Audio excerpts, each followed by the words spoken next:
The eagles may have had a reputation for being the noble kings of heaven, pitted against the vile vultures, but in reality they also valued free and easy food. They really hoped that they would be lucky today, and there were certain prerequisites for this, because an anxious crowd gathered in the large square with a huge yin-yang symbol. All these people were not here to feed the ducks, because one of them fell to his knees and, wheezing desperately, spat out a stream of blood on the beautiful clean floor. But it turned out to be just a virtual reality game, because the defeated player did not really suffer in any way and got off with the lost health of his avatar. Zhojing, another unbalanced cultivator and cheater, was incredibly proud of himself, and he asked the people around him with a disdainful expression if anyone else would take the risk. Yes, there were no such desperate people nearby, and while the men were simply shocked, the women openly drooled at such a profitable male. In the game, the main character was truly a god, an undefeated champion who could only be worshipped or vainly envied, but in reality, everything was different. In fact, Jung lived in a disgusting, cluttered den, eating cheap noodles and energy drinks, and he only gained his level through various frauds, because otherwise this jerk would never have managed to climb such peaks. His entire history of honest wagering consisted only of humiliations from monsters. But he may have been a loser with bloated complexes, but he spent 5 whole years desperately leveling up to one day become the biggest player on the server. It might not be the most honest way, but this moment had arrived, and now he put on a maniacal face and prepared to reveal his divine name to his phrase as pathosy as possible. But fate turned out to have a much more prickly sense of humor. It was at this moment, when the last words were already out of his mouth and had to go into the speakers to be repeated in the game, that the system began to fail in the most disgusting way. This scared and angered Joe so much that his heart, weakened by junk food and lack of training, nearly burst, and his eyes bulged far beyond their sockets. An ordinary person who had a normal social life and maybe even a family would have reacted more calmly, but for this hikikomori, this was the end of the world. And it wasn't a break in the connection, because the screen showed a warning that Jung's account had been suspended for cheating, so it was natural karma. The kid would throw such a tantrum that he literally punched his still-working monitor, yelling that he'd wasted 5 fucking years he couldn't lose. The mechanism simply electrocuted him in response, with such force that the nerd cheater's skinny, bony body shook, and his already bulging eyes almost flew out of his head. He was also lucky in the sense that the electricity supply was quite weak, so his body was not burned to the bloody abyss of hell, but just slightly fried. Yes, it was there. And then that the main character died, and those brains that did not have time to turn into a piece of stone due to the abuse of energy drinks now emanated pale smoke. In real life, the whole story would have ended well, and the doctors would have laughed at such a stupid death. But Joe was lucky. He was reborn as an isekai. Although rebirth wasn't very affectionate either, instead of falling into the gentle embrace of the beautiful goddess, an unknown force threw him into the weapon rack. It felt like a giant had kicked him right in the stomach, and he started coughing violently, which quickly turned into noisy vomiting. Other people watched it with different expressions, some with disdain, some with skepticism, and some even suggested that after death he would be reborn into something better. Suddenly, all the sounds in the room stopped. Every whisper stopped, as if at the command of a machine, because someone entered the room and in a thunderous voice demanded that the boy get up. When that didn't happen, the huge, bald, and very muscular man was already burning with suppressed anger and prepared to immediately bring his fists down on Joe's head. He still wasn't sure what had happened to him or where he was, because what was happening, let's be honest, was more like a sick dream in itself. But because someone dared to speak to him in a commanding tone and disrespectfully like that, the protagonist immediately stood up, gritting his white teeth angrily. He hadn't yet noticed that he was a lot more muscular and handsome than he should have been, but the audience was trying to convince the captain that he shouldn't get his hands dirty with such shit. Holding on to his desperately aching belly, the hero only growled that he would kill everyone who was here. It was only a fucking dream anyway, so the police wouldn't punish him. The bald giant, predictably, was not the least bit impressed, even sarcastically complimenting the main character that he was now a man. Before the captain drew his own sword with a murderous expression, a terrified youth stepped between these two fighting roosters. Without saying too much, he simply grabbed the reborn boy by the scruff of the neck like a misbehaving kitten and dragged him to the exit, ignoring all the confused shouts. The gamer simply couldn't understand why a man who looked like an androgynous man with a skinny build had such monstrous strength, and then memories flashed before his eyes. And since his head was already the weakest point in his entire body, This truly terrifying pressure made Joe cry out, clutching at his hair. By the time he was done and went limp, as if he'd lost consciousness or the will to live, the unknown beauty had reached the big metal gate and it was opening. However, this kind of reaction from a resident from another world could easily be understood, because now he was fully aware that what was happening around him was not a dream. It sounded crazy, like he was inside a cheap isekai or cultivation comic, but it was the absolute truth. He ended up inside Isekai Ed, the same video game he spent a lot of time playing for 5 years, only to be banned for using cheats. It was incredibly convenient that by moving his soul to another body, he also got all the memories that his real master possessed, so he immediately understood everything. In general, there was nothing interesting in the prehistory of this small computer world, just another climate disaster that magically destroyed civilization. It also supernaturally caused the flora and fauna to mutate into a variety of creatures, each one more toothy and clawed than the previous one. Oh, and of course zombies. No Asian MMO with a post-apocalypse entourage was complete without crowds of sadly moaning walking dead, and this one is no exception. But in order to balance the odds to give people some hope of salvation, cultivators with star power were born and appeared all over the world. This thing magically increased the combat abilities of its owner so that it became more powerful than 100 people, becoming an army all rolled into one. And the main character was incredibly lucky that when he was reborn, he was not thrown into the body of an unnecessary homeless person, but into the son of a great master of the 5th level and the mayor of the city. As for Joe himself right now, almost completely naked except for his boxer shorts, he was sitting in the gym and wondering how lucky he was. But damn you all, why is it that even here, in another world, the universe of the video game he studied for 5 years, where he has such a father and such muscles, he is still an outsider? Then the door opened, and the man who entered quietly greeted the one he considered his son, not suspecting that his place was taken by an alien from another dimension. The all-powerful elderly cultivator, who was feared and respected by everyone for hundreds of kilometers in the area, looked so ordinary that the protagonist didn't believe it was him. Unsuspectingly, the man approached the main character and gently patted his hair, asking him not to be angry with his uncle, and Jung did not easily resist biting his hand.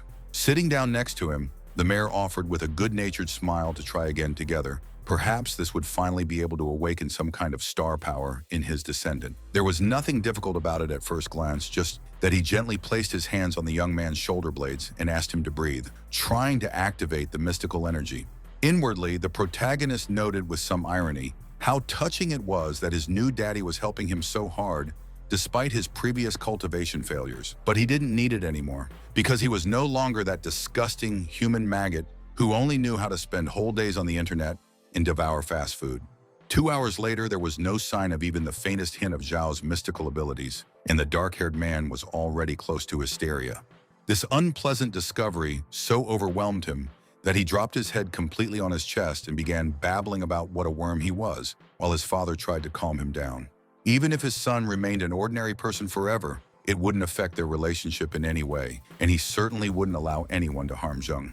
But then the mayor turned away and strolled away, telling his son to go get some rest, and his dejected slump of shoulders gave away his real mood. It was such a sad picture that even the main character felt really uncomfortable and sorry, and in his mind, without any irony, he called this character Dad. It is possible that even after this rebirth, the main character would have remained a non-entity, but then a new miracle occurred, namely the system dialogue box.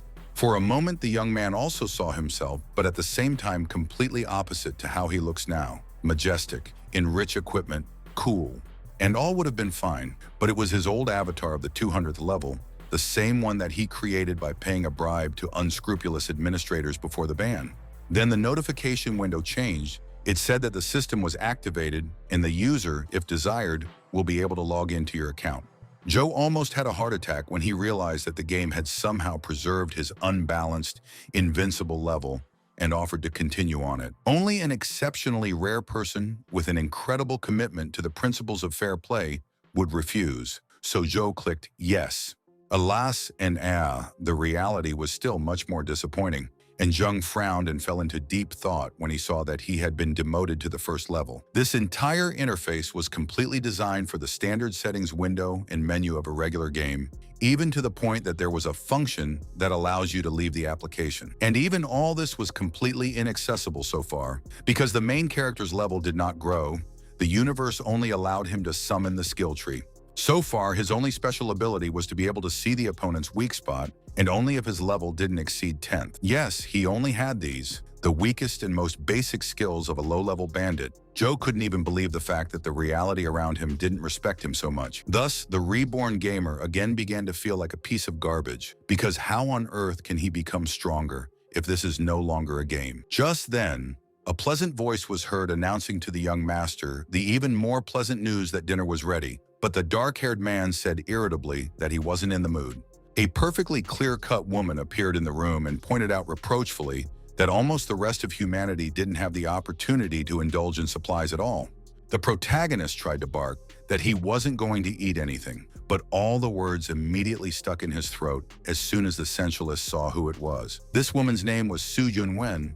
She wore a strict business suit and brown hair, and she belonged to the so-called non-combat character class. He didn't care about anything, though, because damn it, there was a beautiful girl right in front of him, and the best part was that she wasn't painted. Since he was a hikikomori with a track record that clear sky had seen fewer times in his life than open sky, he simply didn't know how to behave in her presence. And so I couldn't think of anything better to do than get to my feet, and with my face sweaty, as if from a long, hard workout, stretch out my hands where I shouldn't have. She might be a servant in this household, but she also had self-respect. So Junwen immediately moved away, covering her bust with her hands. However, even she was speechless when the precious Jasper gentleman, with a most obscene grin, said that he wanted to make sure that they were real. Only deference to the authority of the old mayor and master kept her from slapping Jung's face, and so Su just left in a terrible rage, ignoring all excuses. They still had to sit at the same table for dinner, though, and given what had happened earlier, the atmosphere was extremely awkward. Zhou Hongjung, the main character's father and a level 5 cultivator, was many orders of magnitude more powerful than his son, so his stats couldn't be seen. As he slowly popped the surprisingly well-prepared noodles into his mouth, he couldn't help but wonder that since his father was like this, what kind of monsters lived in the outside world? In any case, Zheng's stats were still quite insignificant. As for a star power user, he only surpassed ordinary people by a hair's breadth. Walking down the street and looking at the characteristics of ordinary mortals, the brunette thought that if he wanted to level up, then he should find a means to protect his skin. Just then, that cute boy, Lan Shi, appeared in front of him. Although he looked like a woman without breasts, he was a second-level warrior and had incredible physical strength. As soon as Zhou Jr. saw him, he assumed the most benevolent and pleasant appearance, patted Lan on the shoulder in a friendly manner, and asked if there were any cannons nearby.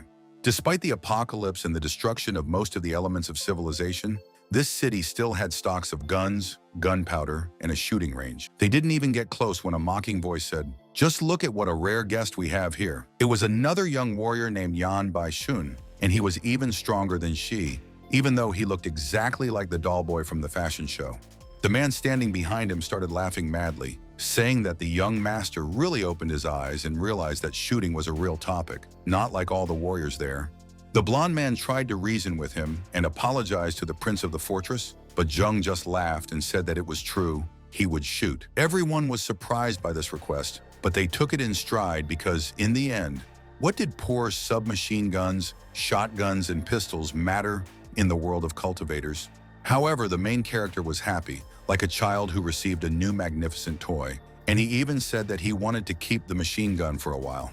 When they left, a worried assistant reported to Ian that the bullets had also been taken, which infuriated the blonde, even though he was trying to convince everyone that it was worthless. As for the protagonist, he, as it turned out, went to the exit of the city along a long asphalt road, which time and battles had managed to damage pretty much. However, Lan stood up to him and made it clear that he would not let the young master go any further. Going to the wildlands alone was pure suicide. He was shocked when Joe said that he wanted to level up by killing zombies, because only for the reborn there was a system with game settings. The city's territory was protected by a huge stone wall that was tens of meters high, and it was created to protect people from the monsters of the outside world. Even the main character was amazed by its size when he saw it, like a real structure, but then someone jumped off its top as if nothing had happened. No ladders, ropes, drones, or any other means designed to soften or stop the fall. This big guy easily landed on the ground in a superhero pose. This cultivator was level 3. All of his physical stats were over 100 points, and he wasn't happy to see the two of them at all.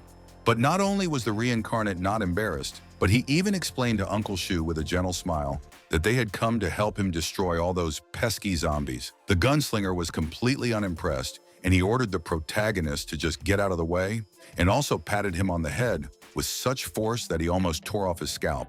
This dialogue lasted at most a few minutes, but the second man, still on top of the wall, had already shouted to the commander that the Walking Dead had broken through the defense line. Shu was already crouching down, straining his powerful legs to cover the distance of tens of meters in one leap again. But the protagonist shouted at him to stop. He wasn't trying to prove his skills or demand anything. On the contrary, he was practically begging for the opportunity to prove that at least he could shoot accurately at enemies. This was clearly very different from the behavior of the small, aggressive, and spoiled brat that the man knew before, so he really thought about it. In the end, he allowed the young man to show off his best, and now both he and Lan watched as Joe took aim at the top of the wall. The zombies looked and behaved very stereotypically, and also had a visible level and health bar, but no information about how many points he would get for killing them. The main character spent a few more seconds asking this question before finally deciding to pull the trigger and shoot a bullet into the air. One hit was enough to rip off the closest zombie's entire arm, but it only slightly reduced the health indicators because it was an undead, not a human. For the reborn protagonist, this was such an unpleasant discovery that he did not even pay attention to the praise of his shocked uncle. At this rate, he could spend many more projectiles, dealing minuscule damage to the enemies. So Jung focused and quietly ordered his ability to activate. Oddly enough, his signature skill showed that it was the limbs that were the Walking Dead's weak spots, all of them marked with red circles. But as in many other zombie-infested universes, their greatest weakness was their head, and it was enough to destroy it to finish them off quickly. The system was so generous to the main character that it immediately awarded him 100 experience points for destroying a single opponent. Seeing how the window of his own stats changed, the dark-haired man was really excited because it meant that he would actually be able to level himself up. Of course, killing one of their own kind didn't stop the rest of the undead at all. On the contrary, it spurred them to rush at the wall with even more ferocity. But this only made them more convenient targets, and the zombies fell one by one, their heads and torsos blown to pieces. Not all of them had the same level, so one dead person after being destroyed brought Jung even more points, as much as 120. This was enough to make the teenager feel a previously unprecedented surge of strength, and even his very body was enveloped in pale blue flames as he raised his level. These feelings were completely unlike anything the protagonist had ever experienced before, because they were no longer just pixels and symbols in the game. In fact, it was much better than even enjoying a hot spring break combined with a massage from the divine beauties. Shu was really impressed, so he patted his nephew on the shoulder and admitted that he had a future, even if many skills still needed to be improved. Joe thanked him, then noted two things. First, no one else had ever seen or felt that blue fire, and second, his stats had increased. After much thought, he decided to increase the strength parameter by 2 points and the agility characteristic, the most important for a character of his level, by as much as 3 points. Suddenly, the people who were searching the corpses under the fortress wall shouted furiously and waved to their leader that they had discovered a certain star crystal. This was so important that he decided to go down to check, and without any pretentious jumps, just a long metal staircase. Joe was also with him, wondering if it was possible to extract an artifact from labor, and Shu noted that such finds are actually very lucky and rare. These were standard character enhancement artifacts, and they were divided into low, medium, and high, or white, blue, green, purple, orange, and red. Their price in society increased exponentially, and just one white crystal was enough for an ordinary person to eat their fill for a whole week. They all even vividly imagined this picture, as some happy tramp throws a heavy bag of food over a strong shoulder, and happy children run after him. However, the brunette with a sly smile threw this small translucent stone to his uncle, offering to exchange it for a bag of cigarettes for the so-called brothers. After that, he left, and the happy fighters, who had a great opportunity to ruin their lungs, admired that Jung was not as bad as they say. After that, half a month passed, and now another Walking Dead man, deafening the neighborhood with his moans, fell down without any pathos, with his head blown to pieces. In just 2 weeks, the main character had raised his level to level 4, surpassing both Lan and Shu, so he now had huge stamina and agility stats. Hunting the undead had already become a routine that didn't deserve special treatment, and he only blinked when someone placed a plate of food in front of him. It was his uncle with whom the young man had already become friends, and he confirmed that yes, he was going to leave, because no matter how well you swing your fists, it won't save you from a bullet. The older man blew a stream of smoke into the air and replied that it was nonsense. They were all just fry, whereas in the big world there are cultivators who don't even care about bullets. The main character pointedly promised that he would think about it, before the head of the defenders of the wall laughingly asked him to just ignore it. While they were talking, the other defenders of the city were rushing towards the gate in their car right now, desperately shooting back at the zombie hordes, and among them was Jo Jung's father. The protagonist noticed this very quickly, and was so horrified that his already pale face turned completely white, and he asked to confirm if his eyes were deceiving him. No, not only did they not deceive him, but even after a few seconds it became clear that the monsters were able to stop the car, and now they were breaking it with all their might. Before the garrison could decide what to do and how to help the injured, the main character was already leaning over the wall with his rifle pointed. He opened fire like nothing he had ever fired before, never relaxing his finger on the trigger for a second, and completely sparing the already expensive cartridges. Jo Hongjung, who continued to fend off the hungry infected creatures with his sword and armored gauntlet, froze and slowly turned his head back. This intervention was more than enough to destroy the main group of attacking creatures, so the car safely passed through the gate. This was followed by a classic heartfelt dialogue between father and son about the latter making impressive progress, in this case, in terms of shooting. As for the overall situation in the world, it was rather negative. The Walking Dead were even more aggressive and anxious than before, and they needed to increase security.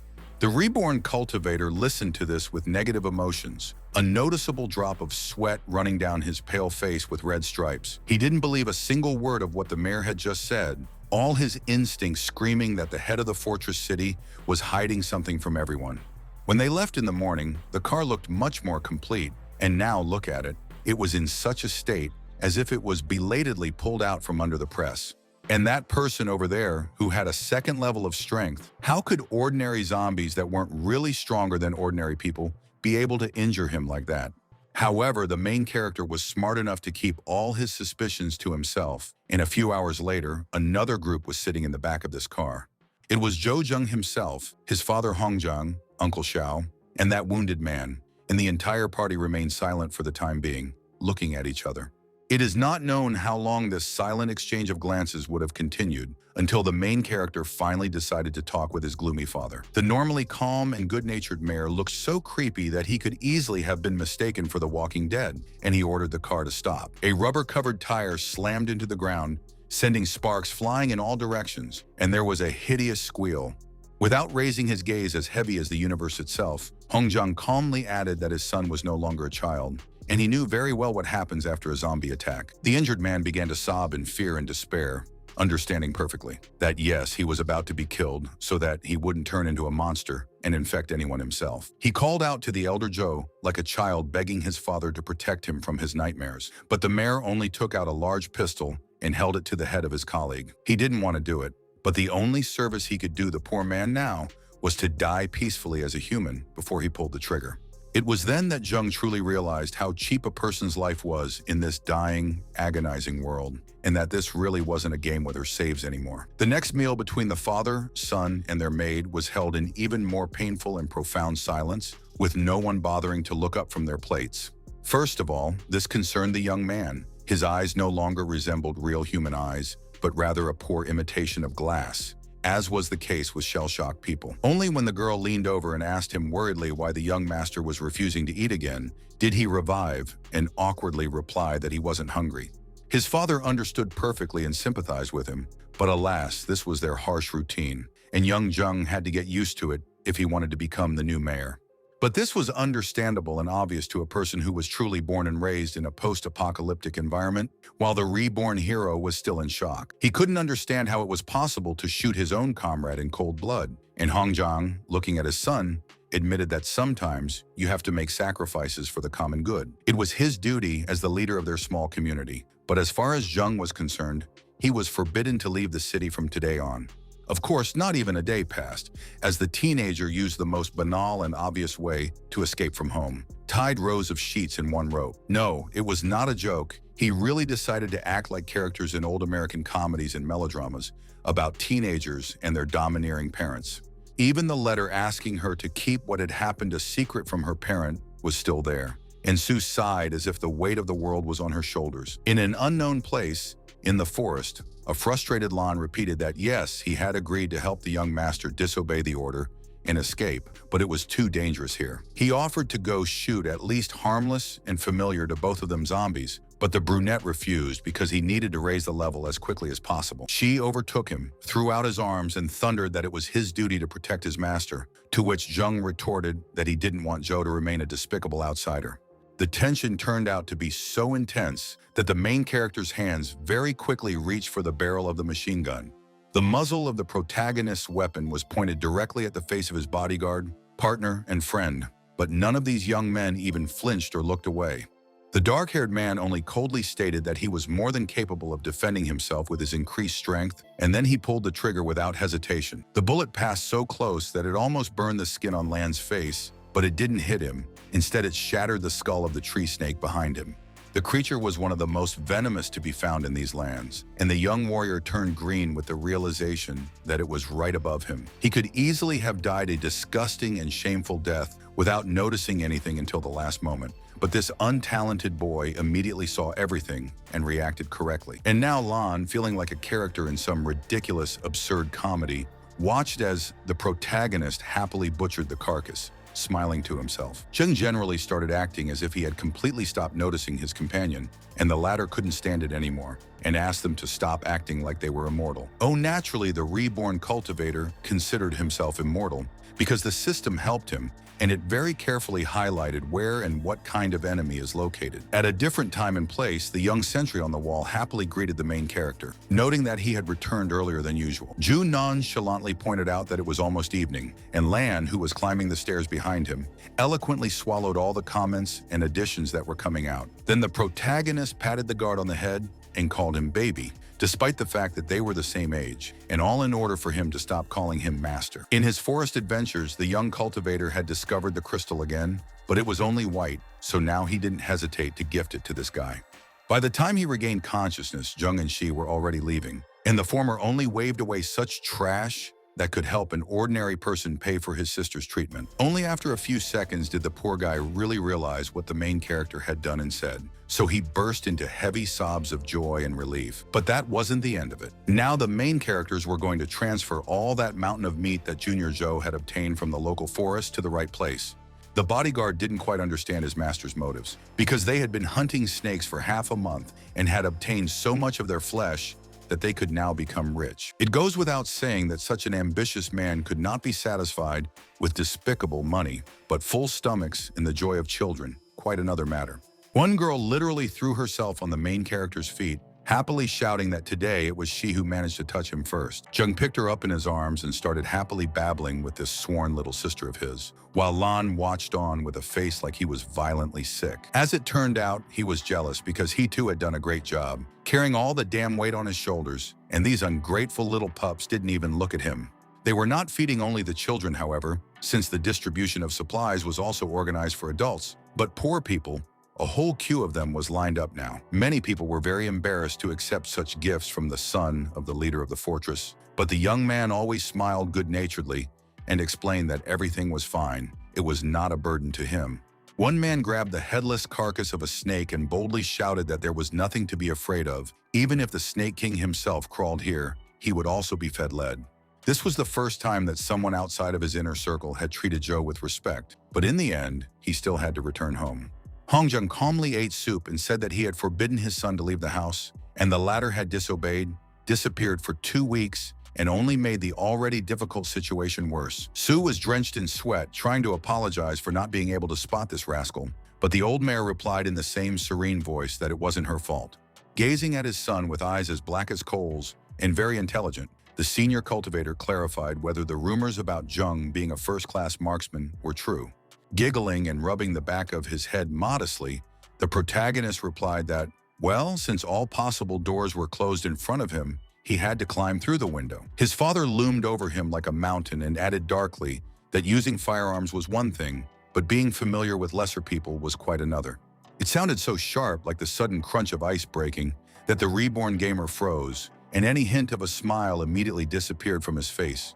When he quietly demanded an explanation from his father, the latter calmly said that all these beggars, peasants, ordinary guards, and others might one day become his burden. This, at first glance, might sound harmless, but in fact it was fraught with so many creepy meanings that the main character did not want to continue the conversation. In another time and place, Yan and his henchmen were walking through a busy street where onlookers were admiring whether he or Zheng was the best shot.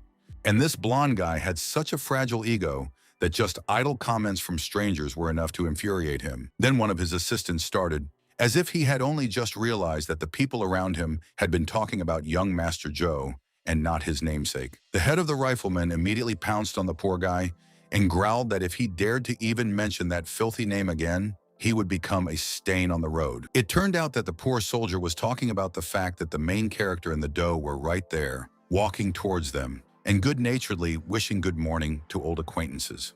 The scarred man had to make a huge effort to hide his venomous, bubbling envy and smile pleasantly, saying that he was looking for Zheng himself. But he didn't have time to say anything more, because the boys, stretching lazily after a long sleep, remarked that it was a beautiful day for hunting. It was enough for Ian's fake friendliness to evaporate, and he growled that he was talking to the protagonist, to which the brunette indifferently asked, "Are you telling me that?" After that, the guard gave up and simply put his hand to his head, sighing so heavily that it was as if some evil god had placed the weight of the entire universe on his shoulders. He quickly hid his true emotions again and noted with a smile that the young master was rumored to be a consummate sharpshooter, but the teenager refused to brag. In his opinion, it was just flattering him as the son of the head of the fortress, but the antagonist was still determined to arrange a competition and beat the gamer in it. The man was prepared for a fierce refusal, for a joyful agreement, maybe even for accusations, but not for the fact that this puppy would again indifferently turn away and walk away. But everything immediately changed. As soon as Yan offered to put a piece of a very rare and valuable green crystal as a prize, Zheng immediately opened his ears. However, even the blonde himself didn't expect the protagonist to react to this suggestion with such fierce enthusiasm, as if his life might depend on it. After hearing that the competition would consist of shooting, the cultivator said that it was boring, and the angry guard once again suggested that he make his own choices. The younger Zhou was not at a loss for a second, and with a meaningful grin, he suggested that the antagonist go hunting for valuable prey outside the city walls. At first, this clearly scared Yan, because in addition to the walking dead, there were much more dangerous and treacherous creatures roaming the wastelands and forests, which was a terrible risk. But if he gave in now, after all he had said, he would only embarrass himself even more, so the man with a tight smile had to agree. Despite the fact that the solar flare that destroyed the old world occurred many decades, if not centuries ago, there were still ruins of the old Earth. And yes, of course, the main character knew that Yan was a sly, envious snake, even without Lan's warnings, because you'd have to be an idiot not to understand that. This last revelation surprised the young bodyguard, because he couldn't understand why the master would agree if he knew what to expect from the treacherous bastard. Instead of a clear and simple answer, the protagonist drew his incredibly beautiful, clean and fresh sword from its scabbard, and threw that people should get used to changes. Without saying too much, he flexed his legs and lifted his body high into the air, directly above the monster that resembled a huge flying insect, chopping his head open so that a disgusting, foul-smelling slime poured out in all directions. The dark-haired man finished that this lesson was especially necessary for people like Yan. Then he landed with ease and grace on the ground, while the huge fly continued to flap its wings in the air as if nothing had happened. Such a wound would have easily killed any ordinary animal, as well as many other mutated monsters. But this creature only paid close attention to the cultivator. It raced forward, trying to tear this pathetic four-legged maggot to pieces, only to have the main character cut itself apart. The hero, who had been reborn for a short time, was a non-entity, capable of nothing but accurate shooting. Now he was once again an MBA, capable of killing everyone in hand-to-hand combat. From the outside, one might think that Hongzhang didn't care what his offspring did in his spare time, but that wasn't the case. The spies were already telling him about the news. The man wasn't going to stop the heir from having a showdown with that prideful peacock from the walls, but he admitted with some embarrassment that they were clearly going to have to prepare. The sky was turning grays and purples from the descending sun, and a man was sitting quietly on the roof, looking down at a pack of moaning zombies. It turned out to be an unknown old man with white hair, a beard and blue eyes, and he murmured admiringly that such wonderful views were very rare at this time of year. Looking at the march of all these walking dead, who were concentrating on one goal, only one known to them, the strange old man solemnly announced the beginning of the game. Over the past months, the situation in the city had completely changed for Junior Joe. Where before people spat after him with disdain, now they greeted him with admiration. Even Lon noted this, as if it wasn't obvious in itself. And the cultivator confirmed with some smugness that yes, he was now being treated as he should have been. The man standing next to the car lurking in the dark alley cautiously added that everything could be changed if he was worried, but the mysterious voice refused. Hong Jun, smoking an expensive thin cigar, made it clear for the last time and unequivocally that his son knew what he was doing and would deal with the consequences of his actions himself. But as for the two of them, instead of acting like two terrified mother hens, it wouldn't hurt to go somewhere and do something important. At the same time, the young men approached a building, the entrance to which was covered with a shroud with an ancient hieroglyph, and the hero noted that he hoped that there was everything he needed here. This was the home of a blacksmith who had just taken a short break from work and was wiping away huge clusters of sweat until the protagonist spoke to him. One might think that the mustachioed bully was too tired to realize who he was or where he was, but in fact, he perfectly understood Jung's demand to give him a powerful bow. He had one of these, but there was one small problem. To pull the bowstring of this weapon, one had to have colossal physical strength, like an ancient demigod. Right now, even among cultivators, there weren't many people who could use such a tough weapon, but if young master liked it, then please, it would be a gift. As Joe stroked his new toy with a voluptuous smile, Lan looked directly at him as if he were mad, and quietly asked if it would not be more logical to take a crossbow in this case.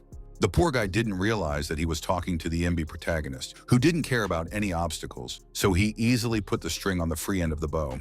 A few seconds later, an arrow that could have easily penetrated the metal armor, along with its soft-bodied master, flew over a tree branch, tearing off a single leaf. The gamer already had the strength of Hercules and the accuracy of Apollo, but it was not enough for him. He was going to become an invincible strongman and shooter, and such a bow suited him best for training.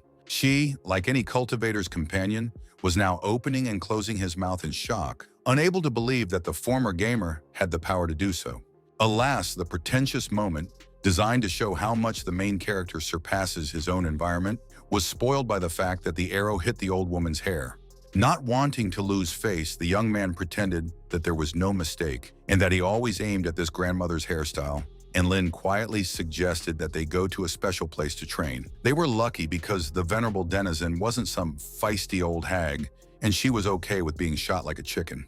Again, her grandson was just incredibly happy that he was able to get his hands on a real war arrow, and now he was running around with it in his hands, screaming with joy for the whole neighborhood. Alas, his happiness didn't last long either, because the blacksmith who came out of the blacksmith shop easily picked up the child by the collar of his clothes and took the deadly toy from him. But then the big man saw something that made him stop talking and stare at the arrowhead. There was a fly impaled on it, not some deadly, venomous mutant or huge arthropod monster, but a very ordinary tiny insect. The main character and his henchmen had already left by this time. Because they were waiting for the hunt for this little girl's older brothers, Jojung was now destroying them one by one. Giant, chitin-covered monsters that could exterminate an entire settlement of ordinary people or low-level cultivators. For the protagonist, they became just meat. To be fair, while the yet-to-be-reborn gamer wasn't a god in the flesh walking among humans, he was still weak, frail, so he ended up out of breath and sweating. The young man worked like the devil, giving his all to this hunt, and of course, not to shame some pathetic Yan, but to level up. Now he has unlocked several new skills that allow him to hit the enemy twice with great force and deal colossal damage when stabbed in the back, killing the victim on the spot. These skills made him an almost invincible imba in the old game, but then it was still an ordinary game. Now that it has turned into life, who knows? Jung was terrified of exposing his precious hide to attack, but he quickly hid his true emotions and asked Shi with a sly smile where to find strong monsters. This led to a comical scene in which an excited cultivator charged into the thick of the bamboo forest while a terrified doe tried to stop him from doing anything stupid. The fact is that in the thick of the forest there were demonic boars, creatures of such great strength and such a disgusting nature that even level 5 warriors were afraid of them. Before the reincarnated gamer and his unfortunate servant could even take a couple of dozen steps, the entire grove was shaken by a furious, high-pitched screech and then a boar attacked them. An ordinary person would have been caught and torn to pieces by this creature without any chance. But Jo Jung jumped into the air with such despicable ease that it was even a shame. The hoofed monster paused, raising a cloud of dust with some difficulty, and then slowly squinted to the side as if silently asking the hero who he thought he was. Lan, like a loyal Chinese servant, was willing to sacrifice himself to save his master, but the cultivator only ordered him to walk away. That voice had the kind of steel that bad fiction writers like to talk about, and the sensation made C turn around slowly, startled. And the poor guy didn't have time to do anything else, because the main character happily rushed past him at such a speed that the warrior was almost blown away by this gust of wind. Tumbling and dancing in the air like a crazy frog, the dark-haired man jumped around the huge animal, delivering 2 powerful blows at once thanks to the new skill. Gods, he didn't show any respect for this opponent, because while one blow landed on the animal's face, the other was aimed at the opposite end. If this poor creature suddenly had the gift of thought, it would definitely curse him, because no one would want to know that you died of it. Fortunately, the poor boar's agony did not last long, and soon he fell to the ground with a crash, again raising a small cloud of dust and showering it on the approaching deer. To say that the gamer was incredibly pleased with himself would be a huge understatement, because now he is convinced in practice that he remains an MBA always and everywhere. As for poor Shi, alas, his function was only to constantly admire the protagonist's every careless achievement, and he did so relentlessly.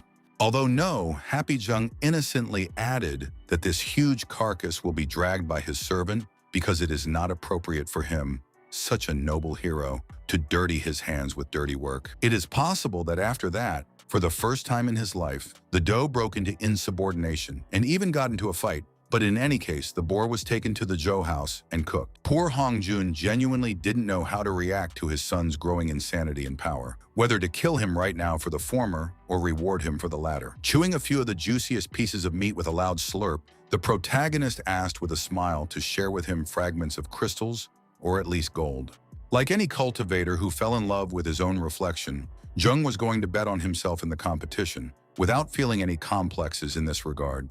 Elsewhere, several men were discussing how Captain Yan had been training fiercely for an unknown amount of time, and one of them was openly intimidated by it. In his opinion, it was a stupid, meaningless argument, but his boss treated it with such fanatical seriousness as if his own life depended on it. And now, sweating profusely, the man was wheezing that he would win against this damn puppy at any cost, and not only in the dispute on the accuracy of shooting, but in general.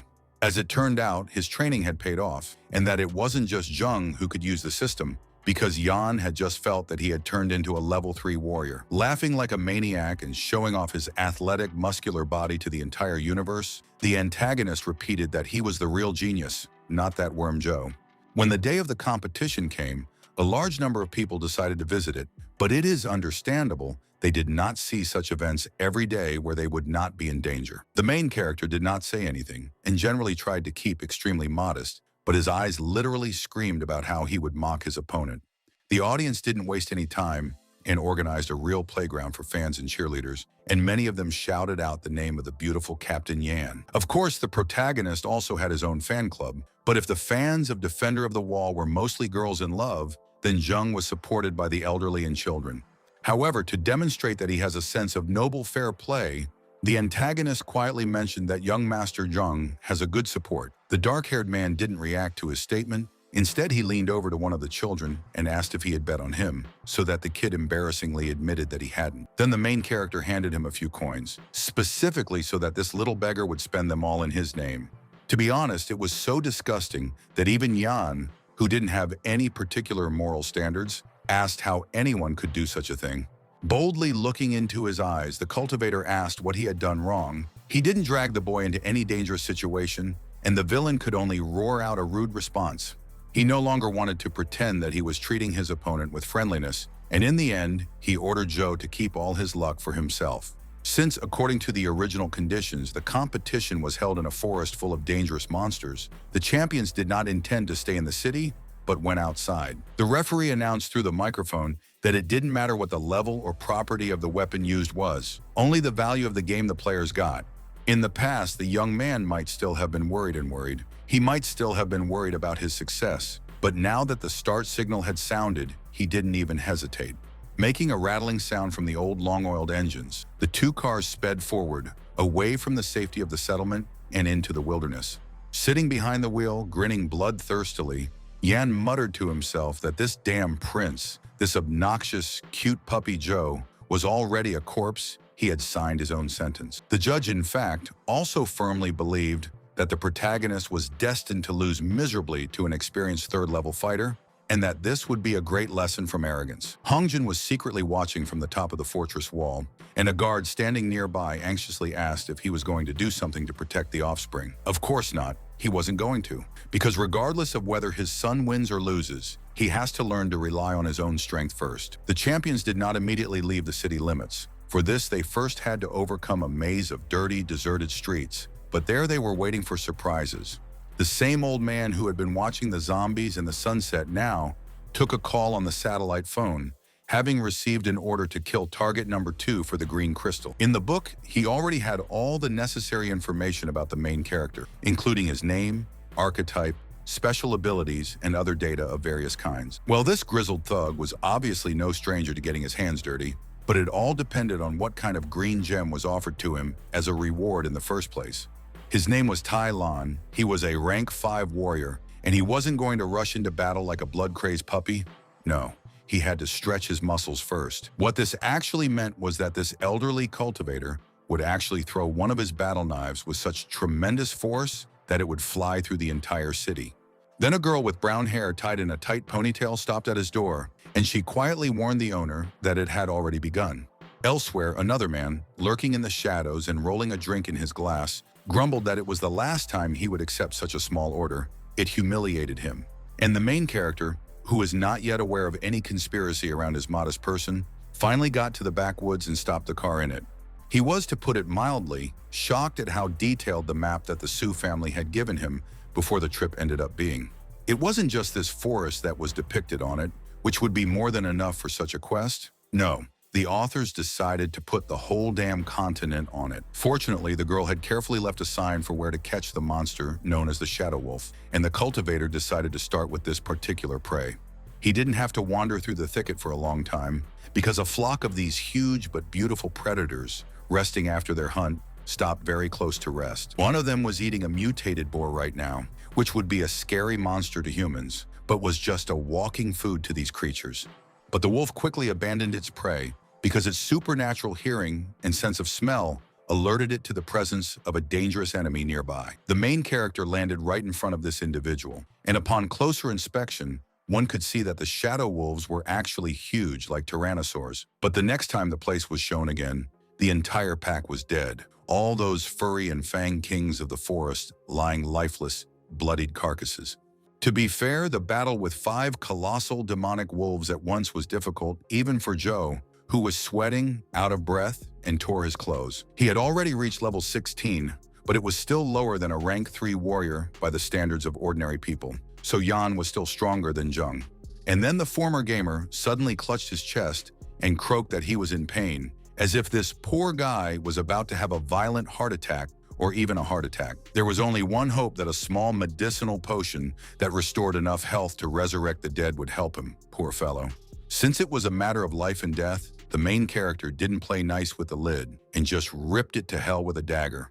And the smell of this red stuff, I must admit, was also completely disgusting, as if someone had poured disinfectant into a bottle for a sick joke. However, the cultivator was still lucky in the sense that he didn't need to pour this abomination into his mouth. It was enough to apply a fresh wound to the surface.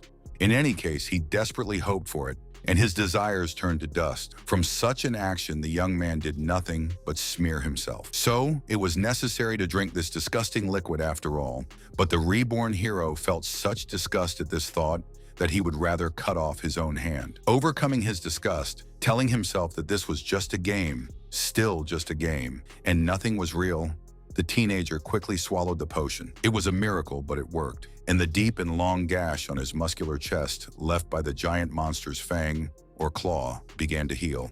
After a few seconds, not even a trace of it remained, which surprised the cultivator very much. He was still not quite used to the fact that any miracles were possible in his life now. Well, in that case, all he had to do was admit that no matter what the world looked like, no matter what chaos and discord it was in, there was actually good medicine in it. After that, the action shifted to the edge of the forest, where several heavily armed adventurers were sitting in ambush next to a suspicious hole in the grove. The second-level warrior Yang Yu asked his fellow third-rank warrior Zhou Langbo who he had bet on, and the man rudely replied that he wasn't going to waste money. The only one among them, a woman named Guo Yue, also a low-level warrior, suddenly broke her silence. Someone was heading in their direction, so it was necessary to shut up. It was Tai Lan, and so far this seasoned thug looked very harmless, like an ordinary old man who had lost his way in this forest by some misunderstanding. This is what he told the wary adventurers, saying that there was no reason for aggression. He was just a harmless elderly man who had lost his way home. Smiling so sweetly and innocently that you might have missed the terrible scar on his eye, Lan asked if the young men had seen the main character. He showed them a picture of him, and a confused Yang Yu mumbled that he was Hong Zhang's little boy, who had just been seen earlier today, until Langbo ordered him to shut up. But it was too late. The old assassin had already obtained the information he wanted and was extremely happy with how well things were going for him. And then he was off, so fast that no one had time to stop him or even react in any way, like trying to catch a bullet with his hand. At first, one would think that he actually didn't do anything terrible, but in just a few moments, a streak of blood appeared through the entire body of the girl with the sword. It was sliced into two perfectly straight halves, like a sausage on a butcher's chopping board, and Langbo was the first to realize what had happened and ordered Yang to run away.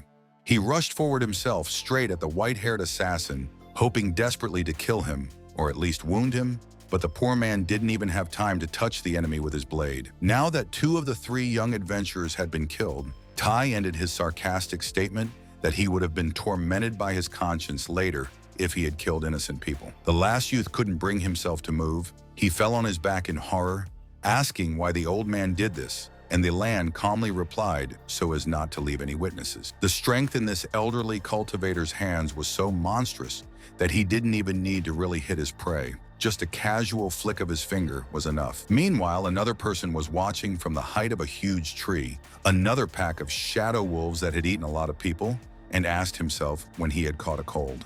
In addition to the usual individuals who had a dark shade of fur, among them proudly sat a creature whose fur was as light and clean as fresh winter snow. The tree climber observer, upon closer inspection, turned out to be the protagonist, and he was very happy to meet this creature, since it was clearly a boss. This was very good, because the stronger the opponent, the more experience they would get. But the fact that the teenager's weapon broke was not even close to good. It was already past 1 o'clock in the afternoon, and the dark-haired man still hadn't killed anyone truly impressive and valuable, so at this rate, he would really lose the competition miserably. Of course, he couldn't allow such a stain on his already not-so-faultless reputation, but then he was distracted by the sounds of someone approaching. It was Tai Lan, and the red bar above his head clearly indicated to the protagonist that this old man didn't have any positive feelings for him. Although this mercenary might look like an ordinary harmless old man from a distance, upon closer inspection, his eyes were even more soulless than those of wolves. However, even he was very surprised that there was no one on the tree branch. He could have sworn anything that he saw the prey and moved straight towards it without being noticed. As for the dark-haired man in hiding, he was scared to death. It didn't take a genius to know that a very strong and terrifying opponent was indeed coming for him. After a while, almost nothing broke the silence of the forest. Even the birds seemed to have left the area, so that only the rustle of leaves could be heard in the air. As he continued to hide behind the tree trunk, the young cultivator once again told himself that an assassin had been sent after him, which meant that someone wanted to destroy him. He still had no idea who exactly this mysterious abuser might be, but there was no time to think about it now. It was time to hit the first one. Tai Lan continued to scan the thicket for any sign of his target's presence, until suddenly there was a tinkle in the sky and a star-like glow. Honed by years of combat experience, the killer's instincts did not fail, and at the very last moment he made a dizzying leap to the side, avoiding being crushed. The main character's fall was so crushing that the ground shook and the trees fell, but now the old assassin had finally discovered him. Zhou wasn't going to show off, pose, and pull cheap tricks, because in this situation, it was death. He was just attacking a new opponent. The senior cultivator managed to react again at the last moment and block with a large, wide sword, but the force of the hero's blow was such that sparks flew out of the metal.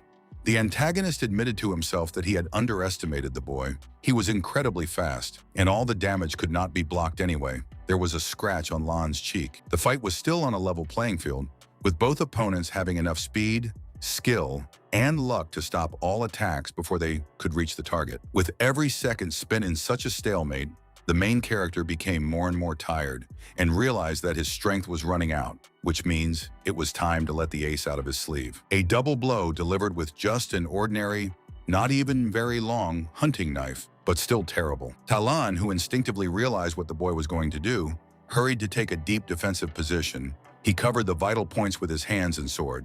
As a result, the protagonist did not get a slashing or stabbing blow, but rather a heavy slap that threw the gray-haired thug many meters to the side. But it was only one blow out of two, and the second one hit the target, and a whole fountain of red blood spurted out from the mercenary's shoulder, soiling the tree that the old man had crashed into. However, it was too early to celebrate the victory, because for Tan Lan, it was literally a scratch. The strip of his life was reduced by some insignificant percentage. Although he himself now took his target absolutely seriously, Zheng's perception kindly suggested that the killer's stats were so great that they couldn't even be seen. That didn't change the fact that the experienced and cold-blooded assassin was so terrified that he was now gnashing his teeth as he cursed the intelligence agency dunces. Suddenly, instead of continuing the fight, Junior Zhou relaxed, lowered his hands, and calmly asked the old man if Yun Baishun, that blonde man with the scar, had sent him. But Lan had already completely regained his composure, and he admitted that yes, the kid was much stronger than he thought, but he was going to die soon anyway, so he wouldn't need any answers. With that, he ignited his sword, made it burn with a supernatural blue fire, and then grabbed it with both hands and delivered a great slashing blow. It all looked like a battle scene from an anime, because the black blade also released a shockwave that cut through the trees in its path in the shape of a blade. Zheng managed to dodge this wave of pure death, but it was so close to him, missing the target by a hair's breadth, that the young man was horrified and knew that he would lose. He swallowed his pride and disappeared back into the trees, hoping that the killer would lose track of him. But Tai calmly told the heir that the teenager couldn't hide for long. However, the protagonist still had some strong cards left in the deck, and he took the time to activate a scan of the enemy's weak points, looking closely at him. The skill, however, did not show anything supernatural. It marked in circles the very points that damage could kill an ordinary person, such as the head. But this was already enough for the main character, and he tried to hit the assassin in the head with such force and speed as if he opened fire from a laser cannon. However, at the very last moment, the assassin managed to dodge again, and he was now trying to figure out where the punch came from. A moment later, he slashed out with his sword, chopping the huge, thick tree into small pieces, and the younger Zhou, clutching the rifle to his chest, ran away with all his might. Looking after the youth without any expression on his face, Lan calmly said that the latter must have no idea what a level 6 martial artist was capable of. Needless to say, the young cultivator did not respond to this cold boast, but sat on the branch of the tallest tree he could find and remained silent. Suddenly, there was a hollow guttural sound, like a low growl or the rumbling of a giant stomach, but the protagonist decided to call for help anyway. Quite calmly, as if he wasn't fighting a life-and-death match, the young warrior flung himself into the air, firing dozens of bullets at the same time. Tai had no trouble dodging each shot, as if it were coming in slow motion for him, and calmly asked if the boy had gone mad from fear of death. When Zheng turned around without any words and started running away again, the old man even got angry, and he demanded that the victim finally just give up and let him kill him. The protagonist still didn't deign to give his opponent any response, and continued to run away as if all the demons of hell had suddenly decided to chase after him. He didn't even stop when he was facing the edge of a very high and steep cliff that would have been deadly even for him to fall from. Zhou only jumped further. Tailan paused for a few seconds and watched as the young man who had landed dozens of meters below continued to wind through the tall trees. But he wasn't some sentimental hunter who would respectfully let a quick prey escape, so he flew after Zheng, sword ready. Despite the fact that the main character had already encountered a pack of shadow wolves, and right now he was fiercely fighting with them, cutting the throats of one monster after another. The vicious, hungry monsters didn't end, and one beast that was killed would immediately be replaced by another. But this didn't seem to bother the young cultivator at all. It seemed that he had completely forgotten about the fact that an invulnerable and ruthless assassin was breathing down his back, and was completely focused on exterminating the mutated wolves. Each of his blows took away a decent amount of health to huge predators, and the most powerful double attacks almost instantly destroyed all opponents. Tan Lan, who had landed in the thick of it, shouted to see if the damn puppy was crazy, because using such methods, he would only get them both killed by the animals. One particularly impatient and hungry wolf immediately clawed at the old man's leg, drawing blood, but he didn't have time to do anything else. The assassin cut off half of the poor dog's face with one blow, then covered himself in ghostly blue flames and rumbled that it was good, they would see who would die first. The three-front battle had flared up with renewed vigor, so that everyone seemed to have forgotten that a large snow-white wolf was resting somewhere nearby. But the elder himself felt that some two-legged monkeys were now unceremoniously exterminating his relatives, and he definitely did not like it. Flexing muscles that could crush rocks to dust, the giant white monster deliberately rose to its feet, appearing even larger than it looked from a distance. Leaping to the top of a pile of boulders, the white shadow wolf threw its head back to the sky and let out a howl so deep and uncanny that it penetrated the very soul of the listeners. This caused the battle between ordinary wolves, Zheng and Lan, to stop, because everyone immediately turned around to look at the patriarch of monsters. Considering that only the older warrior was intimidated by this turn of events, while the younger Zhou only smiled in a relaxed manner, everything was clearly going according to his plan. The white-maned monster slowly approached its enemies without attempting to bite their heads off, and even the smaller mutants respectfully retreated away. But you didn't have to be a prophet or a Pythian to clearly see that they wouldn't be released alive. The shadow wolves were too fiercely hungry for the blood of the two-legged, hairless aliens. Although it seemed that the situation was absolutely hopeless, and the main character was destined to become prey for these predators, he was still going to fight in his own way.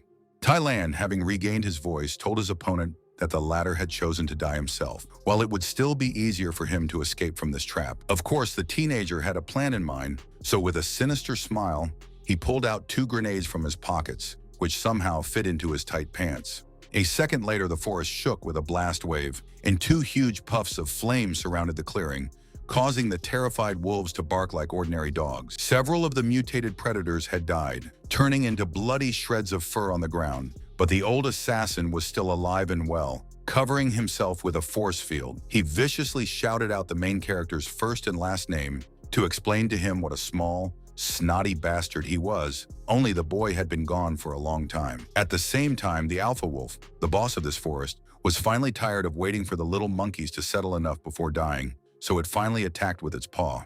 It wasn't even a serious blow, just the equivalent of a careless slap, but the force was such that the ground shook and a deep crater the size of a man was left on it.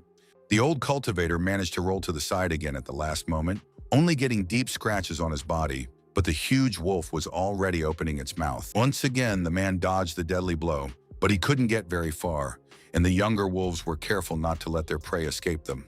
As far as the main character was concerned, he was doing as well as possible, watching the fight from a safe distance in a relaxed manner. He even played with the potion bottle in his hands, as if it were a crystal glass filled with an expensive bard's wine, and felt like the king of the world.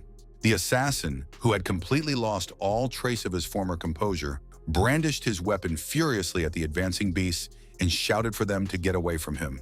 The primal bloodlust-filled growls, furious barks, painful screams, and yapping sounds all shook the forest like explosive waves.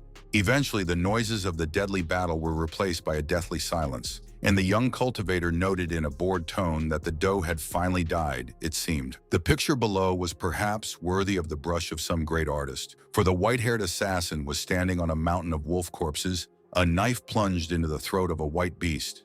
Both old men, one on 2 legs and the other on 4 legs, were dead, but until the very last second they continued to fight desperately with a sword or, in the case of a wolf, with fangs. The protagonist noted how strong this level 6 warrior attacked him, the main character, as if he didn't know that it would never end well for such villains. Since the gamer, among other things, was a pragmatist to the core, he was not going to waste time and effort on the funeral of the killer, but he was happy to rob his corpse. But even Joe was surprised at the extent to which the old assassin was rich, and there were clusters of white, blue, and green crystals hidden in his bag. There was also a strange device that looked like an advanced flashlight, but for some reason without a glass bulb or any other hint of electronics. The main character did not have time to figure out what it was, because there was a barely audible rumble nearby, and the head of a giant white wolf barely noticeably moved its jaws. The ancient predator was still alive after all the wounds he had received, and the dark-haired man, holding the knife as tightly as possible in his fist, approached him to finally end his torment. The once clear, sunny day finally turned into evening. The sky turned purple, but people in the fortress city remained on the streets with placards of support. However, people were already starting to worry about where their champions were, as night would soon fall, and one man asked another who he had bet money on. The guy replied with a puzzled expression that of course he had put money in Captain Yan's name. Not much, but it was a win-win option for getting the winnings. The blonde man's father was also there, and everyone immediately started congratulating him, as if the antagonist had already returned with a victory, so the old man even had to stop them himself. Hong Jiang stood grim as a tombstone, not saying anything to anyone, while Lan Shi and Su Junwen anxiously discussed Zhou Zheng's absence. But no matter how gloomy the leader of the fortress might seem from the outside, it was clear that deep down he was worried about his son and wished him a safe return. It was several minutes before a white car finally appeared on the horizon, puffing clouds of smoke from its tailpipe as it entered the town. It was Yan, not the protagonist, and while half the population cheered and cheered, the other half remained dead silent. The shooter's father immediately came up and asked if he was all right, to which the man smugly replied that the main thing was to win over that non-entity. So on for the second time. Smiling the smile of an enlightened Buddha, Senior Yan ordered a woman to escort his offspring to a place to rest. But then he turned pointedly to the mayor and repeated that it was still too early to announce the results of the competition until the second champion returned. And at the very last moment, when you might have thought that the villain's victory was up his sleeve, a miracle happened and the main characters returned to the joy of their own fan base. It wasn't as beautiful as a cultivator would have liked, and instead of entering the city victorious in a beautiful car, he drove in dejectedly on an old bucket, farting smoke. Well aware of this, and how ridiculous and funny it looks from the outside, the former gamer fatally asked the sky what kind of bastard even chose a car for him. He might have grumbled for a very long time about how unfair life was, but eventually both men came out of the salons and stood in front of the audience, waiting for their verdict. Yan pointed out in an emphatically polite voice that he had expected his opponent to show up later. He hadn't even had time to rest, and Zhou retorted in a similar tone that the blonde man would still rest. Then Captain Strelkov raised his hands, attracting everyone's attention, and laid out his proposal, namely, to evaluate the trophies brought in one by one and not at once. Hong Jiang understood perfectly well what this really meant, so he asked himself if this slippery, sly bastard really wanted to embarrass his precious boy.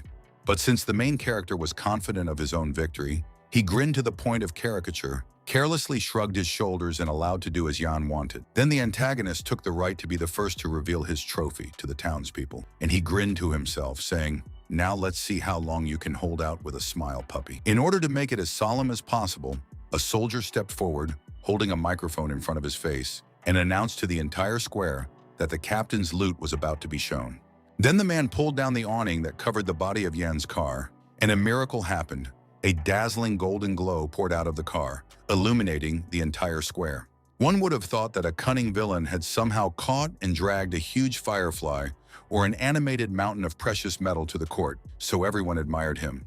And while people were discussing this interesting find among themselves, the man approached the petrified Zheng, familiarly put his hand on his shoulder, and asked who the winner was now. The first thing people saw was a huge boar covered with thorns and a golden mane, very similar to those that the main character had previously destroyed in the forest. But to ordinary people, even a relatively low-level monster with simple abilities was incredibly dangerous, so the crowd genuinely admired Yan. No joke if he was able to kill not even an ordinary mutated pig, but especially a rare and strong individual that managed to reach the second level, hence the mane. The antagonist was incredibly proud of himself and didn't even try to hide it, but he also demanded that the judges first check if there were any crystals in the boar's carcass. The people who were usually engaged in butchering and harvesting animal carcasses looked at each other in confusion. After all, they still had to check out Junior Joe's loot. But the main character, once again putting on a mask of disdainful indifference, ordered them all to quickly deal with the task. He still needed to wash off the stench. No one paid close attention to such an unusual reaction, and when the butchers opened the boar's throat, they took out a white crystal, one, but it was also valuable. The young cultivator ironically praised his enemy, who was clearly lucky, and the skirmisher captain disdainfully threw out that only weaklings believe in luck. He is certainly not a weakling himself, and even more than that, he is willing to mercifully share half of this white crystal with the poor boy so as not to leave him in a grudge. Jung smiled a smile so sweet that it could have caused terrible tooth decay, and in an even sweeter voice thanked the man for his mercy. Even after that, the antagonist didn't think that the game might not be going in his favor at all. On the contrary, he only became even more convinced that Jung was a self-confident moron. And he himself was disgusted to continue this performance, so he again attracted everyone's attention and declared that the boar was just an appetizer. The main course was waiting for them ahead. 4 jointed legs covered with chitin and hair emerged from the back of his car, and the butcher squealed in a voice thin with fear that it was a level 3 forest spider. The other people were also very horrified, and someone shouted with joy that this creature was dead and did not pose a threat to anyone. Right?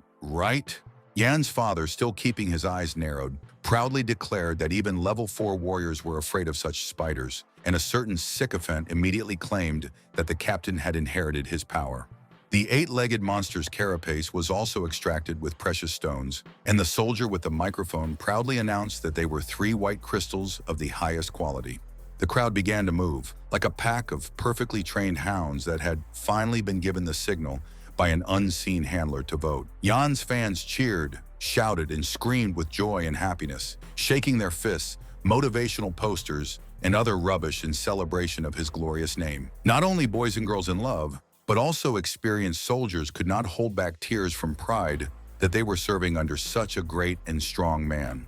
The blonde basked in their adoration, their admiration, and their love like a flower in the light and warmth of the sun, and he directly insulted Joe, saying that trash can't compare to a genius. He expected rage, hysteria, accusations, even tears, but not that the mayor's son would indifferently ask why Yan hated himself so much that he called himself trash. Turning around and starting to boil with anger, the captain of the riflemen rapped out that the trash is people like Jung, who can only talk and are not able to confirm their words with anything. The cultivator just casually poked at his ear with his little finger and replied with even more indifference that yes, it was like that, and he was about to show who the real nobody was. Grabbing the shroud that hid his loot, the dark-haired man apologized in advance to everyone for not bringing many trophies. Time was running out, you know. When he completely tore off the veil, this mystical effect of the small rising sun was repeated and even became even more dazzling, shrouding the square in red light. Overcoming this obsession, peering painfully into the contents of the car, people gradually lost the power of speech because what they saw was like an illusion. On the car, of course, lay the body of a huge white wolf, the king of the Shadow Wolf Pack, who had died in the battle with Thailand, but of course none of the townspeople could find out.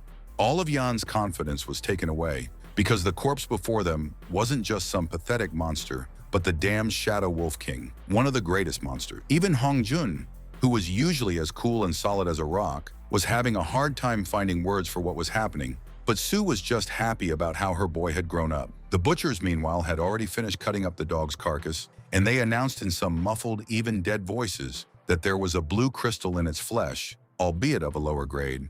There was no need to jump to conclusions from the word inferior, like some citizens, who were quickly told that even one such gem was worth as much as 100 high-grade white stones. A child sitting on an old man's shoulders laughed happily, waved his arms, and shouted that Big Brother Joe was the best. This worked as a kind of signal, and the entire crowd of fans of the main character now roared in victory, honoring the name of their idol and his unconditional victory in the dispute.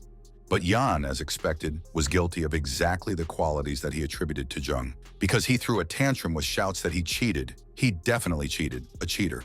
The protagonist's only response was to mockingly poke a finger at him and admit in a sweet voice that it was actually necessary to thank the blonde for killing this wolf. Then he cracked his fists and neck, and in a low but very angry voice asked if the captain of the riflemen had set a 5th-rank assassin on him, or if he had imagined it. The main character didn't have any proof, but the villain still broke out in a sweat, as if he was stuck in a sauna in full clothes, and croaked that this was a lie. Joe was slandering him.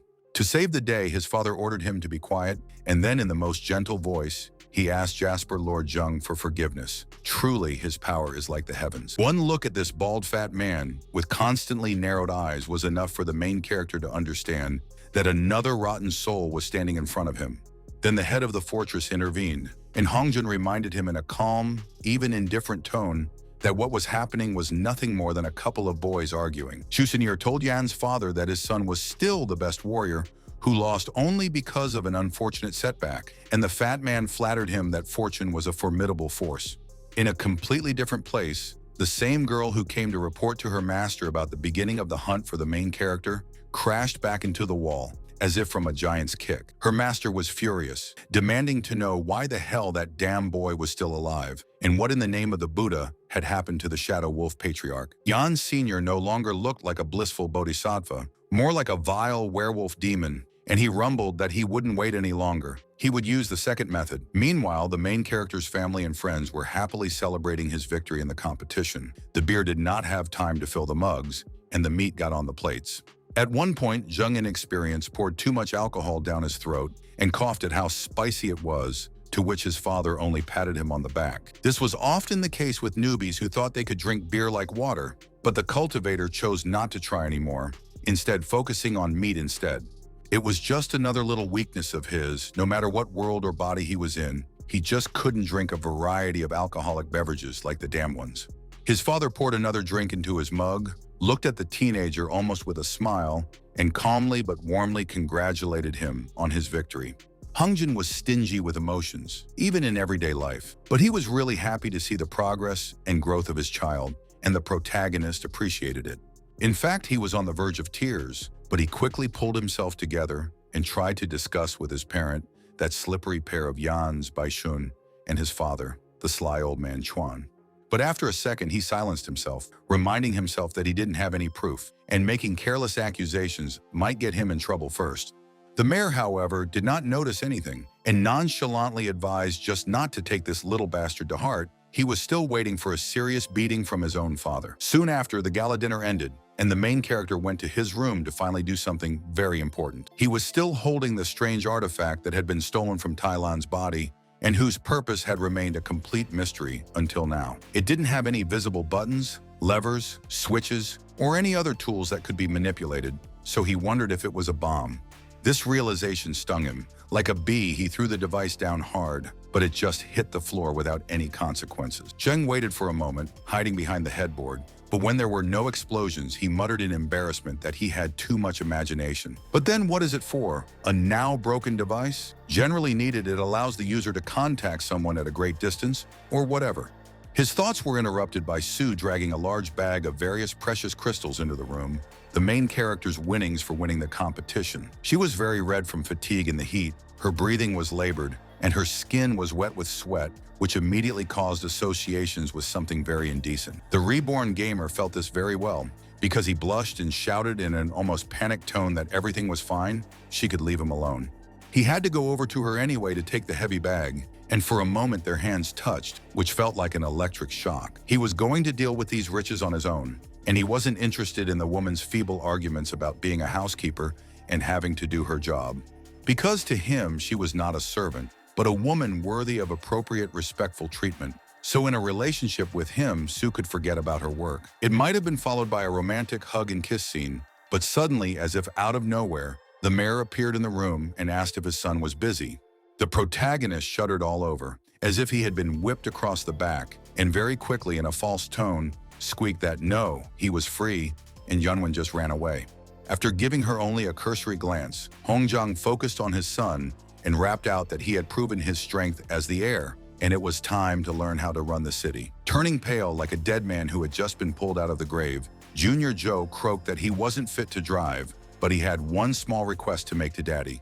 When no punishment came, the young cultivator stopped being afraid and even asked with a smile if his father would help him create equipment from these crystals. In a completely different place, where another father-son couple was already talking, Baishun fiercely asked Wu Chuan if this brat Zheng really cheated and cheated everyone. The third person, a thin youth with long wavy hair, grimly confirmed that it was true. The Wolf King's wounds looked like they were inflicted by someone else. The blond man whirled around to face his father, who was sitting at his desk smoking and sorting through documents, and asked if he had ever heard of such a disgrace. The bastard had disgraced them. In response, the bald fat man simply slammed the same papers on the table, and in the silence of the night office, it sounded like a huge bomb exploding. He knew perfectly well, but Chuan icily let his offspring know that it wasn't a big deal. They needed to focus on other things. The blonde man, acting like a hysterical child, also slapped the table in response and shouted that his reputation was on the line. This bastard dared to tarnish it. The old man simply looked at him with a very menacing, even monstrous look, and once again said that he knew, so let his precious son get out of sight. And just like that, a brave, fully grown man with combat experience, the captain was sent away by his own father, and he continued to curse the vile Joe to the last. He even spoke like some spoiled, hysterical child, constantly shouting that just because your father is the head of the fortress, it doesn't mean you can do whatever you want. And of course, he was going to take a terrible revenge, take what was due to him with interest, but this happy day was still far away. The inhabitants of the fortress continued their everyday life. Some hunted, some kept house, and some found a great time to shoot zombies. The main character was incredibly pleased with himself, because not only had he obtained top-tier equipment and weapons, but he had also reached an incredible level 20. Looking at his own armor as if he really wanted to kiss himself, the teenager whispered how much his range had changed now. Now he had a new skill at his disposal, which allowed him to attack a target with 3 strikes on the run, and each successful hit took off 200 health points. He would have liked to indulge in self-congratulation for a long time, but the ugly green head rose above the roofs of the buildings. It was a zombie, only mutated to be many times larger than a normal human, and the mere Walking Dead didn't even reach up to its knee. Even the main character, watching the creature approach from a safe distance, whistled in surprise when he properly appreciated its gigantic size. But whether it scared him or not, it intrigued him, because here it was, a real challenge to his newfound strength, a worthy opponent in all its glory. After that, the camera moved up, showing panoramas of the city from top to bottom, and in particular, one particular building, on which a man with white hair was standing. He was wearing a military uniform and sunglasses, but other than that, there was a device next to him that sent some kind of signals to hundreds of kilometers around. The key component of this mechanism looked exactly like the strange, oblong gadget that Joe had removed from Tylon's corpse. And the very signals it was sending out to the surrounding area were clearly some kind of beacon, because both the ordinary zombies and the giant were responding to them. The mysterious soldier took out his walkie-talkie, which was already vibrating from an incoming call, and informed the man on the other side that it was the last part of their mission. Meanwhile, the huge green-skinned corpse continued its march, its footsteps shaking the ground, and even on the roofs of tall buildings, you could feel the vibrations. But the main character was still very calm and even relaxed. He took out his new bow with a smile, drew an arrow on the string, and activated the search for vulnerabilities. A few seconds later, an arrow slams into a rotting skull the size of a city bus, sending stinking blood and pus flying in all directions. One would have expected the giant undead to fall afterward, wriggling its limbs absurdly for a few seconds, and then pass away safely, but no. This never happened, and instead the dead giant simply plucked an arrow from its temple, then growled loudly and furiously in search of an unexpected opponent. The main character was, to put it mildly, unpleasantly surprised, because he was counting on the fact that he would kill everyone from the first blow, even monsters and undead of the elite level. And not only did fate and fortune turn their asses on him in mockery, but the huge dead man finally noticed from which side the arrow had hit him. If there were any mental functions left in the creature's head, it was safe to bet money that it was now feeling bloodthirsty schadenfreude. Without wasting any time on an empty growl, the giant zombie simply waved a hand that could break the back of a mammoth and thus raised a wind of hurricane strength. The main character didn't need to have a master's degree in higher mathematics to know that he really managed to anger this rotting thug very well. Still without making a sound, the colossal undead struck a second blow, so powerful that it completely shattered the multi-story building, leaving only rubble. Unfortunately, the zombie couldn't find the sticky red spot that used to be the boy in the wreckage, because Joe had already lifted his body into the air. A few seconds later, and he landed on the giant's back, then plunged his daggers into it, as if he wanted to feel like he was in the shoes of Corporal Levy, slaying a titan. He even imitated the Scout Corps, characteristic movements exactly, and unlike these ordinary people, he didn't need any balancing devices. Thanks to a combination of several skills aimed at numerous and stealthy backstabbing attacks, Jung dealt a huge amount of damage to the enemy, taking away more than half of his health. However, the Walking Dead was not yet ready to return to the grave, and as quickly as its size allowed, it tried to crush the man again. To no avail, it was possible to try to crush a dragonfly with your hand in flight with similar success, and only a huge cloud of dust covered this entire urban area. And somewhere else, far away from the battle, a mysterious man in a soldier's uniform sat on the edge of the roof of a house, his legs dangling down, polishing his huge sword. He quickly sensed something very strange, as if the perfect harmonic signal was being intertwined with some incomprehensible interference. But what could it be? But on the other hand, the man noted as he got to his feet, the more noise something made, the more interesting it ended up being, so his experience told him. By this point, the duel was over, and it went without saying that the winner was the cultivator who was now proudly trampling the huge greenback with his feet. Today was an incredibly lucky day for him. Not only did he reach level 20 and unlock a new useful skill, but he also obtained a blue crystal just now. After finishing reveling in the feeling of how good he was, how great a munchkin and cheater he was, the dark-haired man jumped on the motorcycle and headed it toward the garrison. The guards, noticing an unknown guy in a motorcycle helmet, immediately stopped him and just in case prepared to use their weapons. They were very embarrassed when the face of the precious young Master Joe was revealed under the helmet, and he demanded to know what the guards had forgotten in this place. The young soldier, desperately rubbing the back of his head and drenched in cold sweat, mumbled that he really had no idea, but there were rumors that the Walking Dead were mad. The protagonist, to be honest, was not even very surprised because long before that, he began to notice that there were even too many zombies lately, as if. He didn't fully voice his guess to the rank-and-file soldier, but instead directly headed inside the building where his father was supposed to be stationed and handle matters. To his own shock, he found not only Hong Jun, the mayor of this fortress city, but all the other elders inside, including Yan Chuan and Uncle Shu, the head of the garrison. Looking back at the door that opened, the senior cultivator said with satisfaction that his son had arrived just in time. Let him join their rally. To be honest, the teenager couldn't understand what this strange kahal was and what exactly those present expected from him, so he just smiled and greeted his uncle. One bespectacled man, making a very displeased expression, tapped the screen with a pointer and reminded the audience that a huge zombie was trudging right in their direction. The giant was accompanied by a horde of ordinary creatures, and one bald man, noisily lighting a cigarette, muttered that they could go into a blind defense, but in general, in his opinion, they should have been the first to strike. That's what this smoking man thought when he put his tobacco stick in the ashtray, not to hide like cowards, but to shoot to kill.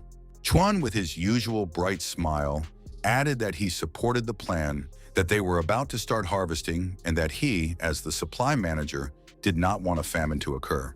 As for the head of the city security service, he assured Hongjiang that he had carefully made sure that rumors of increased mobilization did not leak to the people. It would seem that the mayor should be happy that the system he headed worked so well and responded to crises, but the man only sighed wearily. And then he suddenly shouted eyes wide and ordered the troops to immediately prepare for the offensive so that they would destroy the horde of dead people on the way. He would take a very active part in the operation himself, and while he was away, people would have to obey his son's every word as if it were his own. The elders reacted to this in various ways, some frowning in bewilderment, as if they had heard an inappropriate, tasteless joke, and others did not even try to hide their delight.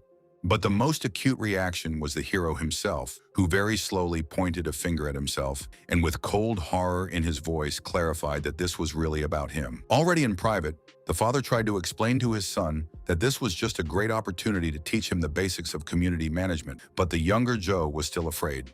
He didn't want his dad to risk his life fighting such a huge horde of zombies, and the mayor reminded him that he was a level 5 warrior, and his group wouldn't get into a fight. Before leaving, the brunette only made his parent promise that he would come back alive and well anyway, and in this regard, Hongjiang could safely make an oath. When his son left, the usually calm, even cold man almost cried with pride and joy, clutching the photo to his chest and muttering that his son had grown so much. In addition to him and the still very young Jen, there was a beautiful young woman with long brown hair in the photo, whom he asked to bless the young man. Then a few days passed, and the fortress continued to exist in its usual rhythm, as if nothing had happened, until a frightened soldier ran into the protagonist and his uncle. The military team had already returned, and they had very bad news. Something happened to the mayor on the way, and it was incredibly terrible. Just words cannot convey how. The main character looked at this with genuine horror, because he had long perceived Hongjiang not as an NPC from the game, but as his real father and teacher. After a while, the iron gates of the fortress rose with a grating sound, letting out a car with a ragged white flag flying behind it. A young cultivator himself was sitting in it, and he was asking his assistant, Lan Shi, if there really was a serious problem with his father.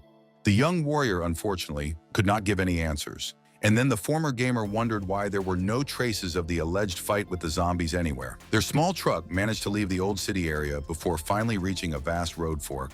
After a brief episode of reflection, the driver directed the vehicle in a certain direction on the passenger's orders.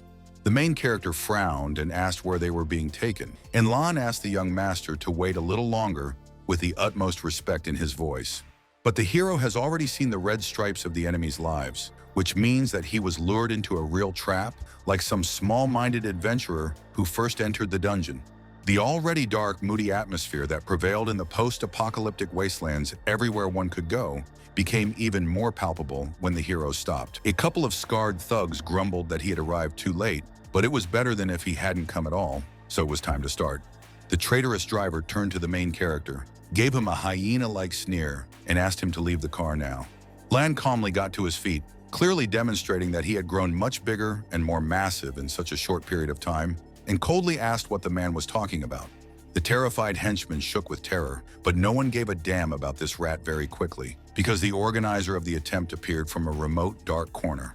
Needless to say, the trap had worked in ordering the hated Joe to die. Jung, who had already left the car, didn't say anything, as if he didn't care about what was happening, but his bodyguard asked how this jackal dared to betray the head of the city.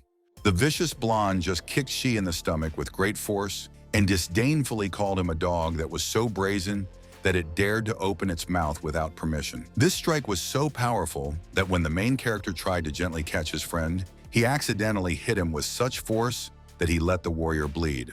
However, the former gamer still didn't show any emotion or attitude towards what was happening. He only indifferently clarified whether these bastards had summoned zombies. Like a very different doe who was killed by a huge wolf, Yan arrogantly refused to answer, because the future dead don't need to know such things anyway. However, he indirectly confirmed that this was the case. And even more so, their faction had also organized an attack on Senior Joe, putting in a lot of effort to lure him out. But this already caused the cultivator to twist his face into an angry scowl, because his father was a very special and important topic for him at the same time.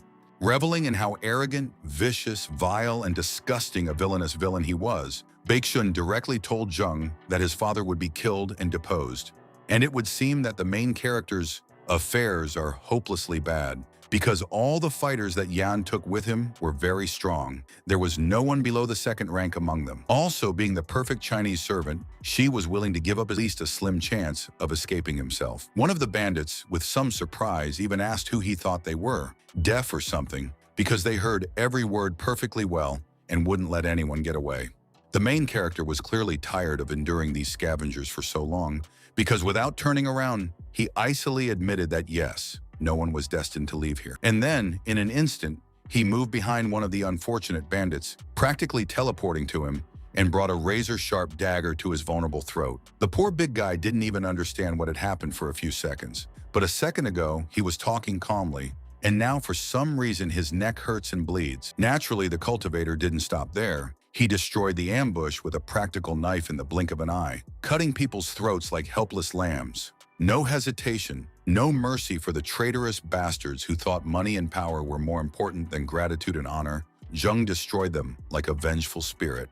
Literally, his eyes glowed blue from the power that overwhelmed him, and his body gave off the same uncanny blue glow. But the surviving villains weren't intimidated by it. They thought that if they all attacked at the same time, like a pack of hounds, they would cut off Joe's escape route, but they had never been so wrong. Yi Yan, who for a moment was a grown man, an experienced soldier who was no stranger to fighting and killing, was thrown into a real tantrum by the sight. Not just him, though, but one of his minions was also yelling at him, demanding to know why the damn puppy was even so strong when he wasn't even a warrior. The dark-haired man calmly asked when martial arts were required to be able to take someone's life, and finished off the poor guy. And he very casually, in the best traditions of the main characters of action movies, dodged the laser shot as if it was moving with the speed of solidifying molasses. Baekshun and a few other assassins were firing wildly, randomly to kill, comforting themselves with the idea that the protagonist had just drunk some kind of power booster. They hoped that such a mass shooting without stopping would be able to stop such a difficult victim, at least until the elixir's effect ended. But in vain, of course. As soon as the main character was separated from the blonde's face by a very small distance, he took advantage of this to hit the reptile on the nose with his foot. The main character had been waiting so fiercely for this opportunity that now he didn't even try to hide his true emotions. Neither the bloodthirsty grin nor the shrinking pupils. Yi Bai-shun, like any other lowly scoundrel when pressed against the wall, could only protect his life with blackmail, a reminder that the city was actually ruled by his father. And when he heard that they might harm his father as well, the protagonist only shook Yan violently and ordered him to immediately tell him where the bastards had hidden his old man. Once again proving what a spineless coward he was, the blond man shook violently in horror, then mumbled that they had hidden venerable Hongjian in the eastern part of the city. However, Yan had a plan, and it worked. The worried cultivator turned around, looking at the eastern half of the city, and didn't notice the freed prisoner pulling out a knife. More precisely, only Baishun himself thought so, because of course Zheng understood everything and foresaw, and once again deceived everyone by using his ability to double jump. That is why the only person whose brains and blood flowed out on the beaten asphalt through a fractured skull was the blonde traitor himself. But Yin was a level 3 warrior, so even with a long blade piercing through his brain, he didn't die right away. First, he croaked that he would be waiting for them all in hell. Now that all the bad people had been mercilessly slaughtered by the good protagonist, his loyal and reliable friend Lan respectfully asked what his overlord would do next. Without even looking back at him, the dark-haired man walked away in the east direction, saying that his mission now was to kill the other villains and save the Pope. The walking dead, hideous, dripping with stinking green bile instead of blood, their bodies rotting, striding forward, ignoring all obstacles around them. Even those individuals who had no working legs left continued to crawl with the tenacity of the mechanism, like hellish humanoid slugs. And the people were very careful to follow the direction of this monstrous horde, prudently not leaving their hiding places, as that would have been suicidal. Hong Jun really didn't like what he was seeing. He was no stranger to dealing with undead, but the way this particular horde was moving wasn't normal. He still didn't have time to say what it was that he didn't like, because a man came up behind him and without even saying a word, slashed at him with all his might with his sword. The reflexes of an experienced, life-hardened warrior did not fail Senior Joe, but he still could not completely avoid the damage, and blood spurted out of his shoulder. The traitor, with some even voluptuousness wiping the bloodstain from his blade, croaked, "How strong Hong Jun is. He was hit with such a weapon, and he would at least henna." The man very calmly asked if it was a betrayal, and the bald swordsman with feigned resentment said that it was actually a very rude and evil word. But then, putting aside the buffoonery, he confirmed with a smile that, yes, it was true, and even more so, there was a real conspiracy around the senior cultivator. After that, a small but heavily armed army appeared from the nearest area covered with forest trees, with blades, submachine guns, and RPGs. Although it was not easy to understand from the outside, Hong Jun was actually extremely angry because he personally knew the organizers of this riot and once trusted them. They were all elders taking part in the city's governance. They were all seen by the main character not long before, and their leader, of course, was Senior Yan. This creepy, bald, fat man no longer tried to pretend to be peaceful and friendly, and he attacked the former leader with energy discs with a sinister smile. These supernatural projectiles could easily turn an ordinary person into a piece of bloody, chopped flesh, but the mayor was able to dodge all of them. With superhuman strength, he threw his body into the air, leaping higher and farther than any ordinary mortal could, but the assassins didn't hesitate and continued shooting. The bullets were flying at a terrifying speed, but Hong Jun was able to protect himself from them, reaching out at the last moment and releasing something like an energy propeller. If it was just that, he, a powerful level 5 warrior cultivator, would have won without any problems. But then Senior Yan appeared behind him like a ghost. He whispered in his victim's ear in a friendly, even gentle voice that he couldn't hide from the hunters, and then did something that made the man cry out. The traitor tried to attach a very powerful explosive device to Hong Jun's back, but Zhou managed to push it all away from him and walk away from the epicenter of the explosion. But even he couldn't avoid all the attacks, and the old warrior growled furiously through gritted teeth as a shuriken slammed into his shoulder with a nasty squelch. He slowly lowered himself to the ground, his back to the tree, and without raising his dark gaze, asked quietly what he had done to deserve such treachery. And the vile fat man had sneered at him as an idiot for thinking that in their cruel, savage, and cynical world, trust had even a ghost of a value. No, the only thing that mattered now was power. Only those who had it had the right to call themselves people, and everyone else was just insects under their feet. Hong Jun suddenly made a strange sound, which soon turned into a dry, cold chuckle, and he raised his creepy face, which resembled a skin-covered skull with no eyes. He definitely wasn't going to let these dogs get away with it, And as soon as Yan realized what exactly he meant, he broke out in a cold sweat. Like some terrible, otherworldly deity, the man with the bottomless pits for eyes raised his blade, which had grown many times longer, and brought it down on the enemies. Old and fat Chuan didn't have time to dodge and escape, and instead he reflexively raised his palms above his head in a desperate attempt to keep the shining blade away from him. He even succeeded, but the weight was simply incredible. The old man quickly fell to his knees and shouted that his accomplices at least did something about it. However, Hong Jun was far from finished with his punishment, and his eyes that had previously seemed like black holes flashed with demonic blue flames. Meanwhile, his son and his friend Lan hurried as fast as they could. They borrowed a working SUV car and were now speeding through the city ruins. The dark-haired man kept repeating to himself that even if it was his, as he put it, insignificant father, he would not allow him to play in the box. Never under any circumstances. They were soon confronted with a makeshift barricade line made up of tightly packed sacks, and soldiers with weapons were stationed near it, clearly a defensive headquarters. And the former gamer very well saw a huge number of empty hit point strips, as if there, inside, every single person was killed by someone. The patrolman, noticing the approach of a car, stepped forward with a raised hand and ordered the teenagers behind the wheel to stop immediately. He quickly recognized the young master and asked a little sheepishly if he needed to be taken to his father while he exterminated the zombies, but a health bar appeared above his head. This only happened in situations where someone was planning to attack the main character, so he prepared to kill the guard on the spot without further ado. The thug didn't even have time to be properly surprised by the casual and mysterious ease with which his true identity was revealed when the boy jumped. The young cultivator grandly proclaimed that the only place worthy of accommodating traitors was the netherworld, and his eyes once again lit up with blue flames. Meanwhile, the fight between Hong Jun and the three traitorous elders continued, and both sides looked battered and tired from fighting for so long. Senior Zhou struggled to stand up, his vision blurring and blurring, but he didn't hesitate to croak that he would take all the scum to the grave with him. The shaven-headed swordsman, sweating profusely, croaked back with a kind of admiration that he was just incredibly stubborn, despite the fact that he was about to give up the ghost himself. Chuan, whose right arm had been torn off or chopped off in the scuffle, leaving nothing but an empty space below the elbow, snarled, "What the hell are they talking about?" He wasn't going to waste any more time on useless conversations with the future dead, so he ordered a quick end and immediately created more shurikens. Even if Hong Jun was tired, it didn't mean that he was any less quick and sharp-sighted. He once again repelled each of these projectiles with the flat side of his sword.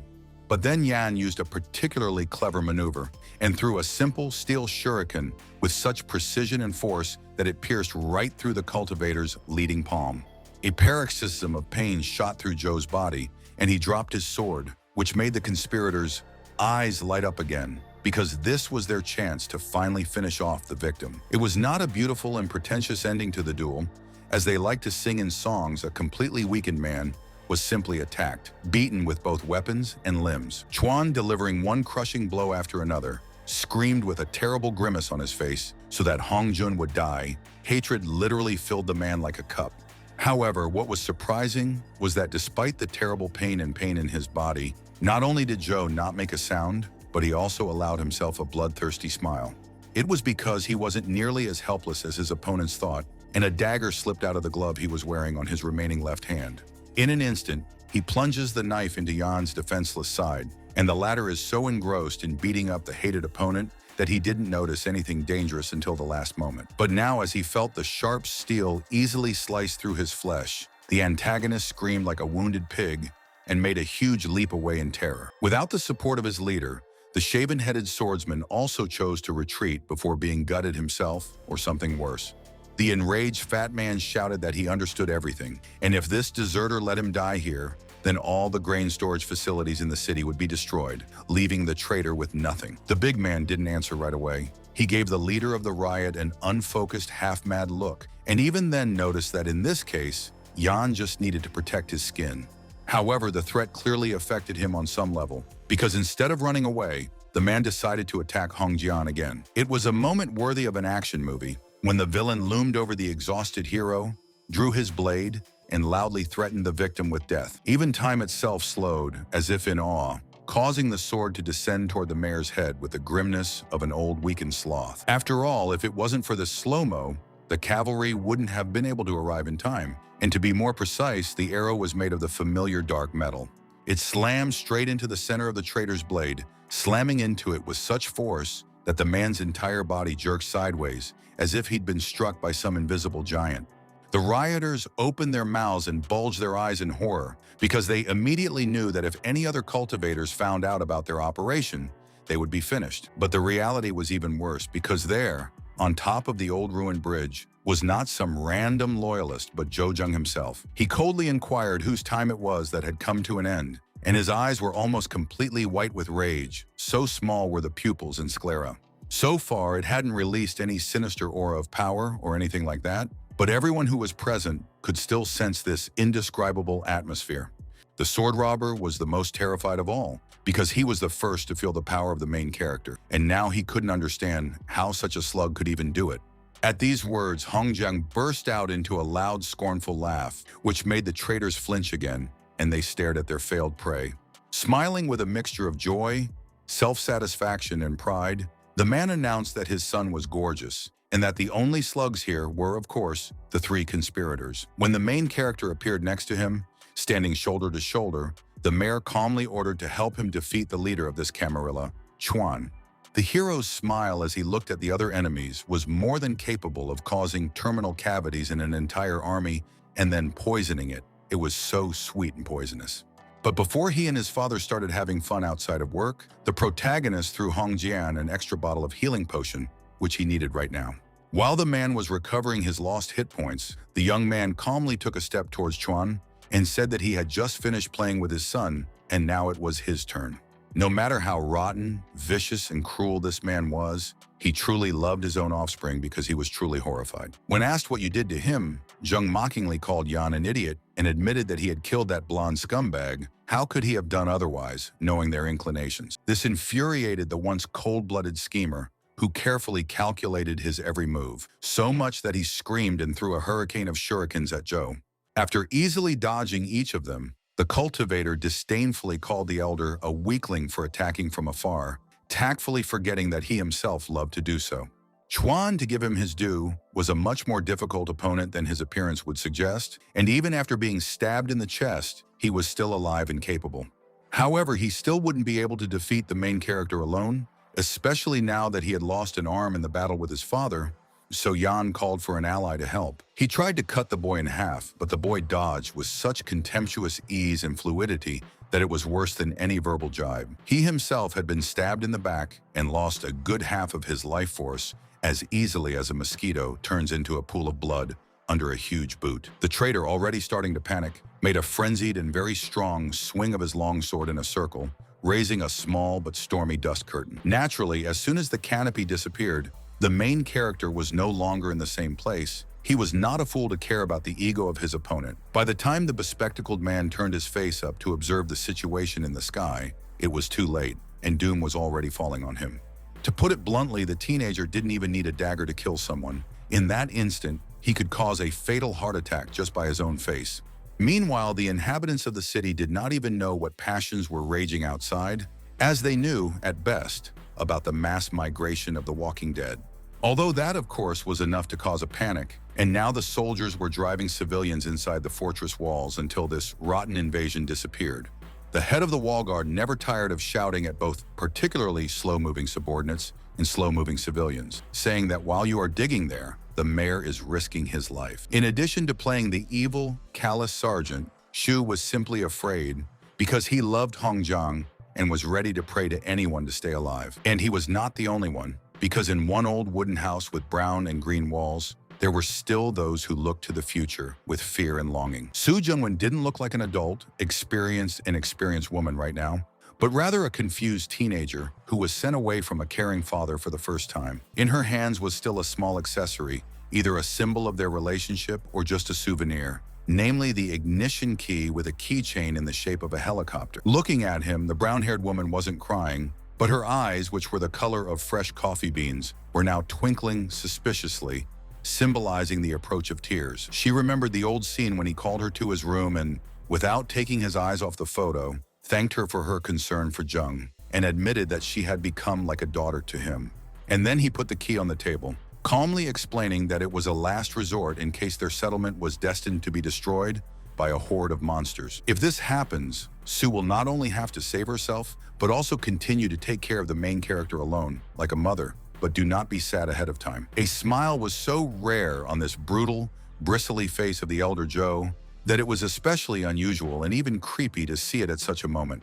Especially if you realize that this is not really a smile as such. And only a few seconds later, it gave way to a grimace of fear and mental heaviness.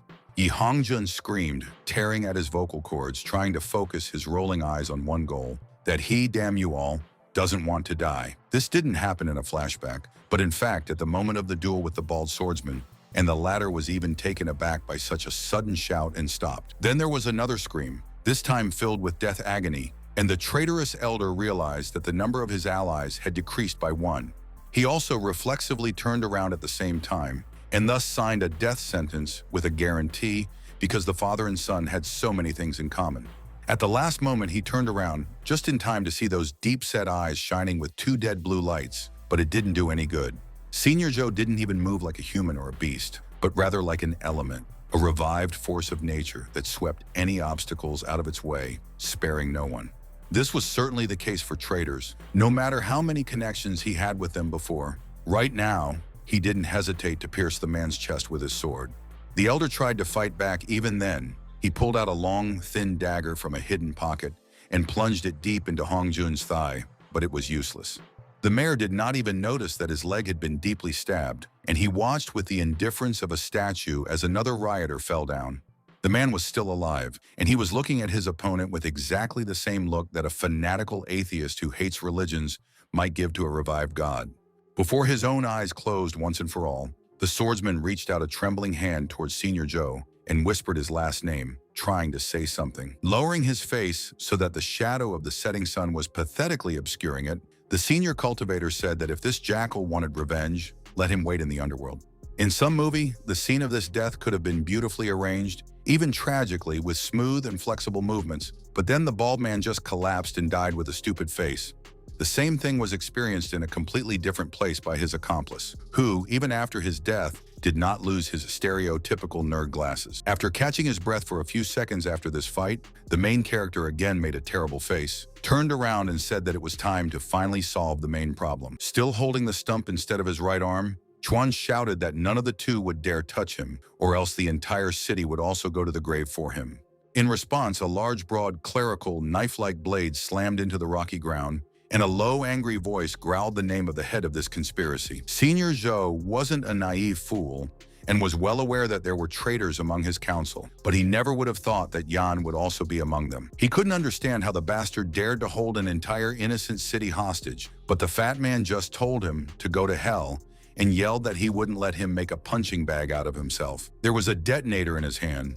Just one tap and all the grain storage facilities in the settlement would blow up, and that was bound to happen if his son's fate wasn't revealed to him. Father and son Joe paused, and while the former still looked grim, like the living dead, the latter once again responded with a sugary smile and tone of voice. However, once again making his face and voice scary, Zheng whispered, "If Chuan dares to push the button, he will not be killed, but will be tortured so that death will be better." Suddenly, another disgustingly carefree voice rang out, and he said that this kind of indecision wasn't usually typical of Senior Yan. What happened? The voice belonged to that mysterious man in an old military uniform with snow-white hair who was sitting on a tree branch and offered to tell the villain something. He confirmed that Bai Shun, Junior Yan, was indeed dead, killed by the protagonist so long ago that his corpse had long since stiffened, meaning any bidding was meaningless. Realizing that his desperate hopes weren't going to come true, the man let out a vicious, anguished growl that could have startled flocks of birds and then tried to activate the detonator. But exactly 1 second before he would have activated the mechanism, someone from the Zhou duo threw an arrow at him, knocking out the fatal device and throwing it away. After that, in less than a second, the protagonist was near his next victim, put a knife to his throat and asked him to go to hell after Baishan. In another situation, Zheng would certainly have done just that, but something happened that could surprise and frighten even this unyielding cultivator. Like two curved blue and white lightning bolts, the marks of two blows cut through space, forming a lopsided X. No, the otherworldly reincarnator wasn't on his way to the next reincarnation, but the teenager had walked out from under the fire with a speed he hadn't shown before. He was no longer smug, no longer trying to look like some invincible angel of death and retribution, but rather like a frightened rabbit. And then the young cultivator saw something again that made him do something that he had definitely never done in all of history, sweating and screaming in terror. The white-haired warrior finally came out of the shadows. He had an unimaginable 6th-level strength, and he was unhappy that the boy dared to try to kill his employer. This monster's name was Lu Yunshan, and for the fact that father and son Zhou dared to tarnish his peculiar assassin part, he was clearly going to chop off both of their heads. All the more contrast was created by the environment, which would have been perfect for some episode about meditation and self-improvement. Looking at the main characters like a hungry wolf looking at 2 frightened piglets, Yunshan croaked that the 2 of them were in big trouble and that they should stand still. Chuan, finally recovering from the shock and fear he had endured, yelled at Lu to kill the hell out of both of them, for which he would increase the promised amount several times over. But the mercenary gently stroked his bald head and reminded him that his son was dead. Everything he had worked on was practically destroyed, and even Yan himself was still alive only because of him. No, he would be happy to take on such an unspoken job, but only on the condition that the fat man gave him absolutely all his property, and only in this way. Lan Shi suddenly appeared from behind the ruins and shouted to the young master that he had finished off all of Chuan's henchmen in the area, but Zheng told him not to approach. There was a nightmare enemy here. The young warrior almost fell on his butt when he heard that it was a level 6 martial artist, a practically living demigod, but he still walked over. Against such an enemy, they were all like mangy dogs against a powerful battle-hardened tiger, and Hong Jun knew this because he ordered the youths to leave. He was ready to sacrifice himself to give his son a chance to escape, but the hero, putting aside sentimentality, harshly objected that the mayor, with his wounds, would simply be swept away in seconds. As for Lan Shi, he was also standing still, not trying to save his own skin, even though he was sweating from fear and exertion as if he had a serious fever. But then Senior Zhou gave the young man that characteristic heavy look of his eyes that were as bottomless as 2 black holes, and the silver-haired boy started running at full speed. And behind him, like a predator chasing its fleeing prey, came Yunshan, and with such speed that even Zheng, who was used to surprising his enemies with speed, could only stare. He did not allow any of the actors to leave the stage until after the performance, which he coldly reminded as he began to lower the curved sword onto the victim's shoulder. At the very last second, the protagonist stopped its blade with a block of his own dagger and coldly asked, "Since when does the 6th rank give you the right to show off like this?" Then he abruptly pulled his arm back, pushing the enemy aside, and the platinum blonde man was dozens of meters away without moving a muscle. But Lu was not only unimpressed, but even amused, considering how pointedly he started picking at his ear and saying that you think you have the guts to handle me. However, he was really too busy demonstrating his power because something hit his own shoulder with such force that sparks flew. The mayor knew that such an enemy would not give him or anyone else a second chance, so he tried to make the last blow as crushing and deadly as possible. The mercenary didn't even notice him because he was completely engrossed in bewilderment as to how he had missed this scoundrel and allowed himself to bleed out. When the sharpened metal and a certain white-haired head were only inches away, Yunshan ducked easily, exhaling tiredly.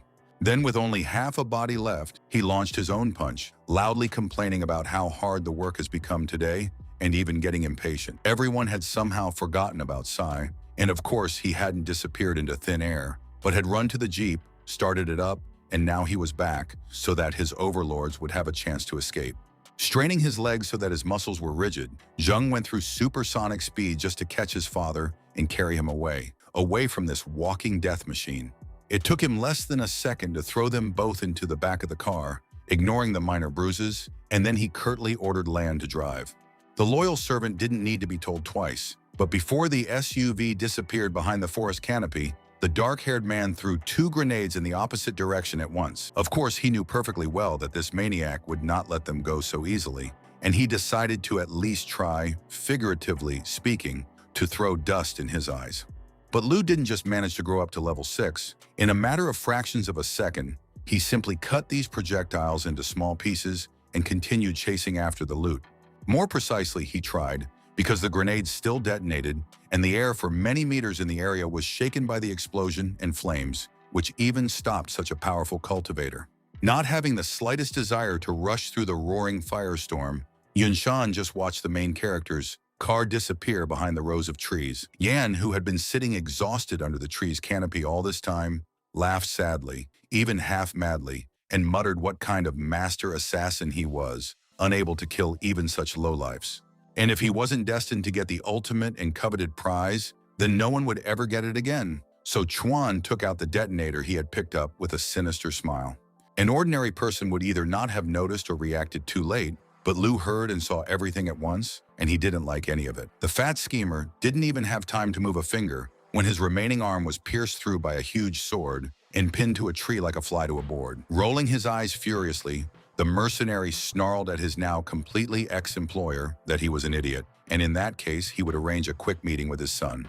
For the first few moments, the antagonist didn't react to it in any way. It seemed that the terrible emotional tension and even more serious pain simply turned off his consciousness. And then he laughed, incredibly loud and raucous, hysterical and furious, his glassy eyes bulging and not trying to hide the tears streaming from them. And he pressed the button, squeezed the poor detonator with such force that if it had been, for example, a child's hand, all the bones in it would have been ground to powder. After an unknown amount of time, only the lifeless Yan Chuan remained in that thicket, a man who already had power and influence, but in his pursuit of more, lost everything. He also never bluffed when describing his threat, as food storage facilities all over the city began to be destroyed by the blast waves and puffs of flames. Some people looked at it with shock, others with tears, others did not look and did not allow the children to do it, but everyone knew perfectly well that this meant death for them. A slow, painful death from starvation, because the loss of absolutely all grain crops was a death sentence for almost any post-apocalypse civilization. And the guards, needless to say, couldn't do anything to help, even experienced ones like Shu, who could only wonder what those strange sounds from the city were. He quickly got an answer to his question when a watchman came running towards his post and, tearing his vocal cords, fighting shortness of breath, shouted that the food storage facilities were on fire. It sounded so shocking that the man didn't even immediately understand what he was being told, because Elder Yan was responsible for the safety of grain in the city. He was just beginning to wonder if Chuan might have been the one who orchestrated this humanitarian disaster, but another guard interrupted his thoughts by pointing at the zombie horde. That colossal herd of the walking dead of all shapes, sizes, and species that humans have lived in fear of for days has finally arrived. A battle ensued, the likes of which this settlement had not seen in months, if not years, as the defenders of the wall shot, hacked, and slashed at the attackers, but they simply did not end.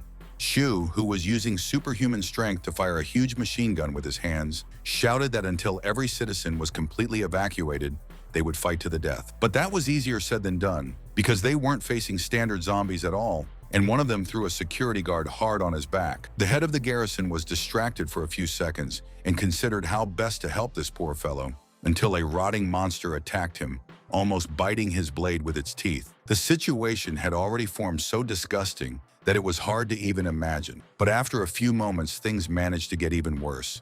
The huge undead creature with glowing green eyes had somehow gotten behind Shu, and now it was charging at him, its sharp-toothed mouth opening wide. Surrounded on both sides, denied access to his beloved machine gun, and the support of strong allies, the warrior could only cover his head with his hand and hope for less pain. But when the deadly bite was only seconds away, a miracle happened, and the bald, rotting head of the creature was pierced through by some shining object. Zhou, Zheng, and Hongjun had arrived at the city just in time, and there was nothing but absolute determination and cold calmness on the faces of the father and son at that moment. The arrival of the cavalry at moments when the situation seemed to be completely lost always gave people tremendous hope, and Zhu almost wept with joy. He probably would have ended up crying, but then one of the soldiers called out to him and reported that all the civilians were safely hidden behind the walls. Without wasting a second, the man ordered all of his subordinates to retreat into the city as well, because it was clear that it was impossible to fight such a horde in the open. As the survivors retreated, climbed to the top of the walls, and took up their weapons, Hongjun grumpily admitted that he never would have thought that Yan could cause so much trouble. The remaining zombies below continued to thrash the walls and bars with a tenacity that only mindless walking corpses possess, desperate to get their hands on fresh meat. The news was not coming, so the situation was still not in their favor. No cultivator would be able to deal with so many strong enemies, and even Zheng admitted that the best way out, in his opinion, was to just run out of the city. Even though their situation was literally apocalyptic, Hongjun and Shu couldn't help but rather remark on how their boy had grown wiser. Suddenly, Su also materialized next to them, holding filled glasses on a tray, and she adamantly reminded them that they all needed to drink water.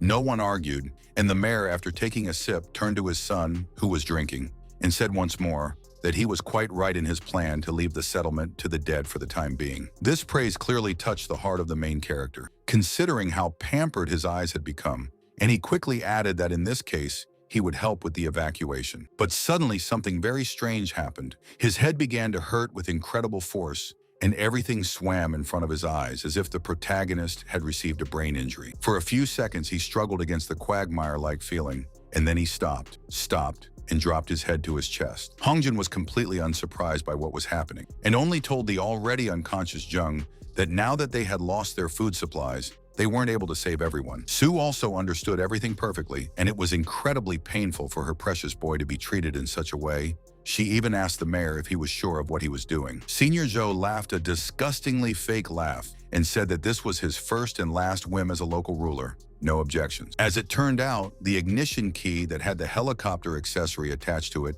belonged to a real flying car, and right now it was taking to the skies. The main character opened his brown eyes abruptly, as if he sensed danger on some hidden level. His most trusted servants, Lan Shi and Yunwen, were in the driver's seats, but he still didn't understand what had just happened or why he had been put in the helicopter. Turning to his master with tears in his eyes, the young warrior whimpered that Joe Sr. was not going anywhere. He would only defend his city with his life. This revelation sounded worse than thunder out of the blue, and the protagonist jumped to his weak feet, forced himself to the door, and then opened it to let the wind in. He too was sobbing miserably, giving up trying to keep his cool, because down there in the middle of an unspeakable hell, his damned only parent was dying. Hongjun and Shu, the two sworn brothers, were left alone on the fortress wall, and the former asked the latter in a dark voice to survive, to which the latter begged for an end to the jokes. Not because he was afraid for his life, but on the contrary, being the responsible and honest head of the garrison, he did not have the right to dispose of it as he saw fit. And he had one more, perhaps final order for his subordinates. Those who did want to escape would have to help the civilians evacuate. Most, however, did not even think about turning around and running. On the contrary, the men took out the most terrible weapons they had, huge flamethrowers.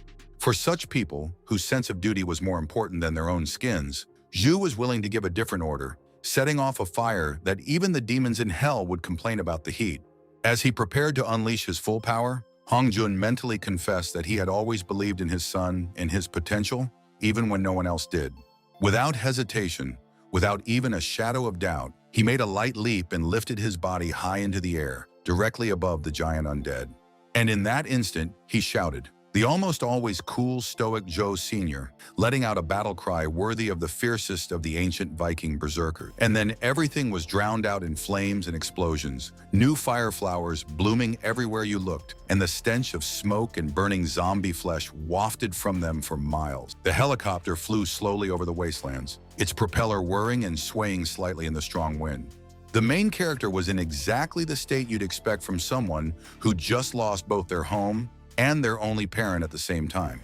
The silence weighed more heavily on everyone present than a tombstone, but no one dared to breathe too loudly until finally Lan decided to start a conversation. Looking at the young master with genuine sympathy and trying to choose his words very carefully, he said in a low voice that he was well aware of Jung's emotions. The voice that the main character replied to him without even understanding the look in his eyes could easily make a rabid rhino run away in terror for its life. Sobbing hysterically, his fingernails digging into the skin of his head until it almost bled, the dark-haired man croaked that they were nothing but deserters, miserable, despicable cowards. Before the eyes of the reborn gamer, one after another, the real Joe's memories of the years he spent carefree together with Hongjun flew by. And then there were more recent fragments of memory that belonged specifically to him, where he spent time with various people, helped them, and took care of them. All of them had died only because he was too stupid, smug, and arrogant, a stupid boy who couldn't see through Chuan's intentions. And while the young cultivator was sobbing, cursing himself, and shaking, another voice calmly noted that the late Joe had once admitted that in their reality, every day was a gift. Sue, very calmly controlling the helicopter, not allowing her fingers to waver even for a moment, led all this to the fact that fate is unpredictable, and the protagonist is not to blame. In the end, the best comfort any dead person could expect to receive was the knowledge that he or she had lived a happy life, no matter how long it was. Lan allowed himself a reassuring smile, acknowledged that Miss Junwen was absolutely right and they should try to move on, and then patted Jung on the shoulder.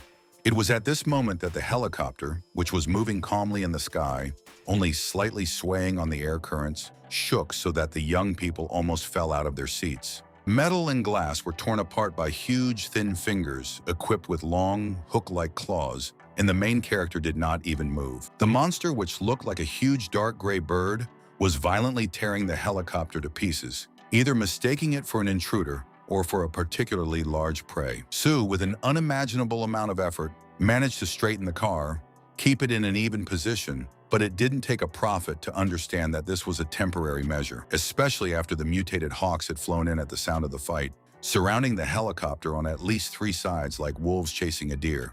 The cultivator still continued to eat himself naked and suffer from depression, so it was Lan who held on to the safety belt tightly and decided to take matters into his own hands. But just as the young man was about to jump up and cut one of the creature's throats with his sword, Jung put a hand on his shoulder and ordered him to protect Junwen in an icy voice. The young warrior hesitated, but the main character confirmed in a hard, peremptory voice that this was his order, and then jumped out of the helicopter without any cable. Right in the middle of a flock of these winged creatures, he shouted jump attack as he prepared to activate his signature combat ability. Aiming directly at one particular hawk, the young man landed on its back, then drove the blade deep into the winged predator's flesh, causing it to shake. The other monsters, realizing that their comrade had just been attacked, rushed to his aid, swooping down from both sides like falcons aiming at a rat. This may have looked and sounded nice in theory, but the reality was much more severe than we would have liked. 3 huge birds just crashed into each other. One might have thought that the protagonist would break away from the monsters and calmly fly on after his friends, but no, the hawks quickly came to their senses and wanted to continue the chase. Suddenly, there was a very low, booming, snarling sound, as if a landslide had come to life and was trying to roar, and the huge birds that could devour the helicopter ran away in terror. Chung wouldn't even need to be an expert at surviving in a post-apocalyptic world to know that when something like this happens, it always ends badly. The young cultivator drew level with his friend's helicopter, trying to see what was ahead, and when he realized what he was looking at, he dropped his jaw to his chest. It was a dragon with a humanoid body and arms, but it was clearly a dragon, and it was so huge that the military helicopter next to it looked no bigger than a pigeon. It was the creature that had made that roar, and it had just done it again, creating a sound that shook not only the glass, but also the small bones in people's bodies. But what was most surprising, nothing else happened. The dragon did not attack the main characters, if at all, and just flew away. Once in the helicopter, Jung sprawled in his chair and thanked Jesus, Allah, Buddha, the Jade Emperor, the gods of Olympus and Asgard out loud that the dragon ignored them. His friends were more than in agreement with this sentiment, especially Lan, who had never seen such huge creatures before, and Zhou, calming down, paid another compliment to Sue. She blushed, lowered her gaze modestly, and muttered that flying a helicopter was just her routine, but their flirtation was interrupted by Sai, who was afraid of something ahead. No, the dragon didn't return, and they weren't attacked by some new monster. Instead, they saw a human metropolis, just like in ancient times before the apocalypse. It was a truly surreal sight if you kept in mind the fact that all over the known world, for thousands of miles in all directions, hell was going on. Sitting down next to the young master, Lan slightly trembled as he took out a map from a hidden compartment that he had bought from a certain wandering warrior a few years ago. He didn't know how much of this paper was true, but if he believed it, it meant that there really was a large human settlement nearby, which they had come to. This city was marked on the map as Titan, and even the main character noted, without his usual sarcasm, how menacing and harsh such a name sounds. Their conversation was interrupted by Yunwen, who shouted almost in panic that the tail section of their helicopter was badly damaged and they urgently needed to land. The main character, among other things, estimated from the drawing that the night had not yet begun, and only 20 kilometers remained before the entrance to the city, a relatively short distance. So they would just walk to Titan on their own feet until the sky darkened completely. So the brown-haired girl quickly landed the helicopter at the edge of the forest. They walked in silence, not wasting precious strength and stamina to exchange empty words. And everyone, including Sue, had a large backpack on their back with various supplies. Suddenly, a huge head with round ears, covered with thick hair or fur, appeared from the bushes, and Yunwen cried out in fear and surprise. As for Zheng, He didn't even flinch or hesitate for a split second. He immediately tensed up like a spring, and his eyes lit up with the blue glow of death. He raised one of his trademark curved daggers, preparing to immediately drive it through the skull of another predatory beast, only to freeze. The bloodthirsty forest monster that the housekeeper was so afraid of was actually just a large hamster that was as tall as a man's waist. The green bar of hit points indicated that this creature was truly harmless to the main characters, and Joe, feeling uneasy, hurried to explain this to Junwen. After that, the rodent, having finished the roots or nuts he found, calmly turned around and walked away into the forest thicket, and the people just watched him go. This helped the protagonist realize that his dear teacher was in the wild for the first time in her life, and the brown-haired woman, turning purple with shame, apologized for all the commotion. Again, since they had randomly encountered a harmless, albeit mutated animal, it was logical to conclude that the developed lands of humans were not far away. Moreover, they quickly came across a battered but mostly working road made of black asphalt, and now all they had to do was walk in the right direction to enter Titan.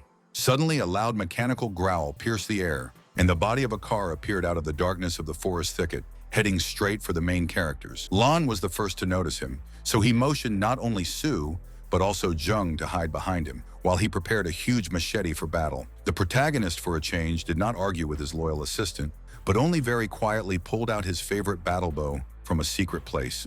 The person they were going to meet would be best served by being a peaceful and friendly traveler, because otherwise their insides would be released to the outside. Since there were people on the road, the driver quickly slowed down to the level of a slowly walking person and then stopped the car altogether a few steps away from the heroes. There were several people sitting in the open back of the truck, and one of them got to his feet, a young muscular man with a shaved temple and red shoulder pads with some kind of symbol.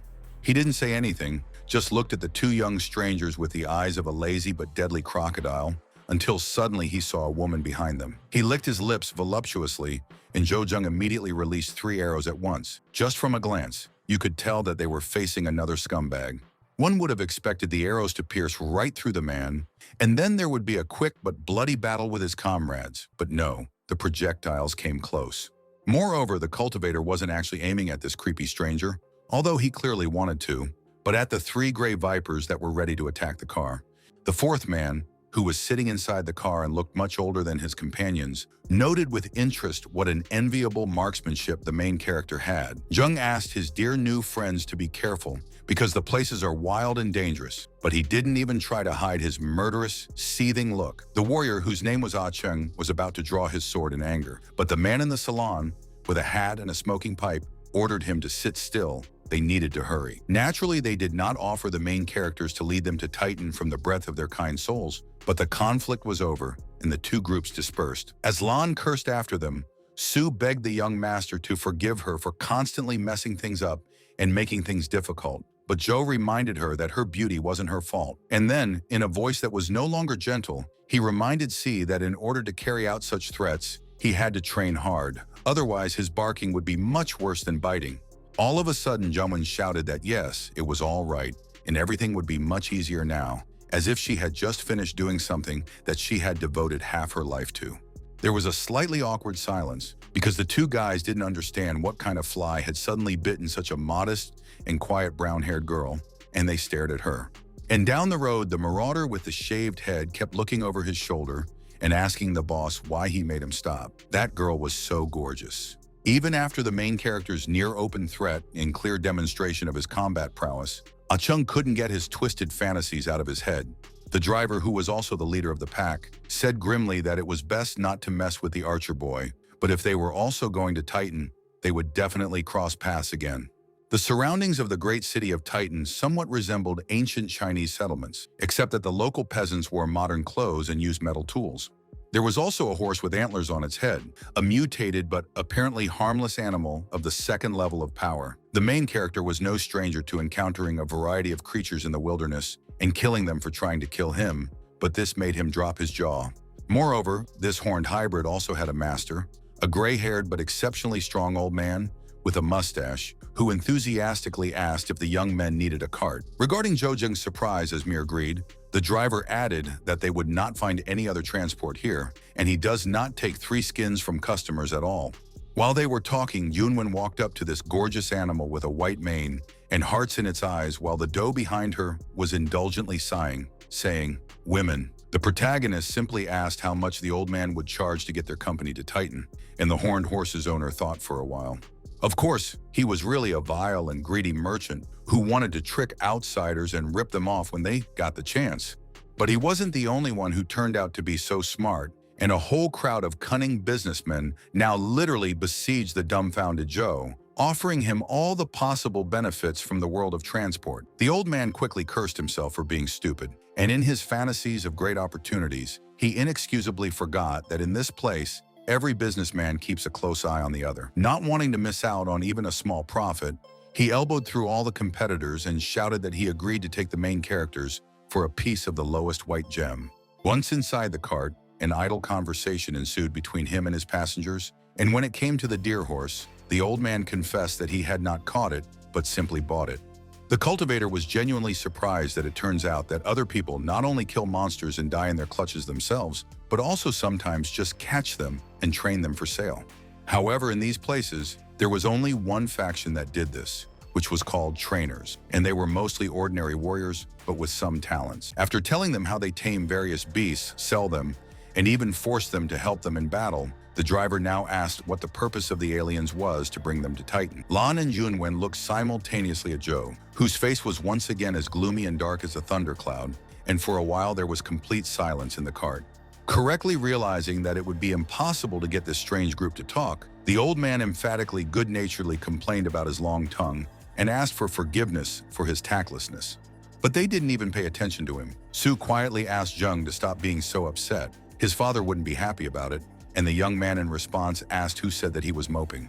Trying to put on his usual self-confident grin, the young cultivator said that he was considering what he would do in the new big city. By the standards of the ancient world, before the catastrophe, the Titan was not particularly large, passing only for a medium-sized city, but by today's realities it was truly colossal. Even the main character, who for a moment had come from the real Earth and remembered it in all its glory, now swallowed loudly, clearly cursing himself for bragging. And here everything was set up strictly, no hint of medieval barbarism. There were guards at the entrance, a sign with a warning about the toll for passage and card merchants. Once inside, they found themselves in District 5, and it was, to put it mildly, not very impressive, not much different from the village they had seen before, although Joe assumed it was just a slum. Sue peered at the previously purchased map to find the way to the inn, but a creepy man wearing a pink hat with ears and a pink heart on his apron was already walking towards them. He pointed to a hotel marked with the same Valentine's heart symbol, but it was a nasty, dirty, ancient building with broken windows. In another place, the three heroes sat down on a rotten bench, and Joe mumbled with a heavy sigh, saying that they had been looking for a hotel for so long, and there was not a single living soul here besides them. Suddenly, the brown-haired woman's eyes bulged, and in a very slow, quiet tone, noted that the name of this, if I may say so, institution is more than appropriate. They were looking at a strange building that somehow turned out to be made of clean and fresh concrete with intact and clean windows, and it was called the Peter Song Hotel. Inside, they were met by a beautiful woman in fan service clothing that mimicked traditional Chinese outfits and gently asked if they would like to rent rooms. The protagonist asked if they would believe him if he said that they only came to visit the toilet, and the employee laughingly promised that she would immediately write them down in the book. Poor Sai almost had a heart attack when she told them that just one night at their place would cost travelers 2 pieces of crystal, even if they were white and low grade. For an ordinary person, even that would be a disproportionately high price to pay for so many nights at the inn, but Jung didn't want to bargain at all and immediately laid out the right stone. It was easier for him to just pay and enjoy himself in comfort than to live in a house that looked like it was built for horror movies, but later he became very sad. The reason for this, of course, was his father, and to be more precise, the regret and grief over his self-sacrifice. But then the teenager was distracted from these thoughts by a knock. Then those sad thoughts vanished completely when he saw that it wasn't boring Lan who was waiting for him outside the door, but Junwen, and her breasts were slightly open. Wow. Smiling, blushing, and acting like a complete fool, Zhou allowed the former nanny to enter his room in the most unctuous voice and talk about whatever she wanted without fear. In the end, after taking a deep breath, she admitted that their money was only enough for 1 week of living in this hotel, then she would have to leave. The next morning, the boys went out to investigate, and Lan even noted with some admiration how many strong warriors there were. 3rd, fourth, and even fifth rank. Joe wasn't surprised and didn't care, because it was clear that a large and important city would attract many strong people, but she was ashamed to admit that he couldn't even become a soldier here. The dark-haired man patted him on the shoulder and urged him not to lower his nose, because the level is a lucrative business. It can always be raised, and Lan vowed to try his best. Meanwhile, the protagonist was thinking about the money. Sue scared him with her calculations, and only then did he remember that he had hidden a huge cache of thousands of crystals from everyone. Suddenly, this duo was accosted by a girl who clearly belongs to the oldest profession, and the most obscene images hugged the blushing blonde by the hand, promising knowledge for a fee. As she struggled and burned with shame, the cultivator noted with disdain and derision how degraded the local warriors must have been to buy what was essentially a rumor. Like the stereotypical Honest John of American pop culture, the girl began whispering promises in Jung's ear, promising him the most important secrets in exchange for just a white crystal. And the main character totally agreed, because hey, it's ultimately easier to just pay a little, but once, than spend hours wandering around here like blind puppies. Very soon the duo arrived at the first important point of their journey in Titan, namely the large gray building of the Association of All Local Fighters and Martial Artists. The interior, however, did not resemble any stereotypical training hall or anything like that. On the contrary, everything was strictly and unified. Bureaucracy is truly an inexhaustible and ubiquitous vice of humanity. It takes root wherever possible, and even here, Jung and Lan needed to fill out paperwork. Joe's ID card revealed not only his name and that he was a warrior, but also that he was 178 centimeters tall and 20 years old. The girl clerk, sitting on the other side of the safety glass, also politely asked the hero to put her palm on a special device so that it could calculate his strength. There were so many things the main character had become accustomed to, and even such technologies seemed like something out of the realm of magic, but he fulfilled the request out of objections. A few moments passed, filled with the feeling that something amazing was about to happen, like the machine calling Jen the god of warriors. But no, the device saw him only as a trainee warrior, and the official, having lost all cordiality and enthusiasm, confirmed in a dry voice that he was now a member of the association.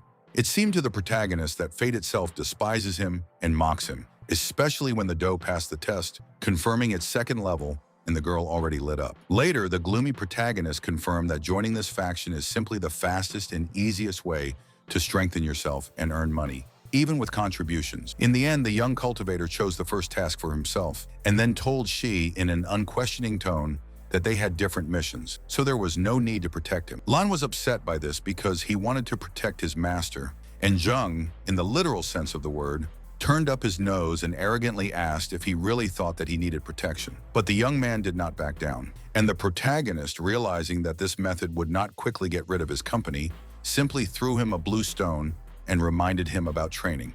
Out of embarrassment and excitement, the young warrior started shouting that he wasn't worthy of such a thing and that they didn't have enough money as it was, but Joe shushed him and confessed that the gem was from his personal stash. After that, he went back to the table to discuss something else, while Lan continued to desperately hold the stone to his heart like a precious child. After that, Jung had to endure many more humiliating minutes filled in the adventurer's bus, where people were outrageously scandalized and almost fought with each other. When the car stopped, the main character, who got out silently, thanked the Buddha that it was over. And not only he was the only one, many people felt that he stank. Walking through the stalls and stalls like a heron through a swamp, the main character muttered to himself that he never thought there would be such a crowd far from Titan. And the order here was not much different from the glorious, time-honored traditions of the Arab bazaars, since the first merchant began to offer Joe his car. The cultivator, however, was much more interested in the pretentious black and green motorcycle, and the mechanic explained that he could sell it for different money or give it out as collateral. Gasoline was available for a fee, but when the salesman saw what area the strange kid was pointing at, he was horrified, because even fifth-rank soldiers were afraid to climb into such rubbish. In response, the protagonist made a mysterious face, something between a smile and a meaningful surprise, and said that yes, everything is correct. He wants to give them a gift. After that, the story shifted to how a group of vile, mutated predators, resembling hybrids of hyenas and gray wolves, slowly devoured the body of a deer. They ate it literally whole, not disdaining the woolly skin and hard bones, like many real predators, until something caught their attention. The hyena wolves didn't even have time to figure out what exactly had startled them, when to their horror, one of their relatives let out an agonizing squeal and then collapsed dead, with a broken head. This caused the yellow-eyed mutants to immediately leave their meal, get to their feet, and growl softly but fiercely as they waited for the mysterious opponent to approach. And the main character, meanwhile, almost screamed in surprise when for just one animal killed, the system added him a colossal number of points, 1,600. It was hard to tell from the outside whether he was feeling more fearful of strong monsters or enthusiastic. But one thing was for sure, Jung was going to play hard. It was with such a ridiculous expression that could easily have driven the late Yanbaishun into hysterical laughter that he opened fire on the pack that had discovered him. Despite the level of danger, these animals died just as easily as ordinary animals. Just one shot was enough for another hyena wolf to fall dead. He took an arrow from the carcass of one of the creatures and shook his head regretfully, for he had made an unforgivable fool of himself not to buy new shells because these were already crumbling in his hands. But hey, on the other hand, it opened up a first-class opportunity to practice close combat because the monsters weren't all exterminated yet. They were much smaller than the shadow wolves from the forest around his old home, but they were much more dangerous, and the main character dodged the first blow with great difficulty. Despite the fact that a blow from such a clawed paw could easily have ripped open his stomach or broken his ribs, the brunette couldn't help but grin triumphantly as the last of the specimens arrived. In response, it also moved behind one of the predators with lightning speed, causing the unfortunate creature to flinch all over in sudden fear. Being in the wilderness wasn't good for the boy's mental health because he was acting more savage by the minute. Standing directly in front of the hyena, with a half-crazed grin, he ordered it to come closer, help him train his body properly, and the predator, on the contrary, stopped. The tension was so intense that it could have been sliced into pieces like a huge lump of butter, since by that time the entire pack, with the exception of one individual, was dead. The monster, left all alone, had nothing more to lose but its own life, and it finally charged at Joe, never taking its burning gaze off of him. Another attempt at a blow that could easily skin a grizzly bear's head or shatter a tiger's skull, and another careless turn from the cursed boy. And then it got to a tragicomic point. When the hyena tried to bite off his head, the cultivator just made a bridge, crouching down with his hands like in gymnastics class. Then slowly, with a hideous crunch, he straightened up, turned his unnatural puppet-like face to the enemy, and croaked that it was enough for one day. It took the poor monster a moment to realize the exact moment when it actually died, but at one point it was standing in front of it, and at another, it was already behind it. And then the hyena wolf, which had numerous lines of blue energy running through its body, simply fell apart into small pieces, like minced meat from a poorly cooked pancake. Still wearing that stupid smile of a shell-shocked fighter, Jung fiddled with the blue crystals in his hands, enjoying what a bountiful harvest he had reaped this time. However, he wanted to become even stronger as much as possible, and ordinary combat skills were not enough for this. It was necessary to master the power of the stars. After that, a green bus carrying young members of the Martial Artists Guild was shown stopping near a small settlement. It was still the same market where the main character rented a stylish black and green motorcycle, and he notified the mechanic, who lit up, that he was ready to return the goods back. To the poor man's horror, the magnificent steel horse that young people would have been willing to kill for in the old days now looked as if it had been thrown into a monster hole. The salesman was not left out of pocket. Joe honestly paid him everything that was due, but it was all so wild and strange that the mechanic quietly asked if the young man was afraid to die. He was either ignored or ignored, and in the Hotel C, the protagonist was attacked by a couple of mother hens, Sue and Lan, asking where the hell he had been. But the cultivator, to give him his due, easily shifted the dangerous topic by just asking how she was feeling, and the latter happily shouted that it was fine. The blue crystal helped him better than any dope could have, and Chunwen was in such a state when she heard this that she might have tried to eat Joe alive. For a moment, the young man was confused, like a child dealing with a strict and harsh teacher, but then he simply showed her his loot with a sly, fox-like grin. The brown-haired woman fell silent in shock, and when the dark-haired man loomed over her like a rock and whispered in a meaningful tone that she would have to work hard, she blushed. No, he didn't mean any of the things you don't tell kids about.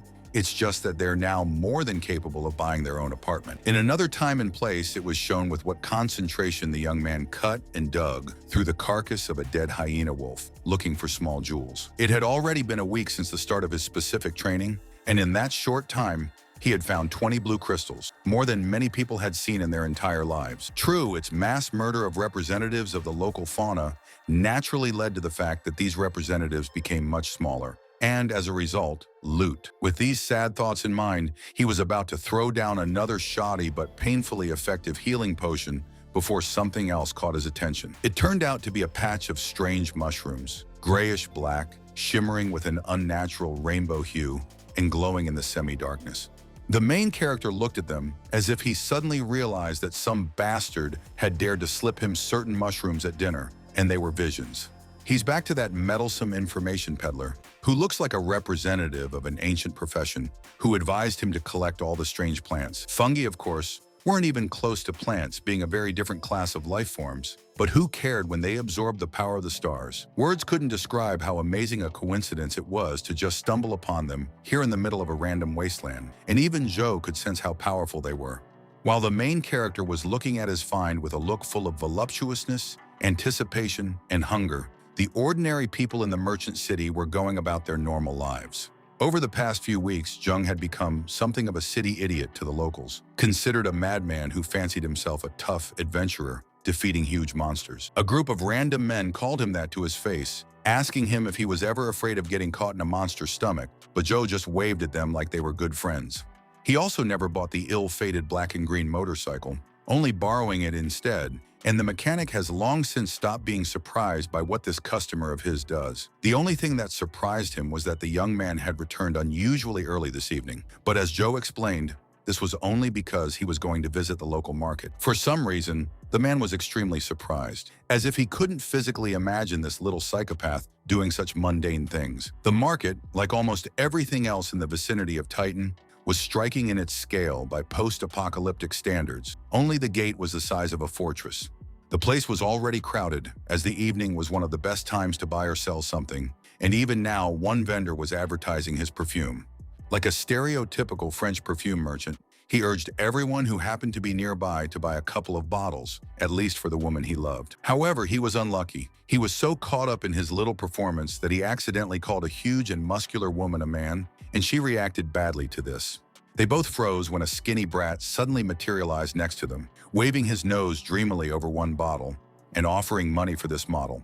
It was a highly comical scene, especially since the perfume seller, despite being young, was completely bald. But in the end, Zheng got what he wanted. While the main character was daydreaming about how much she would like this little gift, the bald and battered merchant continued his activities. The young cultivator slowly walked towards the alley between a couple of old dirty houses, looked around to make sure that he was alone. And then he did something strange, raising a hand with slightly crooked fingers, and a wave of some soft, golden glow, like a flame, radiated from them. This wasn't some pathetic trick with illusions, as one might think from the outside. This was the opening of a real, thrice-cursed portal in space. Now he was going to sell the skins of slain monsters extracted from the portal himself, at an average white crystal for perfect furs and a low-grade one for damaged ones. People immediately approached him, asking if it was possible to lower the price, but the cultivator replied with a smile that there would be no negotiations in this regard. Let them pay or leave. The man thought hard, because it was not clear how the obvious newcomer, on the one hand, was able to get these skins, and on the other, why they are in such good condition. He was an incredibly strong martial artist of the 6th rank. His name was Chang Zhan, and he agreed to the conditions of the protagonist, at the same time handed him his business card. After reading this small piece of plastic carefully as the man loaded his new purchase into the back of the car, Joe muttered, "Victory Gear." That was the name of the big man's place, and the young man was surprised that he didn't even try to check the furs, to which Jean calmly replied that he trusted his friends and his eyes. As a result, they parted extremely satisfied with each other. Chan received a huge amount of valuable materials, and the gamer was allowed to enter his shop whenever he wanted. Some other people, however, did not like this outcome of events at all, because the warrior managed to buy absolutely all the skins, leaving nothing to others. One guy with pink hair started complaining about it to his boss, a man in a raincoat and a short beard, but the latter replied gloomily that they were not up to it. However, the mercenary did not let up, because this is what happens. They worked tirelessly for 5 whole days, so that, in the end, they just broke the contract. They were arguing right next to the main character, who casually pointed out that if the problem was related to the armor, then he actually knew something about it. Like an honest novice, John, who almost perfectly copied the habits of that street vendor of information, He whispered that if there is a demand, then there is a supply, and then there is a deal. The man looked at him with an awkward and tired expression, like an actor forced to participate in a farce, but he still asked if the young man could determine the defects of the armor. Jun tried to confirm this with an exaggeratedly casual, condescending smile, but the younger mercenary indignantly accused him of cheating because he was still a puppy. After looking at him as if Joe really wanted to strangle him in his heart, the cultivator still revealed the facts about the operation of a particular armor with an even sweeter smile. Casually patting the head mercenary on the shoulder, he explained, like a master of deduction, how they had gotten involved in a difficult task, underestimated all the problems, and suffered. This already sounded so suspicious that the bearded man clearly activated his battle aura and asked in an icy voice why they should trust him at all. After hearing the indifferently calm, "You don't have to believe me," the senior adventurer calmed down, sighed heavily, and asked Jung to just name his price. Flashing his olive eyes like two fresh coins just rolled off the loom, the protagonist solemnly announced, "1 low-grade blue gem." The hot-tempered youth growled at them why they should trust him at all, only for the dark-haired man to start seducing them with a foxy smile with winnings and intimidating them with losses. And the man gave up. He extended his hand to Joe and introduced himself as Xiao Hung, the commander of the Varhammer team, thereby making it clear that he agreed to the deal, but nothing more. If it turns out that the boy cheated them, the surviving adventurers will definitely take revenge on him, but the protagonist calmly shook his hand and congratulated him in advance on his success. In their spare time, the main characters were engaged in quite trivial things that were not related to cultivation and feats, looking for a good place to live. Junwin had outdone herself, finding a lot of great options in a relatively short period of time, even though she was very modest about it. Naturally, Joe simply wouldn't be himself if he didn't choose the most expensive and pretentious option, which literally screams about how rich and cool the guy is. And when Lan and Sue whispered in horror that this was a house from the Moneybags neighborhood, he only said with a hint and an eloquent look that they were about to see real wealth. This cottage could easily have done credit not only to other post-apocalyptic dwellings, but also to the ancient mansions of billionaires, so it was cool and beautiful. The salesman, smiling ingratiatingly, said that he had already given the keys to the beautiful wife of the Jasper gentleman. He wished them a long, happy life and new profitable deals. It was, of course, about Sue, who simply didn't think to explain such details to the manager, and this led to embarrassment. But Jung didn't mind at all that she was his wife. Completely ignoring the existence of Lan, who unwittingly found himself in the position of the fifth wheel in this cart, the protagonist also presented the brown-haired woman with a gift. But while these two happy little bastards were exchanging strange chemistry of love, the unfortunate young warrior was almost suffocating from the weight on his back. After an unknown amount of time, it was shown how the main character fulfills one of his old intentions, visits the weapons market, and picks up new arrows for himself. And there he was finally discovered by those two guys, a punk with huge shoulder pads in the face of a lazy but vicious crocodile, and his mysterious boss in a simple straw hat. Rolling a wooden pipe between his teeth, the smoker asked in a sullen voice if his subordinate hadn't forgotten about the girl, even after all these weeks. Opening his reddish-brown eyes wide, Ah Chung mumbled in a very hoarse, thirsty voice that he had fallen in love, and at first sight, it was a high and great feeling. Releasing a cloud of thick white smoke, the older man promised not to stop him from his intentions, but ordered him to wait until they were done with the case. Whoever this man was, he inspired his subordinates with genuine awe, so the thug obediently retreated, although he threw after Jung how lucky this brute was today. Naturally, the main character had heard their every word very clearly, and now with a bloodthirsty grin, he retorted that it was Chung's duty to thank the gods. After finishing collecting the battle supplies, the cultivator started up his motorcycle again and set off across the rocky wastelands with steep roads. Usually these places were completely empty, except for the rare adventurer teams, but this time there was a large car right on the road and there were many armored people in it. No, they weren't setting up an ambush specifically for the main character. They were just bandits who decided to make no man's piece of land their own, and now they were driving everyone away from him. Sure enough, instead of being filled with trepidation and running away, preferably leaving the money behind, Jung only gave them a "you're kidding me right now" look. As he deliberately got off the bike, he asked in a defiant voice what they planned to do if he just ignored their laws and drove on. One of the bandits responded by pulling out a saber, grabbing the young man by the head and asking in a predatory voice if this brat was really so tired of his life that he was saying such a thing. After loosening his hair easily, the cultivator bowed his head and promised that he would punish them right now. Not even with malice or some bloodthirsty anticipation, but just like that.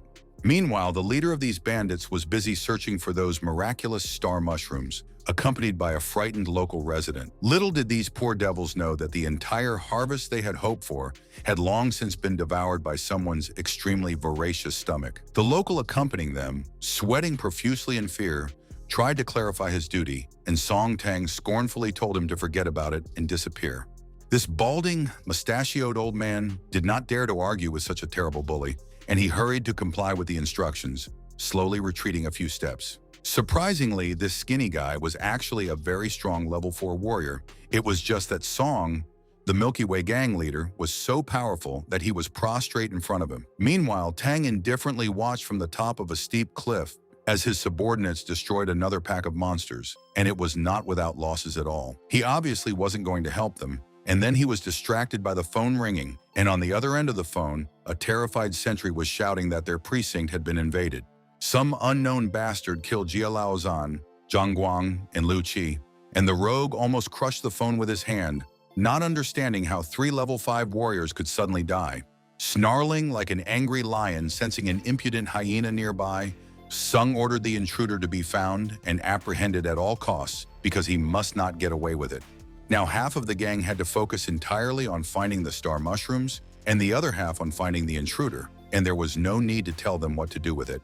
The criminals, meanwhile, had already finished destroying the mutated animals, and after that, they scattered like a pack of trained hounds. The same troublemaker who had angered them so much was now hiding under the shadow of a rocky ledge, breathing as hard and deep as if he had run a marathon. The young man won with great difficulty, and only thanks to those mushrooms and their upgrades. And while he was thinking about his characteristics, a bandit appeared nearby. This thug had a 4th rank, symbolizing impressive combat abilities, and when he found someone's footprints, he immediately called for help from his allies. The main character was very weakened. He almost felt like a rag from which all the water was squeezed out, but this did not stop him from turning into a deadly shadow again. By the time the other Milky Way cavalry finally arrived at the source of the screams, they could only stare in horror and anger at the result. Tang Song was indescribably furious, because this was clearly no longer a random run-in with no one knew who. This was a real targeted plot, damn it. The same highwaymen who hadn't been lucky enough to find the main character had, of course, been killed by him immediately, and now his body was staring up at the sky with empty white eyes. Unable to contain the rage bubbling up inside, the gang leader yelled, asking the mysterious opponent who the hell he was. After such a discovery, the criminals all the more remained alert. They did not try to separate, constantly watched the rear, and were ready to counterattack at any moment. Sitting behind a large rock that didn't hide the numerous, moving red health bars, however, the dark-haired man was thinking about how he could kill their boss. Song Tang, as it turned out, has an ordinary enough appearance to get lost among his minions, but the main thing wasn't that, it was that he was level 7, damn it. It was higher than that white-haired maniac who had helped Yan Chuan organize the fall of their colony, and just looking at him made Zheng almost squeal in fear. Forcing himself to calm down, the cultivator hid behind the rock again, knowing that yes, against such a beast, no amount of speed or thieving tricks would help. And now he simply had no choice but to admit that his plans to level up quickly and easily had been ruined by this gang of random scum. The young man crouched on one knee, his back lowered low, and clouds gathered around him in the truest sense of the word, and a strange purple wind shook his black shaggy hair. There was a loud sound that could best be described as a harsh, deep whistle, and one of the bloodhounds turned his head in confusion, asking what it was. He thought it might be the wind, but by the time he turned around to check, everything was clear. Not a single trace of Zhou's presence was left. And then the action shifted to the edge of the forest, overgrown with tall and thin trees with very dense foliage, and everything from their appearance screamed some kind of gloomy despondency. As for the main character, after finding a perfect hiding place where no one would even accidentally discover him, he drank from the jug as if he was suffering from thirst. Looking at his palms, he muttered how disgusting it was. He had devised a perfect plan to achieve divine power, and some freaks had seemingly ruined everything for him.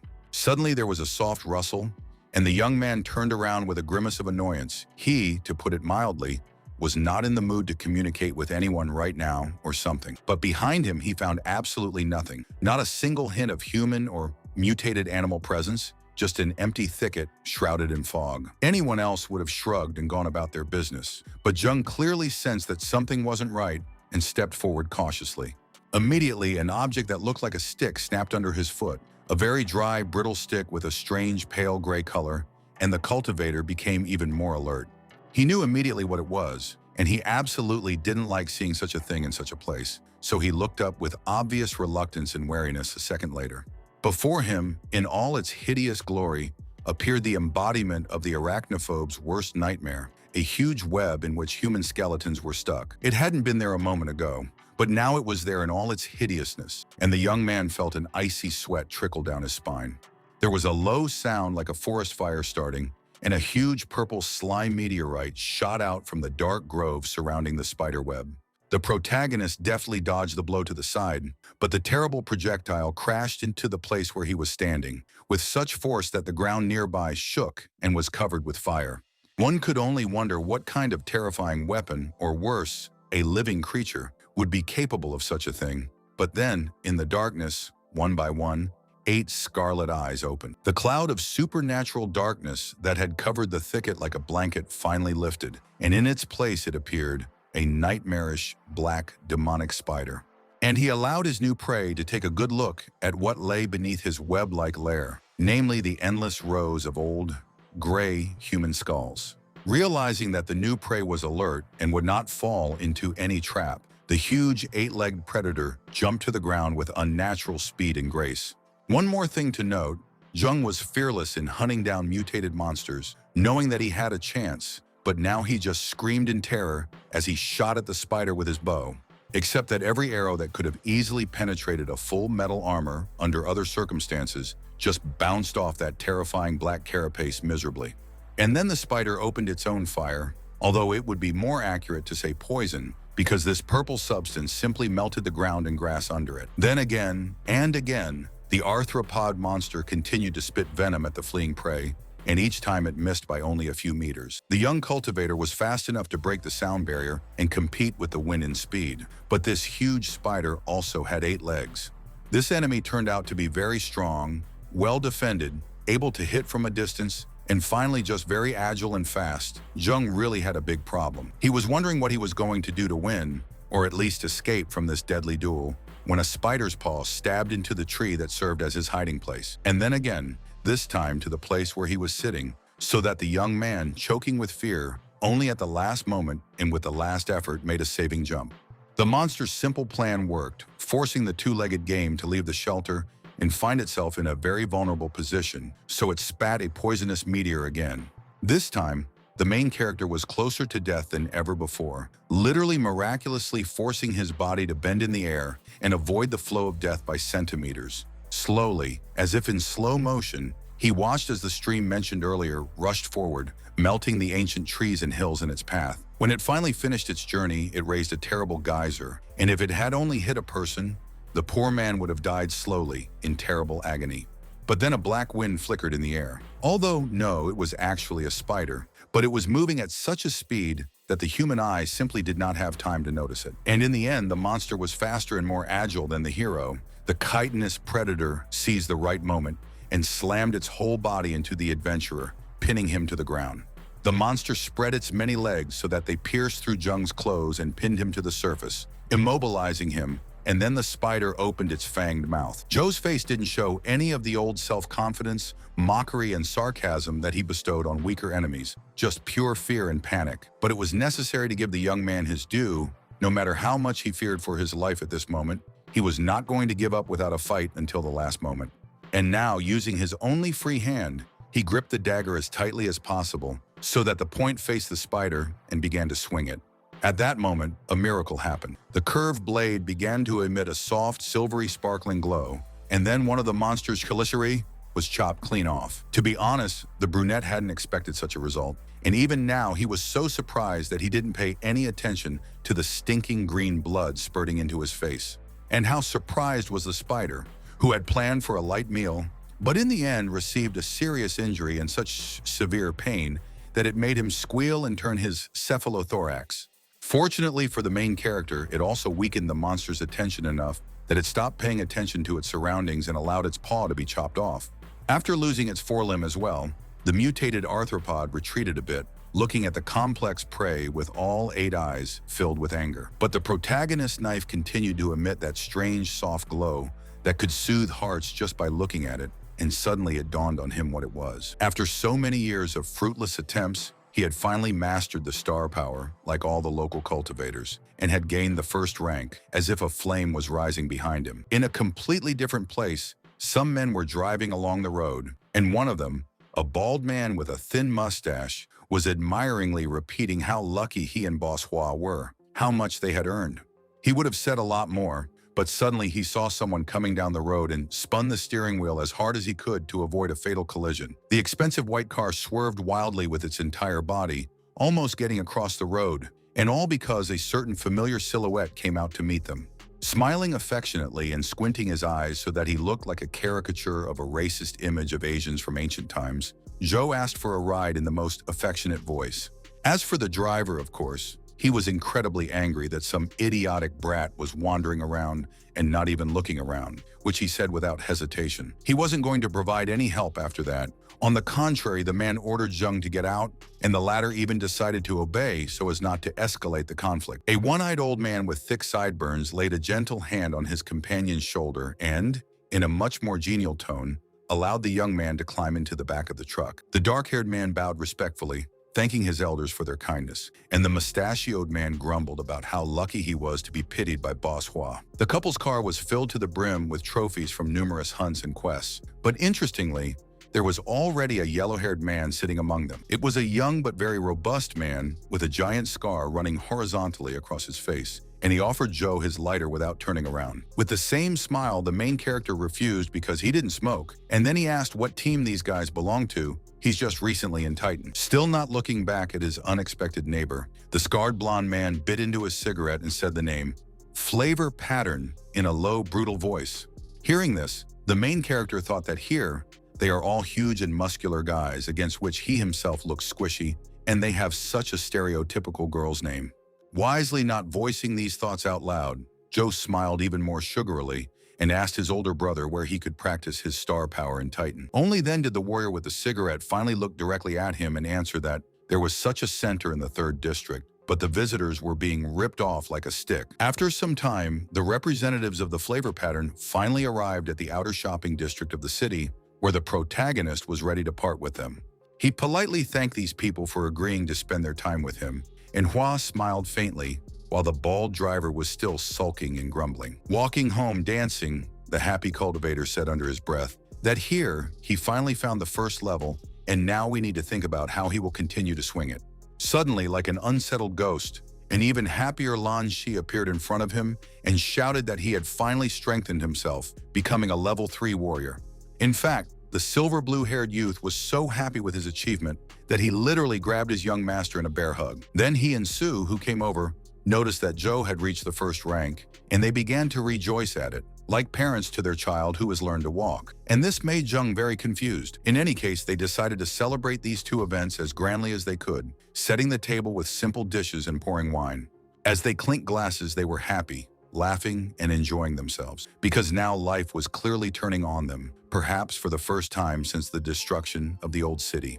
The very next day, the boys went to the training center, and although C was confused by the obvious cannibalistic prices of local coaches, the protagonist considered only the pumping itself important. As they slowly passed through the ranks of adventurers of all stripes, they couldn't help but notice that everyone here had at least a 4th level, and one even had a 6th level. Lan felt like an aspiring athlete coming into a bodybuilding gym for the first time, and Zheng swallowed and admitted that the prices were really high. After thanking their luck for being able to kill that spider and sell its web for a huge sum of money, Zhou and his companion went to a local worker, and she showed them the direction. While doing something on the computer terminal, she specified what level of training would be preferred by dear customers, and the hero hesitated, named the 3rd level. Before doing so, the woman warned them that it would cost 1 blue crystal, and they also needed a token and a special signed agreement. So they did, and she, sparkling with enthusiasm, promised the young master that he would not let him down, to which Zheng, with obvious weariness,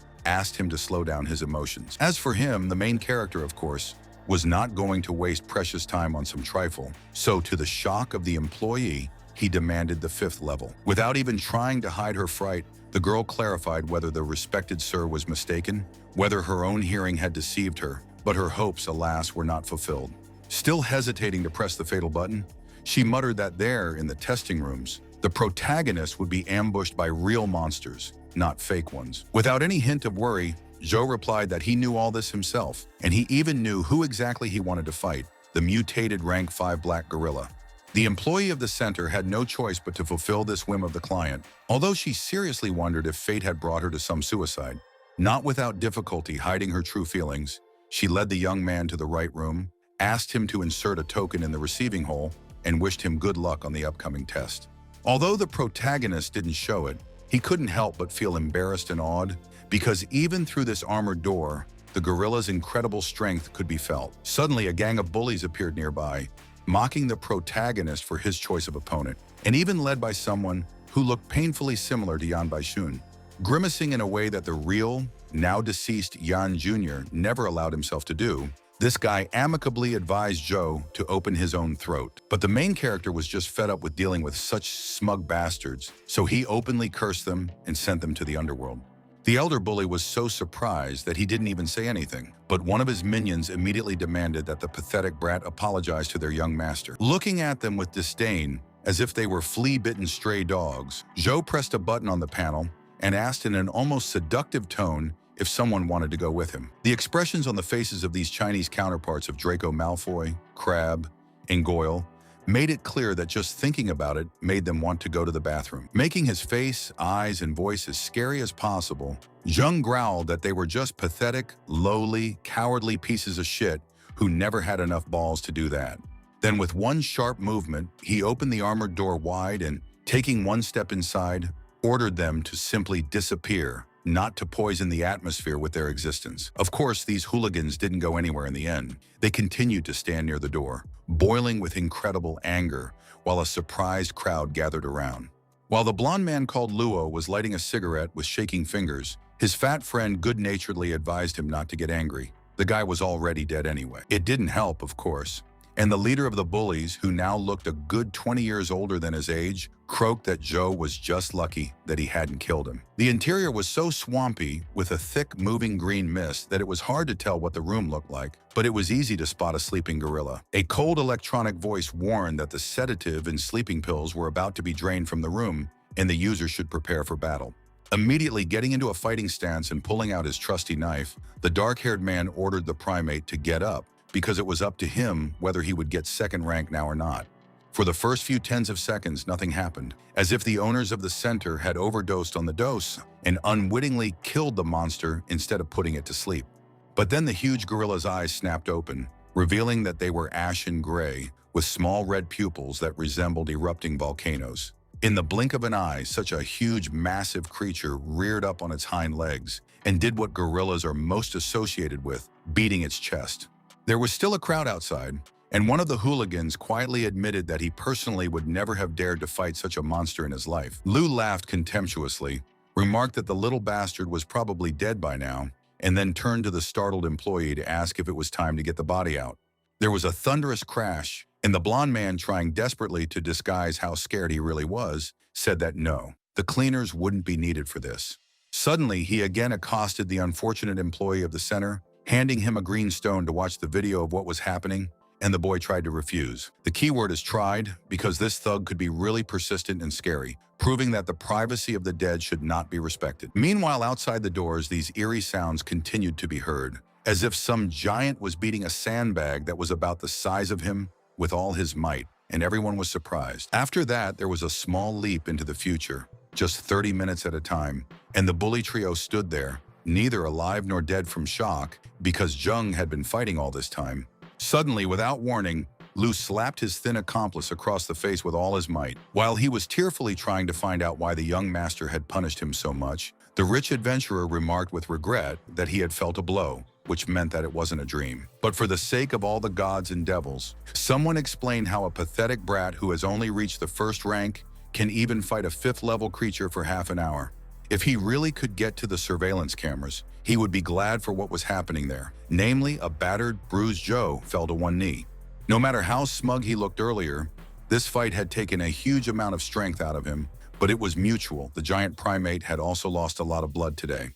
However, none of them were going to back down, and soon the main character in one subtle movement made his body rise into the air, like a rat from one vulgar meme. The giant mutant was incredibly strong, but it was also slow and clumsy, and the damage it had already taken slowed it down further, so of course it missed. After easily avoiding the huge fists, the protagonist flew around the gorilla's entire body before landing gently on the creature's back like a tiny mosquito.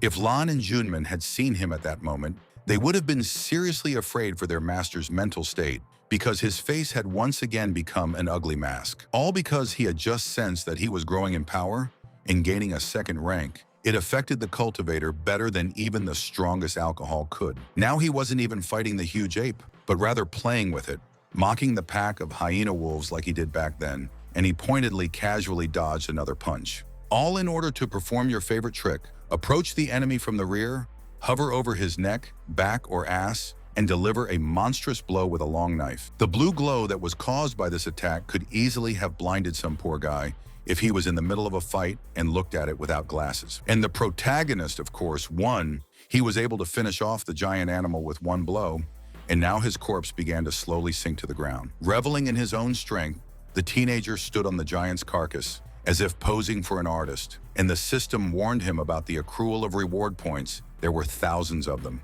The second bully on Luo's errand, a fat man with very plump lips, pressed his ear to the door with all his might to hear everything, and he finally panted that brother was definitely dead.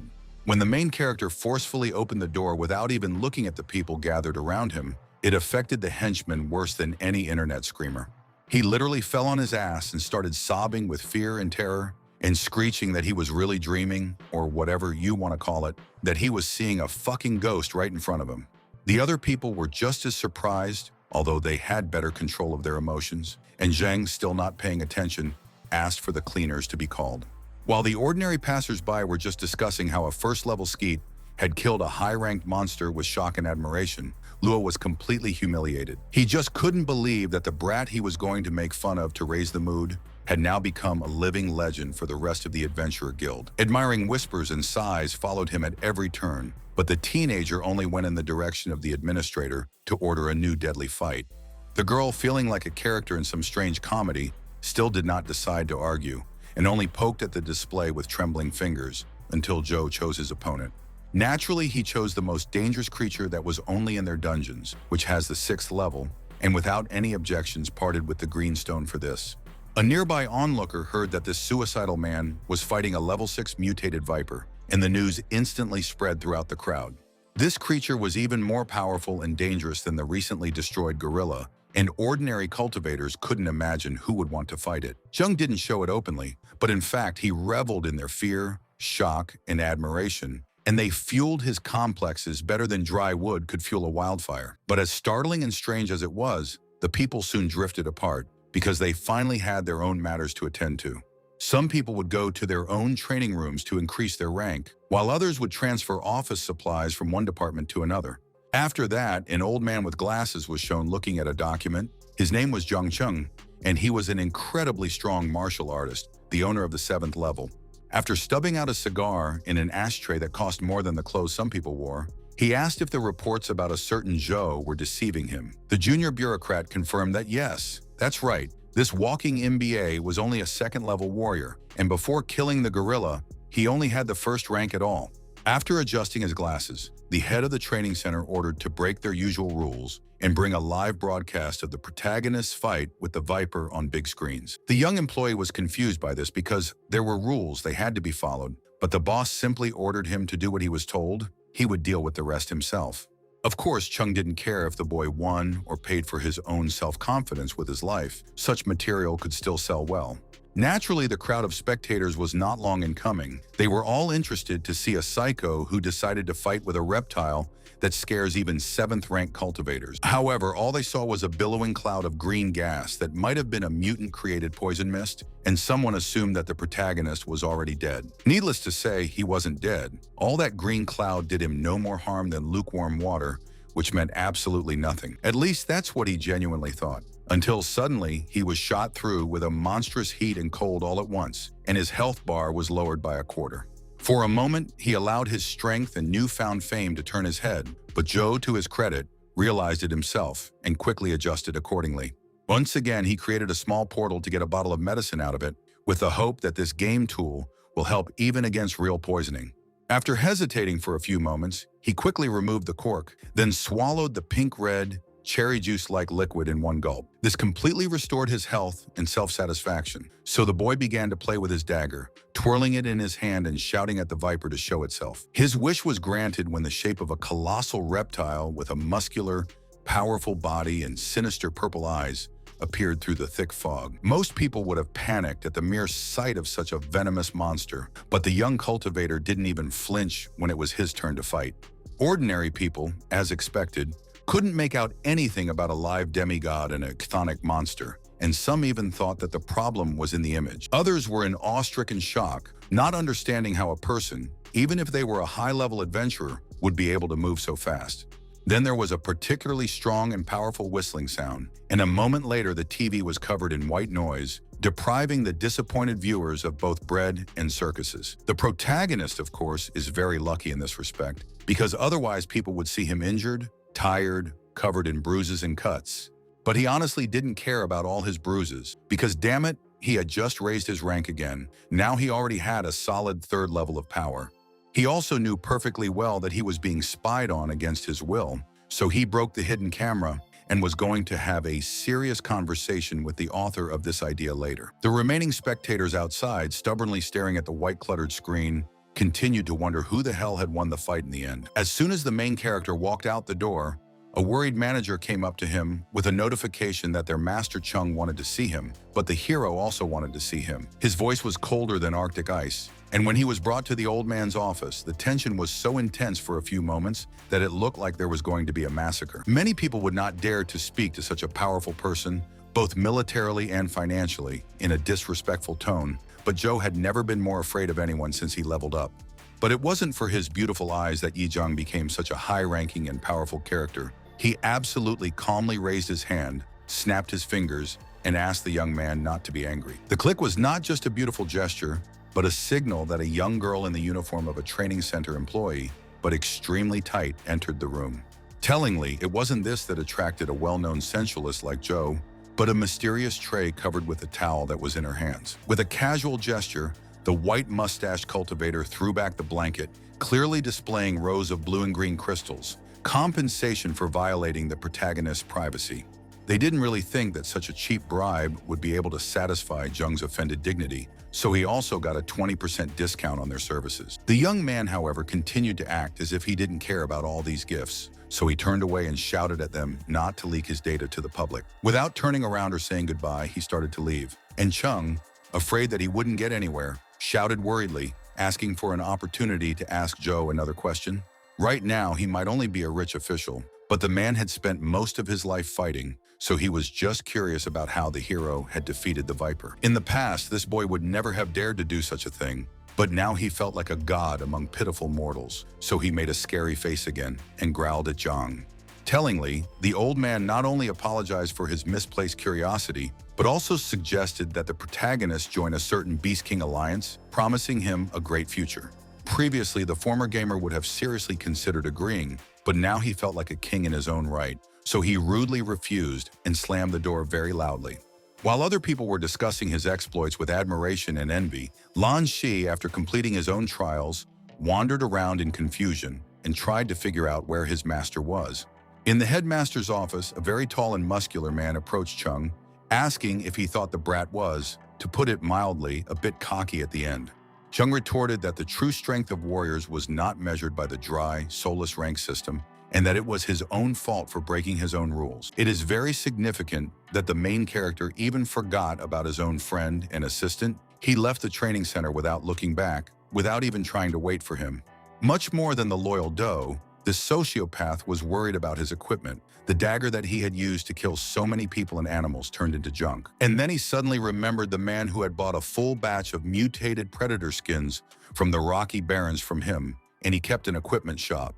Naturally, he had gone straight to it, and it must be admitted that the shop could make an impression from the outside, looming over its customers like a cliff. After realizing how rich that person really was, the cultivator was truly horrified, because it turns out that he sold his spoils for a measly penny. Shame on him. The meeting between the two was much more informal than one might expect, and it was much more like a meeting of old friends. What was there to say if the gunsmith literally offered his perhaps most profitable supplier and client a mug of hot drink, and Jung didn't refuse it? Chang John, however, couldn't ignore the fact that in a matter of days, his acquaintance had reached the third rank. But the brunette himself tried to reduce everything to a joke, saying that he tried well. Naturally, the experienced cultivator wasn't going to believe such nonsense for a second. Even on the contrary, he advised the protagonist to think better of the lie next time. However, he respected the privacy of his visitor, and they had no problem moving on to the main topic of their meeting, buying new, more suitable weapons. But that wasn't all. There was a strange object in Joe's hands, and he wished that his new friend would accept this artifact or whatever was in his pockets. It turned out to be the last tangle of the giant black spider's web, and John literally burst into tears as he accepted it, because this material was used to make the best equipment. In addition, such a thing was incredibly rare and valuable, simply because it was possible to get a high-quality web directly from, let's say, a source. In other words, this smiling boy, who had been in Titan for a week without a year, and until recently did not even have the first rank, killed a nightmarish, invulnerable ogre monster. The realization broke Chan into a cold sweat, and he quickly offered 15 green crystals for this gift. Fortunately, the main character easily agreed to this. John was not only a businessman, but also a real enthusiast of his business. So when he realized that the conversation ended safely, he was really delighted with children. Not only did he promise to make the equipment itself for free, but he also took the client to the inner sanctum of his establishment, a workshop where numerous blacksmiths hammered. In addition, Cheng gave his word that he would create a weapon that would be much better at channeling Jung's star power than a random craft by at least 13%. Putting on gloves and eye protection glasses, the craftsman muttered that he might finally be able to refute Mr. Ning's silly myth about the properties of things. To put it bluntly, this process looked strange, because the same things that were used to work with metal were used for organic cobwebs. Of course, it wasn't a typical spider web at all, so not only did it withstand the hammer blow and the terrible heat without any problems, but it also intertwined with the metal ingot. After a certain amount of time, John placed the resulting crystal in a bucket of cold water to cool it down faster, and the result was not at all organic. Soon, a black crystal knife was left on the ceremonial tray, and Chang, without even trying to hide his admiration and white envy, admitted that Jung was incredibly lucky. From the first touch, the main character realized that this new weapon was much better than the old one could ever be, because it was very light. He deliberately picked it up with one finger, then spun it around like some exotic spinner, and even for a second did not feel even a tiny weight. Having acquired real cultivation skills, the hero had developed a disgusting habit of making scary faces, and now he did just that, gripping the blade. A wave of true battle aura also radiated from him, and it only took the armorer a moment to realize that this was a godlike champion of at least rank 8. Meanwhile, the young man continued to play with his new toy, swinging the dagger through the air as if he was trying to stab the only visible opponent. But John saw something even more shocking in this, which was that the artifact somehow channeled as much as 20% of the star power. It was unthinkable. The craftsman was filled with such understandable but intense envy that he practically kicked the main character out of the shop, ordering him to walk away while he was still in control. As soon as the smug puppy disappeared, Chan growled under his breath that what had just happened was not unique. He could repeat it as many times as he liked. And while the once good-natured blacksmith chased his apprentices around the corners, the main character walked casually around the city while familiar figures walked to meet him. It went without saying that they were the same bullies from the training center, and they even passed by at first, but then they still paid attention to Jung. Luo and one of his henchmen thought with great pleasure about how they were attacking this arrogant asshole right now, and only the fat man showed common sense. In response to his reminders that the kid had killed a gorilla and a viper, the blonde boy punched him in the face and growled that the main character was just cheating back then, and so he was still a scumbag. However, he hesitated for a second, realizing that his target now had a third rank of power, although it seemed to him that at the time of their meeting, Joe only had a second or first rank. In any case, he didn't care about such details as long as any negative consequences went to his henchmen, so he literally kicked one of them in Jung's direction. Another arrogant antagonist began to read the protagonist a pathos speech about how fate brought them together again. And the brunette did not even lead an ear. He was talking to a little girl.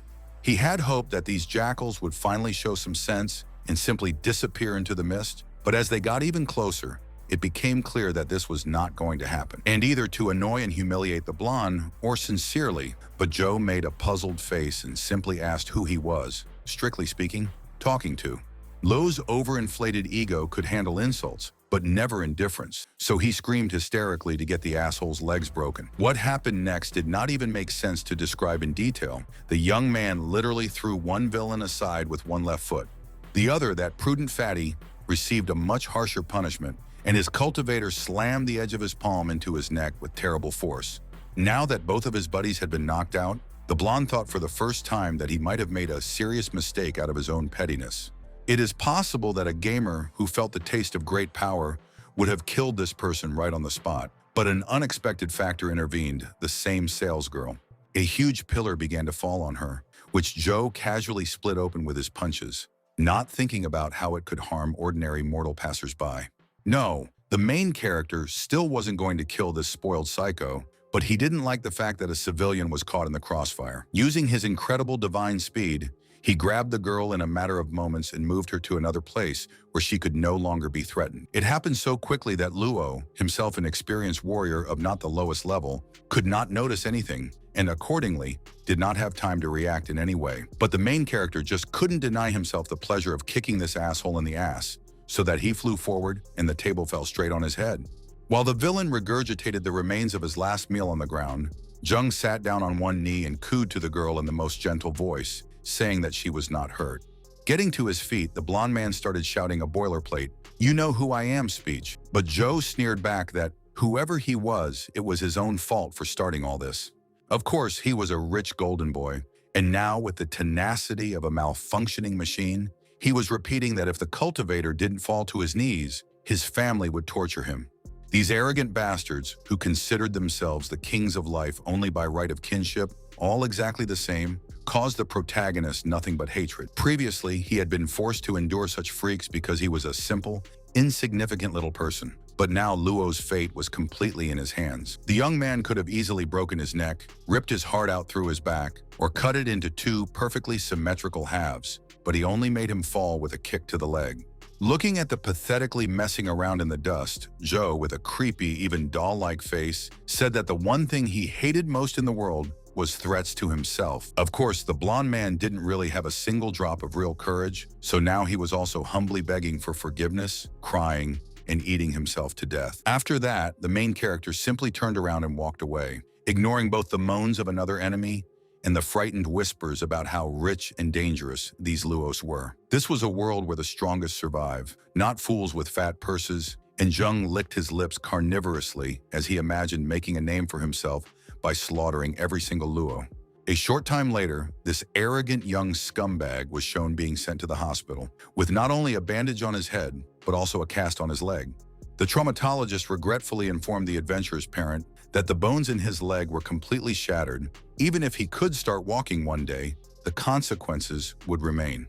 And the young man, of course, will not be able to raise his spiritual rank as much as before, if at all, because his chakras and other astral nonsense are also crippled. It was very revealing that Senior Luo was much more concerned about this circumstance than the fact that his heir ended up in the hospital with severe injuries. Sobbing and twitching his hands, the blonde man shouted that it was all Joe Jung's fault. It was him who needed to be severely punished, but dear dad just called him a jerk with contempt. Like John, like Chung, he was now asking one specific question: what kind of strange bastard had appeared in the city?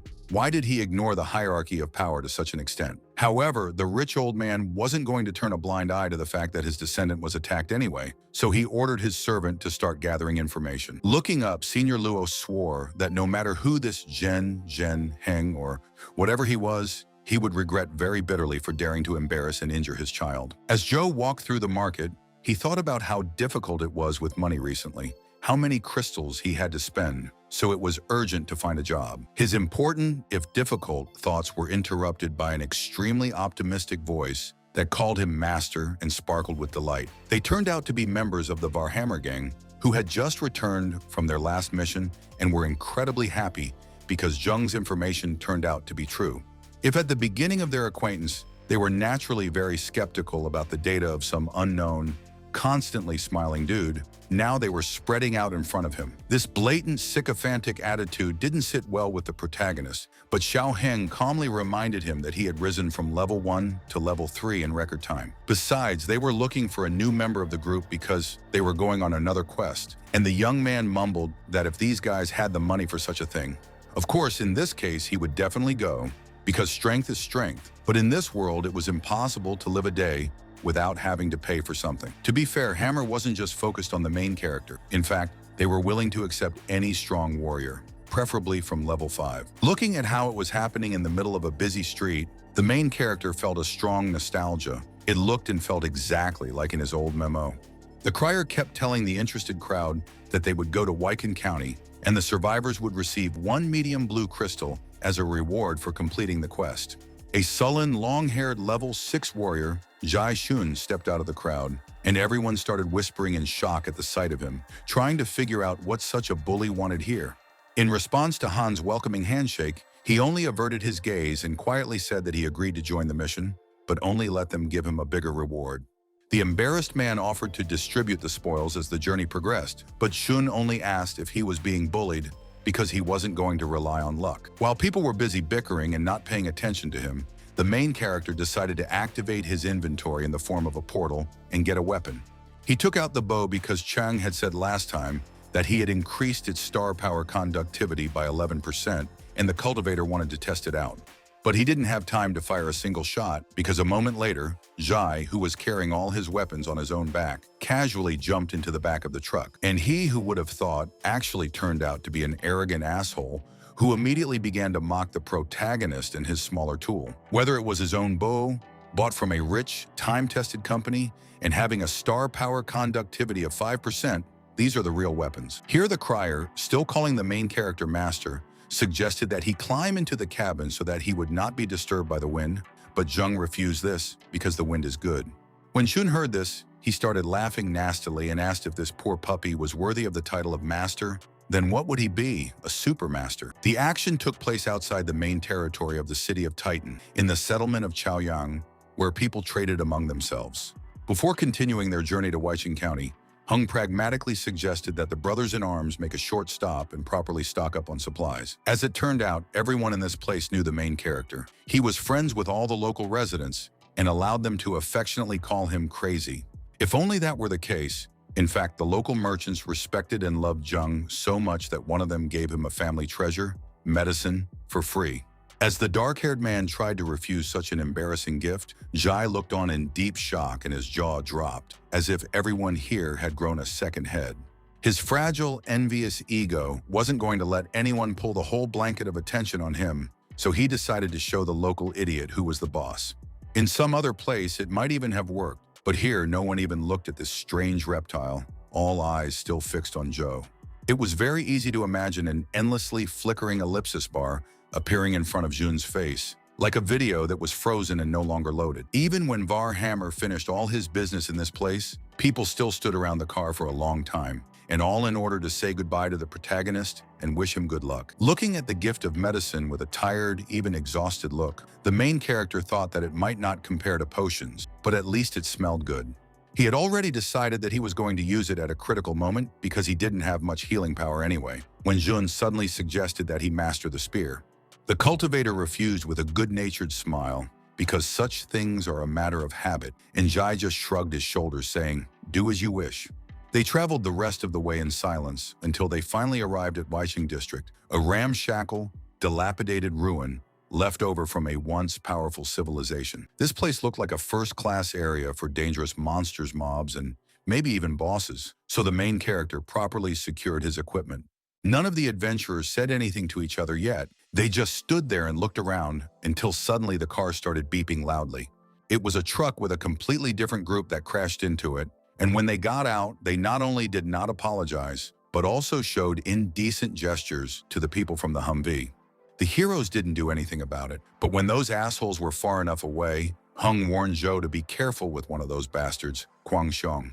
In any case, the squad finished getting things out of the car and putting them in their bags, and then it was time to start exploring the area. On the way, they occasionally encountered zombies, But they were very low-level, insignificant creatures, so the cultivators literally just crushed them without looking at them. But if there was one thing the undead were superior to any other possible enemy, it was in two ways: a startling nuisance and a lack of self-preservation. Sensing fresh meat nearby, the zombies crawled out of hiding one by one, not paying attention to the fact that each of them ended up falling with their heads destroyed. One such poor dead bastard was shot down by Shun with such careless ease, as if he was shooting from a slingshot, and Joe sincerely congratulated and praised his skills. But the rotting cannibals kept coming, so for the first time, Han gave the order to break into Business Street before the alley was completely drowned in zombies. Suddenly, the protagonist enthusiastically asked everyone to understand that 2 blue gems wasn't such a small thing, and Zhang grumpily asked what he had forgotten on this mission in the first place. Not even slightly embarrassed, the dark-haired man reminded that everyone in the team agreed to distribute the reward according to work. So if the mercenary does not work hard, he will not receive anything. The arrogant mercenary could grumble all he wanted about how much it was beneath his dignity, but he couldn't deny the facts. So he gritted his teeth and got into the fight for real. He charged into the undead pack like a 2-legged hurricane come to life, scattering the monsters with careless bow strikes, and people looked on with wonder and admiration for his strength. But then especially deep and loud moans rang out in the air, and the source of them appeared on the horizon, a small pack of venomous zombies, each of which was level 30. All the walking dead that lived right next to Business Street were mutants, and it was too risky to fight such creatures, so people hid. But that didn't mean they weren't capable of anything, and Jun even timidly asked his employers to let him destroy this obstacle with an arrow. Of course, no one refused him, but it had absolutely no effect. One of the walking dead did not even notice that they were trying to destroy him. Jen shouted again that the shot was amazing, but now it was hard to tell if he was telling the truth or just trying to make fun of Zhang from the bottom of his heart. But then he put on the most casual, detached appearance, took off his brand new bow from his shoulder, and said that, "All right, you rest, and I'll work here myself." Heng was taken aback and even intimidated by the suggestion. But Shun, not even trying to hide his panic, yelled at Zhou not to involve them in his suicide attempt. Just like any self-respecting cultivator, he didn't even pay attention to the squeak of these pitiful, frightened little fellows, and just put on a pretentious, heroic face and jumped. All these zombies were not a deadly threat to him, but just walking bags of experience points. He would never allow himself to miss out on so many rewards. He rode like a young mountain goat, leaping from place to place with incredible ease and speed, and shot out at least 3 arrows every second. The members of Varhammer Group just watched, but John was already preparing to run away, before shouting out who even decided to take this idiotic bastard on a raid. He stopped moving when he suddenly realized that not only did the other adventurers not show the slightest bit of fear, they also dared to ignore him completely. Shun was about to make a fuss about it when he looked up, saw what his employers were seeing, and was completely speechless. He stared at the scene outside with his huge round eyes for a few seconds, then opened his mouth as wide as he could and yelled, "What the hell is going on here?"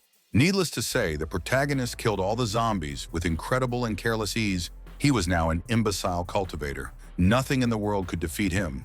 And there was no doubt that he was getting a huge amount of experience points with each blow, and he was enjoying it from the bottom of his heart, remembering how he had once been a powerless non-entity. Previously, he was forced to be afraid of his enemies, was forced to run away from them, look for weak spots and use tricks, but now he just destroyed everyone with shots. Even the strongest and highest-leveled walking dead, who once would have destroyed it as soon as they grabbed it, now fell with the same ease as paper figures.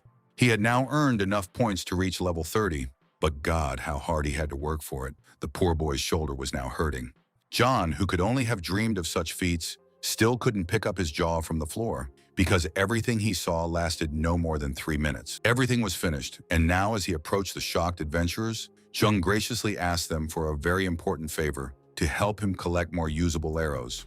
It was also only the pitiful, envious Shun who was vicious enough not to start kissing the ground that the divine Zhou's feet trod on, and the rest of them did just that.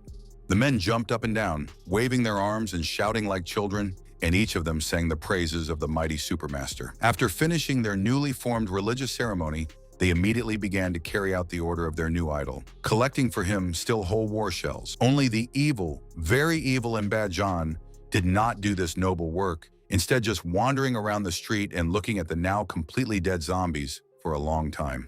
The expression of a heavy internal struggle could be seen very clearly on his face, and even the hand that held the long and thin dagger was trembling slightly. He was simply disgusted to do such a dirty job, in every sense of the word, but he still overcame himself, and after a minute he pulled out a small blue stone from the corpse. The adventurer who noticed this noticed with genuine admiration and respect how lucky the mercenary was. Very few people managed to get such a treasure the first time. Then he started talking about the incredible, divine, magnificent, amazing Master Zhou again, and Jun had to restrain himself from breaking the slug's jaw.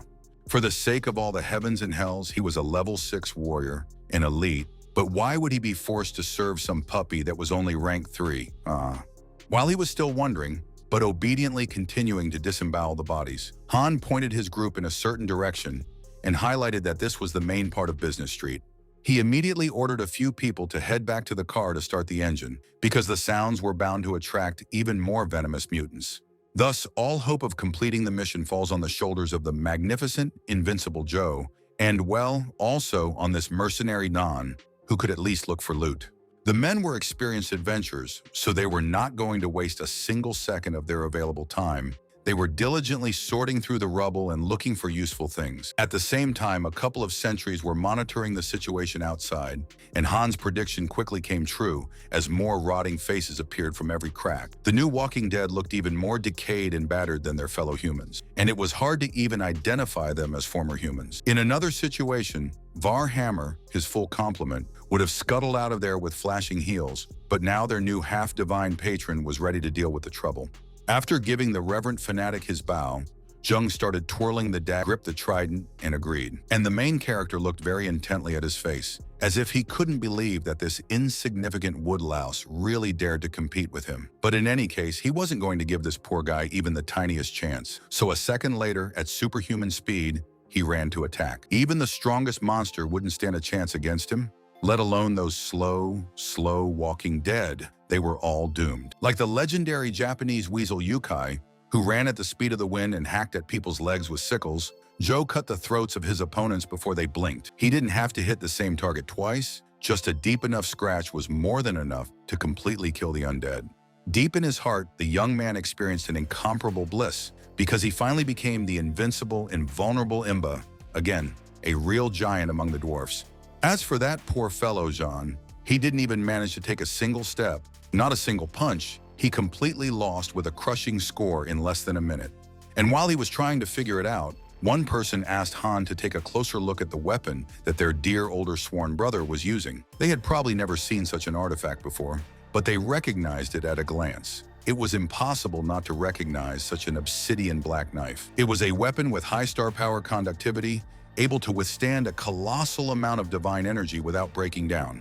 Shun couldn't take his eyes off this treasure, because the thought was booming in his head, if only I could somehow get this dagger for myself. It was incredibly tempting, but he hadn't lost his mind yet, and even at one point he shook his head from side to side, slapping his temples hard as he did so.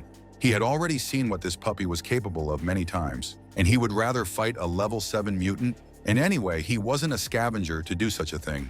So, to prove at least to himself that he was still a great warrior in his own right, the man gripped the trident shaft tightly and attacked the remaining zombies. The battle ended very quickly, and most of the enemies were of course finished off by the main character, but Zhang also managed to kill at least a few monsters. Zhoujing looked up at the sky with a strange mixture of pride and doubt, because destroying so many high-level zombies had raised his own rank. His thoughts were interrupted by Zhan's pointedly sweet but also nervous voice, who was now trying to be as polite as possible and maybe even make friends with the brunette. For a moment, the cultivator's eyes flashed a characteristic expression of sarcasm, but he still turned to face Shun and returned his handshake, trying to look humble. While they were exchanging compliments, the rank and file members of the Varhammer squad had completed their main goal and were now dancing around the ancient car in joy. Of course, all the humility and courtesy that the mercenary displayed was entirely fake, and deep down, he was still the same greedy piece of shit that he always was. It is possible that after that, when he sensed the right moment, he would have betrayed everyone to take all the loot, but a soldier ran up to the group, frightened by something. The poor guy was sweating and breathing so hard that he could barely move his tongue, and he had a damn good reason for that, because a zombie giant was moving towards them. This mutated monster was so huge that ordinary Walking Dead could only reach up to its knees at most, and its eyes looked like small portals to hell. For ordinary warriors and cultivators, Such an enemy was a real walking doom, so Hang didn't hesitate to order them to abandon everything and run for their lives. In the case of many people, he did not have to command twice, but it was the main character who continued to stand and look at this beast, and without fear.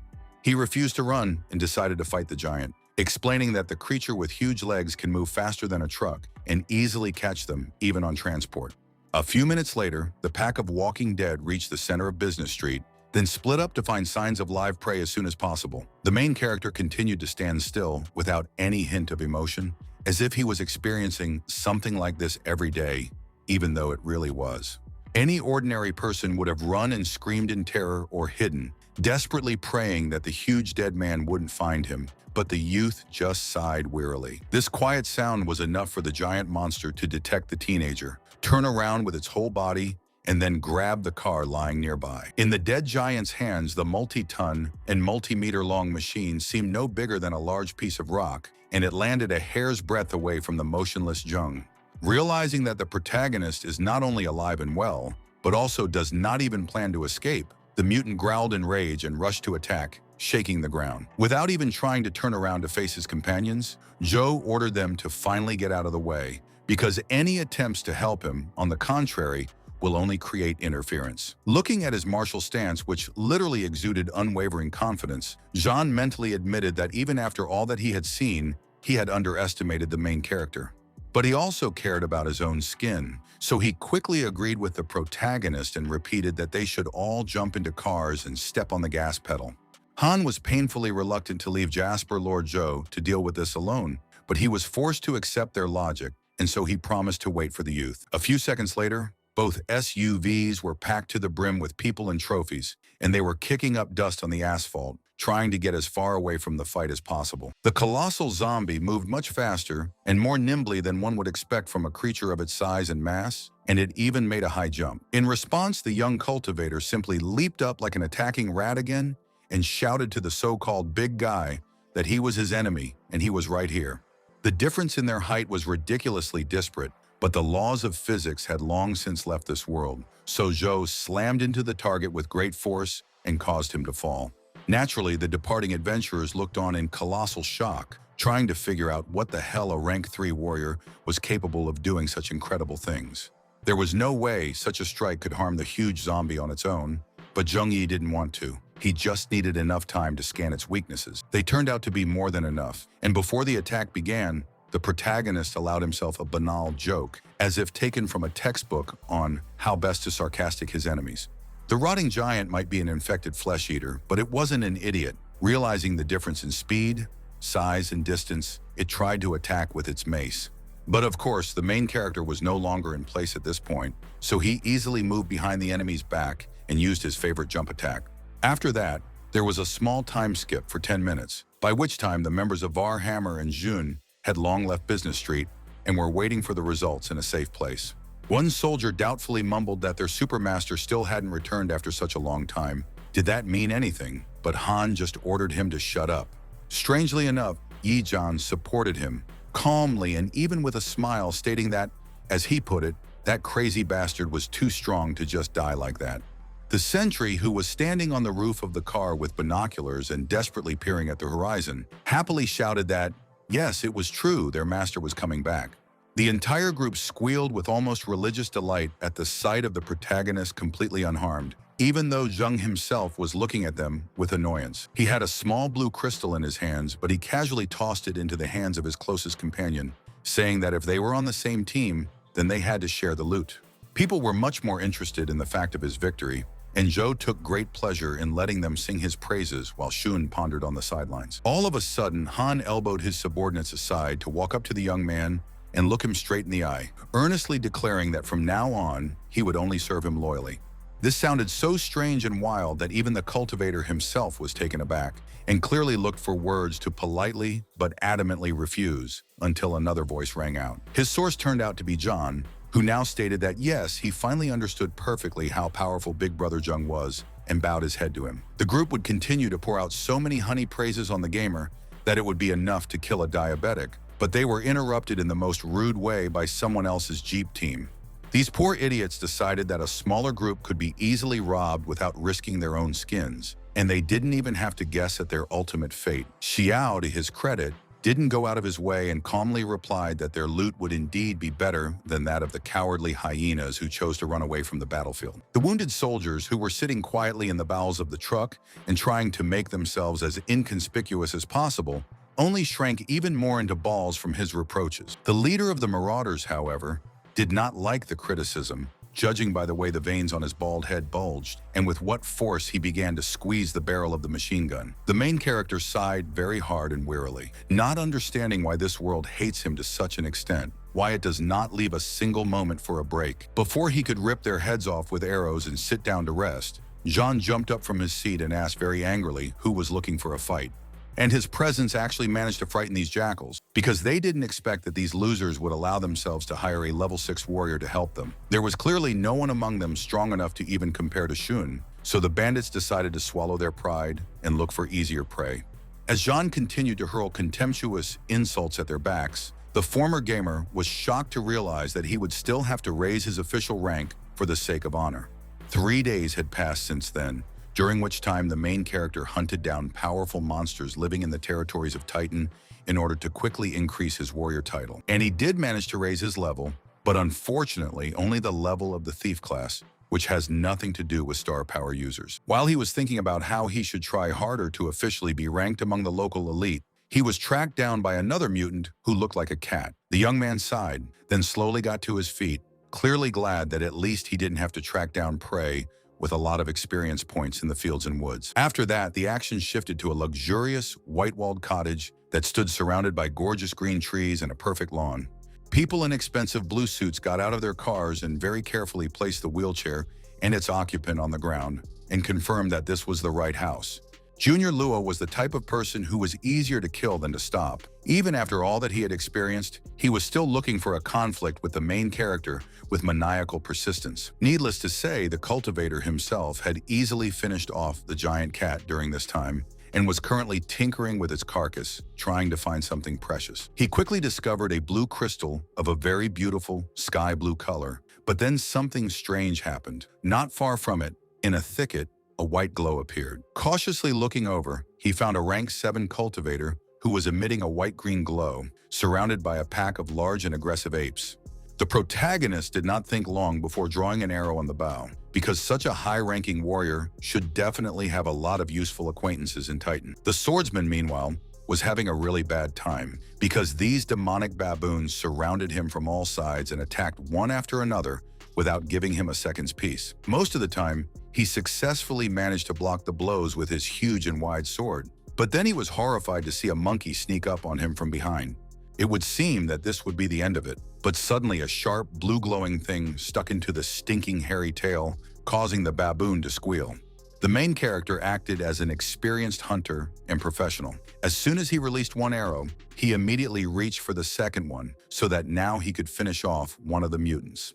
His appearance was so amazing that for a brief moment, absolutely all the actors froze, starting with the second cultivator and ending with the monsters. The swordsman's name was Zhang Xiaoqi, and he didn't pretend to be a great prideful person. On the contrary, he practically begged for help, promising that the main character would also get his benefits. This was exactly what the main character was hoping to hear, so he fired several arrows at the maddened baboons with a frankly bored look. However, he had to think about the fact that arrows, unlike knives, don't have an infinite safety margin, so he quickly chose to go into hand-to-hand combat. Pathetically skirting the confused and terrified adventurer, Zheng, with that characteristic puppet-like expression on his face, suggested dividing the opponents between them. It ended as expected, extremely quickly, with the youth already busily digging through the monster's innards and the rescued cultivator trying to recover from the shock.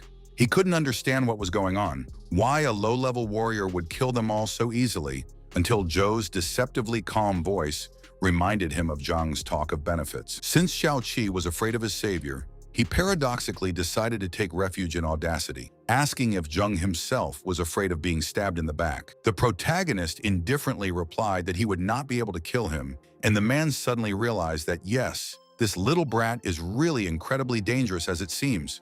A few tiring seconds passed, during which it seemed that Zheng would finally break down and attack, but in the end, the elder warrior just laughed out loud.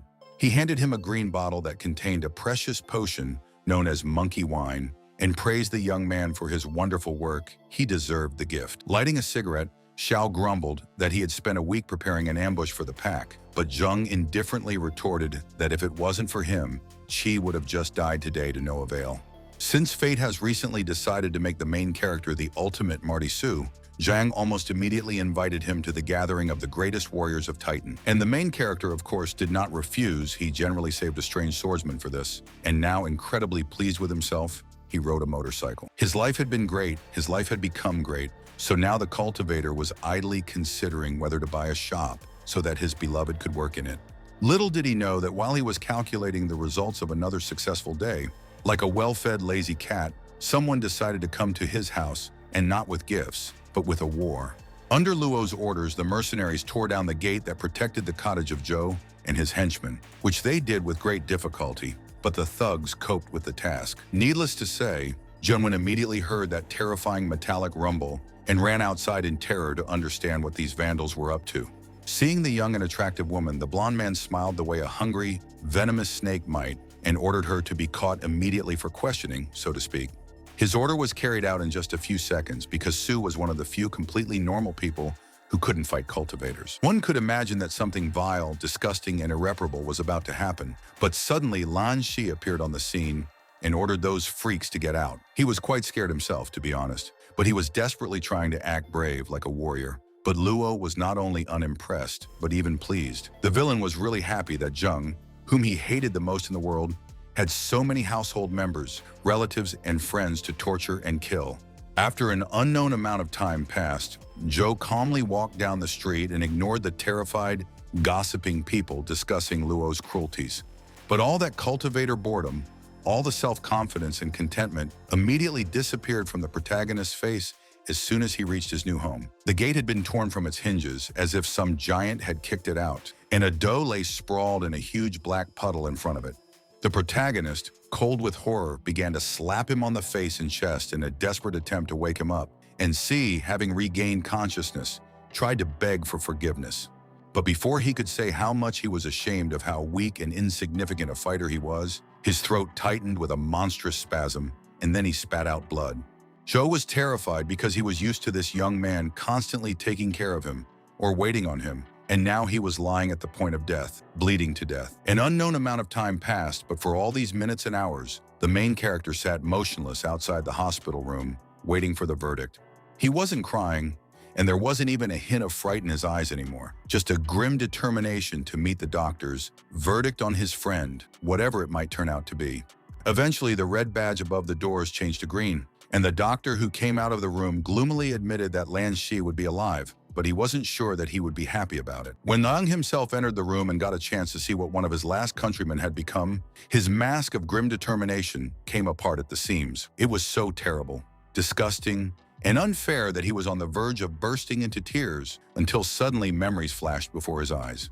Luo Tianyo, this was the person that those terrified passers-by were talking about, and the cultivator was so angry that his pupils became tiny like pinheads. Only a short time had passed, but the glorious city of Titan had already fallen into a gray, dreary night, like dirty sand full of silt and earth. Most of the people were already sound asleep at this hour, or at least trying very hard to pretend they were, but some of them weren't going to do this nonsense. Standing on top of a tall brick wall, clutching a bottle of some green potion, Zhou Zheng calmly asked if his opponent was willing to face his wrath. Luo Tianyo curled his mouth into a predatory grin, licked his lips and teeth very ostentatiously, and then giggled that yes, he was ready to face the cultivator, fully armed. His best weapon was Junwen, whom the pervert had ordered to be taken alive and unharmed, but only to be attached to a large cross. If one didn't know beforehand that she had actually fainted due to blows or poisons and was being held captive, then one could easily think that something obscene was waiting for Su. Nothing happened for a while until one of his thugs approached the blonde and hesitatingly offered to start the long-awaited interrogation. Chanyo, without turning around and maintaining an ominous tone of voice, quietly replied that yes, now is the perfect time to start the main course. And then he suddenly turned around and snarled, "What the hell is this freak doing here anyway? Let him go to hell." And the frightened bandit hurried away. Snorting and flaring his nostrils like an angry stallion, Luo turned to the unconscious Junwen and croaked that Jung would regret his actions for the rest of his life. At his command, a large bucket of cold water was poured over the woman to bring her to her senses, but the first thing the brown-haired woman did was clear her throat in a hollow voice. Looking at her with a strange expression on his face, the antagonist whispered that she was actually gorgeous. The Titan had never met such a goddess within its walls before. He had no doubt that Joe liked the little girl immensely. And then, when the strange grimace turned downright scary, he pulled a knife out of his pocket. Lo wasn't going to limit himself to just humiliating his victim. Far from it, he wanted to come up with something much more disgusting and heartless. Throughout this nightmarish monologue, he slowly approached the unfortunate woman, reached for her with a knife, tried to pick up the fabric of her clothes with the blade and tear it. But, which was incredibly funny in its own specific way, it did not work out due to the fact that he was a wheelchair user, and healthy people tied him to the cross. Cupping her chin in his hand, the blond man croaked in a half-crazed voice that he wouldn't even tear a hair off her head, but only if Junwen became his concubine. There was a loud coughing sound, and then a lump of saliva landed on the crippled cultivator's forehead, large, thick, clearly created with genuine emotions. This psychopath's brain had always been functioning on edge, like an ancient rusty car engine, but now he was completely mad and enraged. Before even a few seconds had passed, the main character suddenly appeared in the room and calmly said that Lua was right when he yelled about someone's death. Tanyo paused. His hand that was still gripping the knife froze and loosened, while the other desperately pressed down on the cut of the neck wounds created by Jung's dagger. The dark-haired man slowly leaned close to the blonde's ear and whispered that he was the one who would die today, without any emotion, just as if they were discussing the clear weather. As for Sue, well, it was rare for a person to be able to keep a cool head in such a situation, but she couldn't, and so she began to sob bitterly now. As he untied it, he curtly apologized for arriving too late, but there wasn't even a hint of emotion in his words or in his eyes, and they sounded empty. However, even this man, who at the worst moments of his life became a real sociopath, froze and was surprised when the brown-haired woman fell into his arms. He honestly didn't want to interrupt this wonderful moment, but there was no other way out, so the brunette threw the assistant on his back and rushed away with her.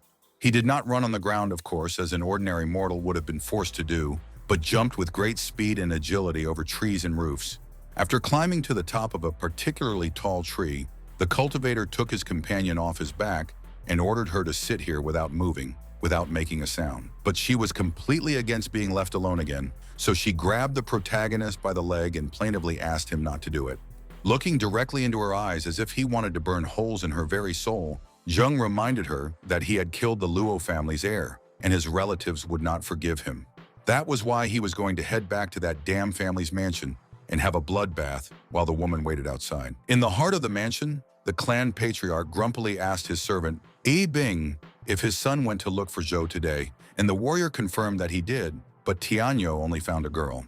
This evil old man, as expected, wasn't bothered at all by the fact that an innocent person had been abducted, only that his offspring could only think of girls. He was incredibly annoyed that out of all the possible sons, he got just such a son, but when asked to go and wake up the blonde, he grumpily refused. There was a faint rustle in the office, and while an ordinary person would not have noticed, the experienced cultivator Ah Bing immediately took up a fighting stance and drew out his weapon. Patriarch Luo was tellingly not surprised at all, because he had noticed the main character a long time ago. He admitted that he was good at hiding, but alas, his rank was too low. Nothing happened for a few seconds, and then a very familiar, boyish figure in plain black clothes stepped out of the shadows in the corner of the office. He had to deal with very difficult enemies, while Bin had a 6th level of martial prowess. Luo Guohai's rank couldn't be read at all. The protagonist's face remained an impenetrable mask, but he mentally thanked the heavens that he had already learned that the ancient warrior was actually level 8. In any case, the villains themselves were not going to talk for long, and the old man, taking an expensive cigar out of his pocket, simply ordered his thug to finish off the unexpected visitor. Bing used curved blades that looked like a cross between real swords and hooks, and with them, he charged at Jung like a huge praying mantis. He swung his arm, ready to hook his prey, but the protagonist, as always, managed to dodge, move forward, and use a dagger in the back. Calmly letting out a whole cloud of smoke, Gohan admitted that Zhou was very agile. But it didn't really matter. His soldier was practically invulnerable. Bean bared his deeply scarred mouth in a disdainful grin as he confirmed the words, then raised his surreal weapon again to attack. But a second later, that grimace turned into an expression of fear, completely obliterating any signs of the mercenary's arrogance. As it turned out, the main character's knife tore through his clothes. It didn't cause any more serious damage, but it was already enough to make Bean throw a tantrum. This little hyena didn't even try to hide its own gloating, for the system and its skills were so crude that Joe's enemies simply didn't stand a chance. After that, the main character simply turned away and went after more important loot, completely ignoring the enraged mercenary who was trying to finish him off. What happened next completely banished Luo's blissful, lazy appearance, instead forcing him to slowly stand up in a cold sweat and with his jaw thrown back. Zheng simply stabbed his enemy, driving the dagger between his ribs, so that now the elder warrior could only gasp for air and wheeze in terrible pain. Soon after, the man died, but no one else paid any attention to him because Joe was preparing to slowly cut the throat of this old boar. Slowly getting to his feet, Gohan said in a low, hoarse voice that this young man certainly had a lot of potential and a lot of strange tricks. But he'd gotten too damn drunk, forgotten his place in the food chain, and Luo, wrapped in an eerie green fire, was about to remind him. From the power of the villain, powerful vibrations radiated in all directions, and the green glow was so strong that it was immediately seen by the guards outside, and they knew that trouble had happened. The guards dropped everything they were doing, left their usual posts and routes, and immediately ran to the mansion in the direction of their chief's office. None of them, of course, had any idea that Luo's new and latest toy was somewhere out there in the top of a tall tree. Joan was so worried about her young master that she could put the best actresses in drama plays to shame, and her poor heart was very sore for Zheng. The cultivators faced each other like angry roosters, and Gohan tried to explain to Joe that he had nowhere to run, but the boy only said that he had no intention of running. They could have exchanged even more barbs, but just then they were interrupted as the terrified guards burst into the room, shouting something about the young master. The old man immediately realized that the vile intruder had done something very wrong to his son, and he demanded with fear and excitement to know what he was talking about. Adopting the sugariest expression and tone of voice, the protagonist explained that he had killed the scumbag so that he could have fun with his dear daddy later. No matter how evil and rotten a person Gohan was, deep down, he really cared about his offspring, so this admission sent him into a deep shock. He would have liked to think that the cursed pup was deliberately deceiving him, but the guards, who were smoldering with fear, confirmed that it was true. The old man experienced such pain and grief that he completely forgot that he was in the middle of a fight, and the main character realized that this was a great opportunity to strike. Shouting that he would cut his opponent into tiny, defenseless pieces, the dark-haired man charged forward with as much terrifying speed as he could muster. Just like the previous times, his attack reached its target, the black blade easily entering Patriarch Luo's soft, loose belly, and the old man leaned forward as if about to fall. However, nothing happened. Even when Zheng yanked his weapon back with tremendous force, the elderly warrior remained standing, and not even a drop of blood was spilled. For the first time in a very long time, the protagonist felt fear and confusion on his own. Because hey, who even warned him that level 8 adventurers were so strong? Like an angry bear with a hunter's spear stuck in its side, Gohan raised his hand, ready to turn the boy's skull to mush in one crushing blow. His punch could have easily left a wet spot of the entire human body, making it look like the contents of a slaughterhouse, but Zheng dodged once again. The man realized that this opponent was faster than him, so he immediately changed his tactics. Now he waved his energy blade very quickly, sending shockwaves. In any other situation, with a different enemy, this would have been more than enough. But Joe, of course, simply could not lose, and dodged even such a storm. He danced in the midst of that devastating green fire, like a bird landing repeatedly on the back of an enraged rhino, and calculated the best moment to counterattack. This moment came very soon, so that the young man actually turned his entire body into a kind of living rocket, sending himself flying. To do this, he used his new abilities as a bandit-class representative, closing the distance between him and Luo in the blink of an eye. It took less than 2 seconds for the knife, made of metal held together by a demonic web, to once again plunge into the body of the slow patriarch. There was still no blood, but this time the main character was trying to hit him. So not only did he not pull out the blade, but on the contrary, he drove it deeper. And for a moment, one might even think that this time, he actually succeeded, that the blade went through a layer of flesh and tore through the innards. But just a second later, the shocked and pained look on Gohan's face turned to fierce determination, and he growled that he didn't give a damn about these pathetic attempts. He himself had a blade in his hands, and with a terrifying speed that Zheng was completely unprepared for, the old man stabbed it into the young cultivator's stomach, piercing right through him. Now it's time for the main character to feel the pain as his stomach turns into a bloody mess and life begins to leave his body at the speed of water. Barely able to stop himself from laughing, reveling in the suffering of his son's killer, the man kicked him so hard that the brunette flew backwards to the other end of the room. In some other story, this would have been the end of it for the main character. But hey, he was a reborn cultivator. Of course, he laughed contentedly and calmly stood up. Ignoring the huge hole in his solar plexus, the young man, without even hoarseness, wisely quoted his father's instruction: "The winner is the one who does not feel sorry for himself." In fact, this dim-witted old man had already lost the moment Jung's blade first entered his body, while the protagonist was lazily playing with a healing potion. It was at that moment, as if at the behest of an unseen director, that Gohan felt a shiver, heat, and cold sweat, and realized that the kid's weapon was poisonous. The same huge demonic spider that had once nearly finished off the main character had a rank 6, as well as a venom so strong that it could kill Cheers. It was true that the elderly antagonist couldn't fight like he had before, but the look in his eyes clearly said that this old bear was ready to fight to the last.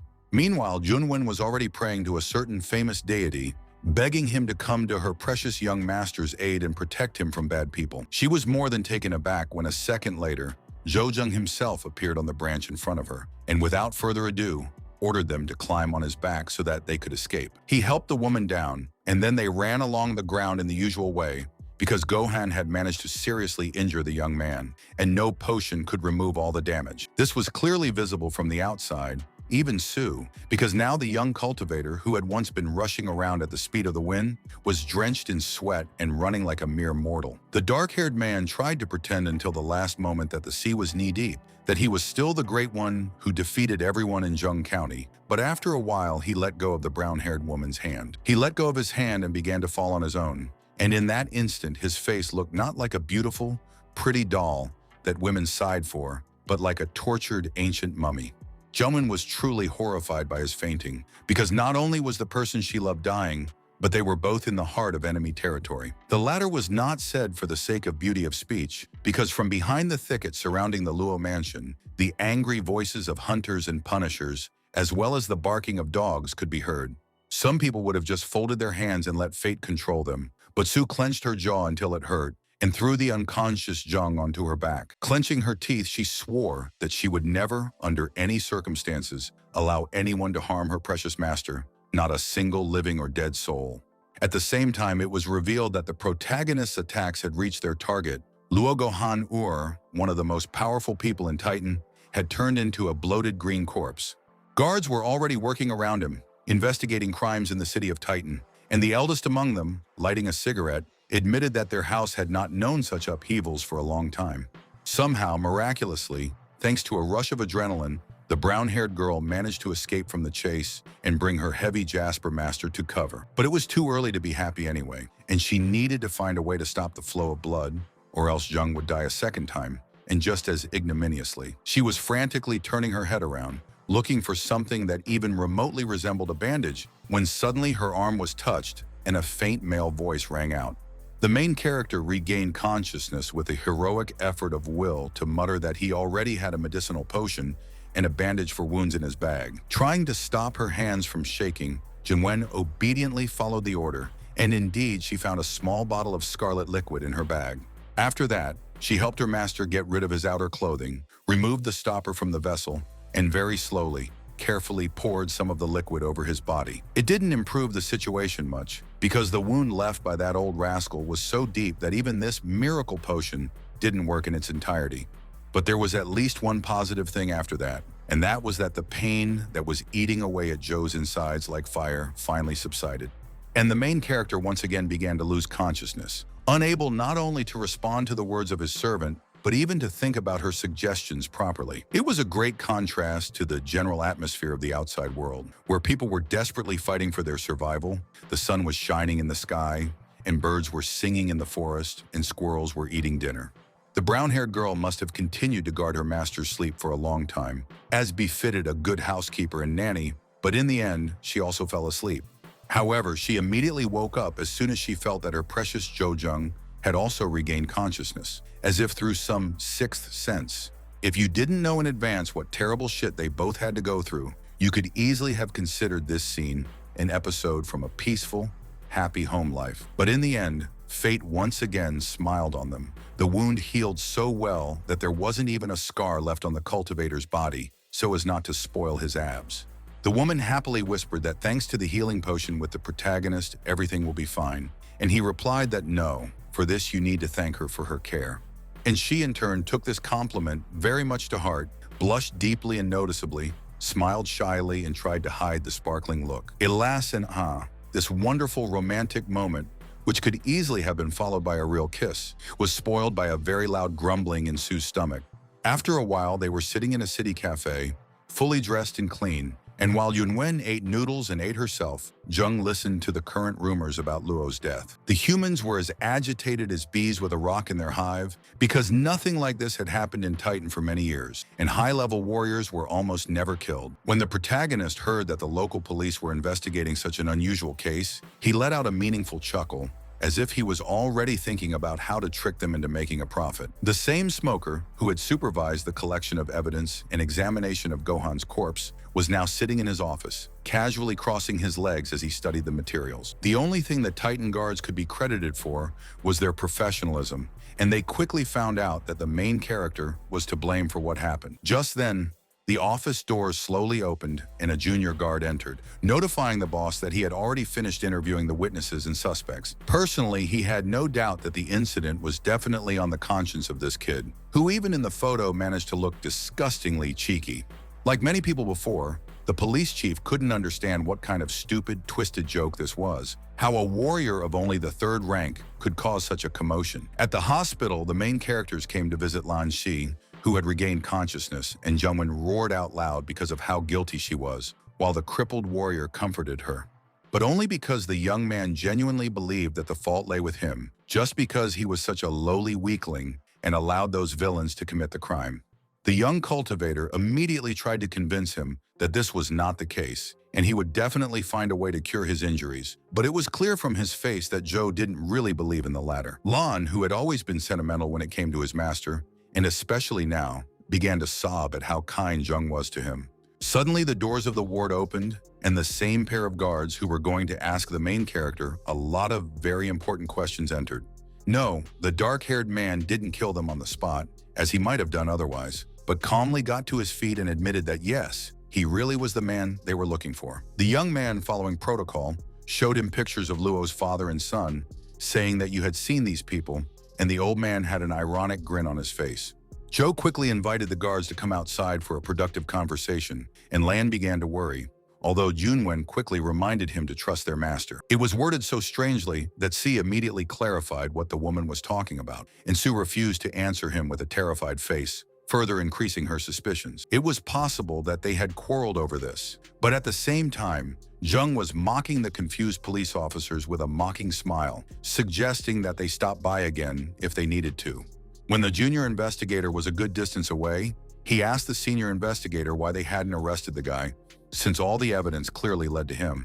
Still chewing on his cigarette, the man calmly asked how it was possible to prove the fact of a lower 3rd-rank warrior's victory over an 8th-level demigod. No sane judge would believe such a thing, and the old officer simply didn't want to go into the details of what had happened. Gohan was already dead anyway, and he didn't care about anything. After that, the two of them walked away, and the old policeman promised that he would write in the report that Patriarch Luo had died in a ridiculously ordinary way after eating a poisonous vegetable. After an unknown amount of time, the protagonist was shown sitting in a shop while a large ball of cloth was checked by a local employee with a magnifying glass.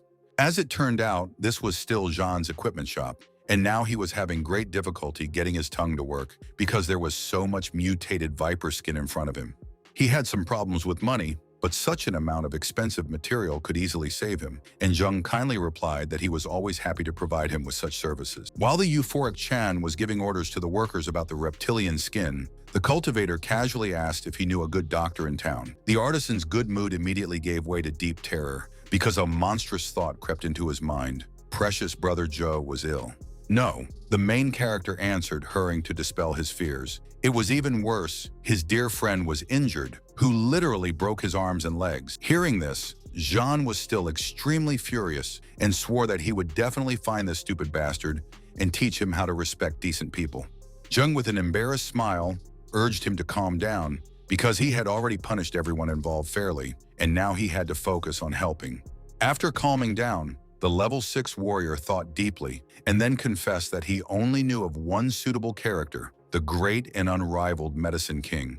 The cultivator didn't know what it was yet, but its own hospital, decorated like an ancient palace, and the huge queue of petitioners spoke for themselves. The latter was a very unpleasant surprise for the main character, and John confirmed with a calm smile that yes, it would be very difficult for them to wait for their turn. Instead, they went to a room where there was another person, not the king himself, but only his disciple Wang, but he was also an expert in various types of medicine. The patient who was talking to him quickly got what he wanted and left, and then the main character took his place, walking inside with his head lowered respectfully. Without raising his voice or being impertinent in his usual manner, the protagonist explained that his friend had received a very serious wound and needed help not from Vaughn, but from Fawn himself. A young, long-haired healer who looked like a young girl looked up and admitted that his master was capable of providing such a service, but it would be expensive. And he wasn't going to continue this seemingly pointless conversation because a third-ranked warrior would never be able to get the herbs the Dr. King needed. They were rare and only grew in areas where rank 5 monsters lived, and moreover, the main character simply did not have a chance in this. Even Zhang didn't know Zheng that well, so he took his determined silence as a shock and tried to console him by saying that there were other good doctors to be found.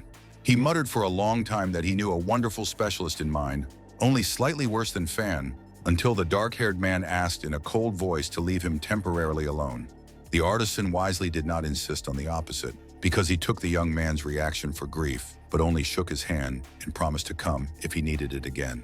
Zhou Jing didn't go to the forest to search for ingredients, as one might expect. On the contrary, he very suspiciously moved to what he thought was the backyard. And then he was running, and with such an expression on his face that if he came across a granite rock on the road, it was precisely it that would crumble, unable to withstand such hardness. Of course, for a cultivator who could linger in the air to the state of flight and run at a speed that exceeded sound, it wasn't difficult to overcome this wall.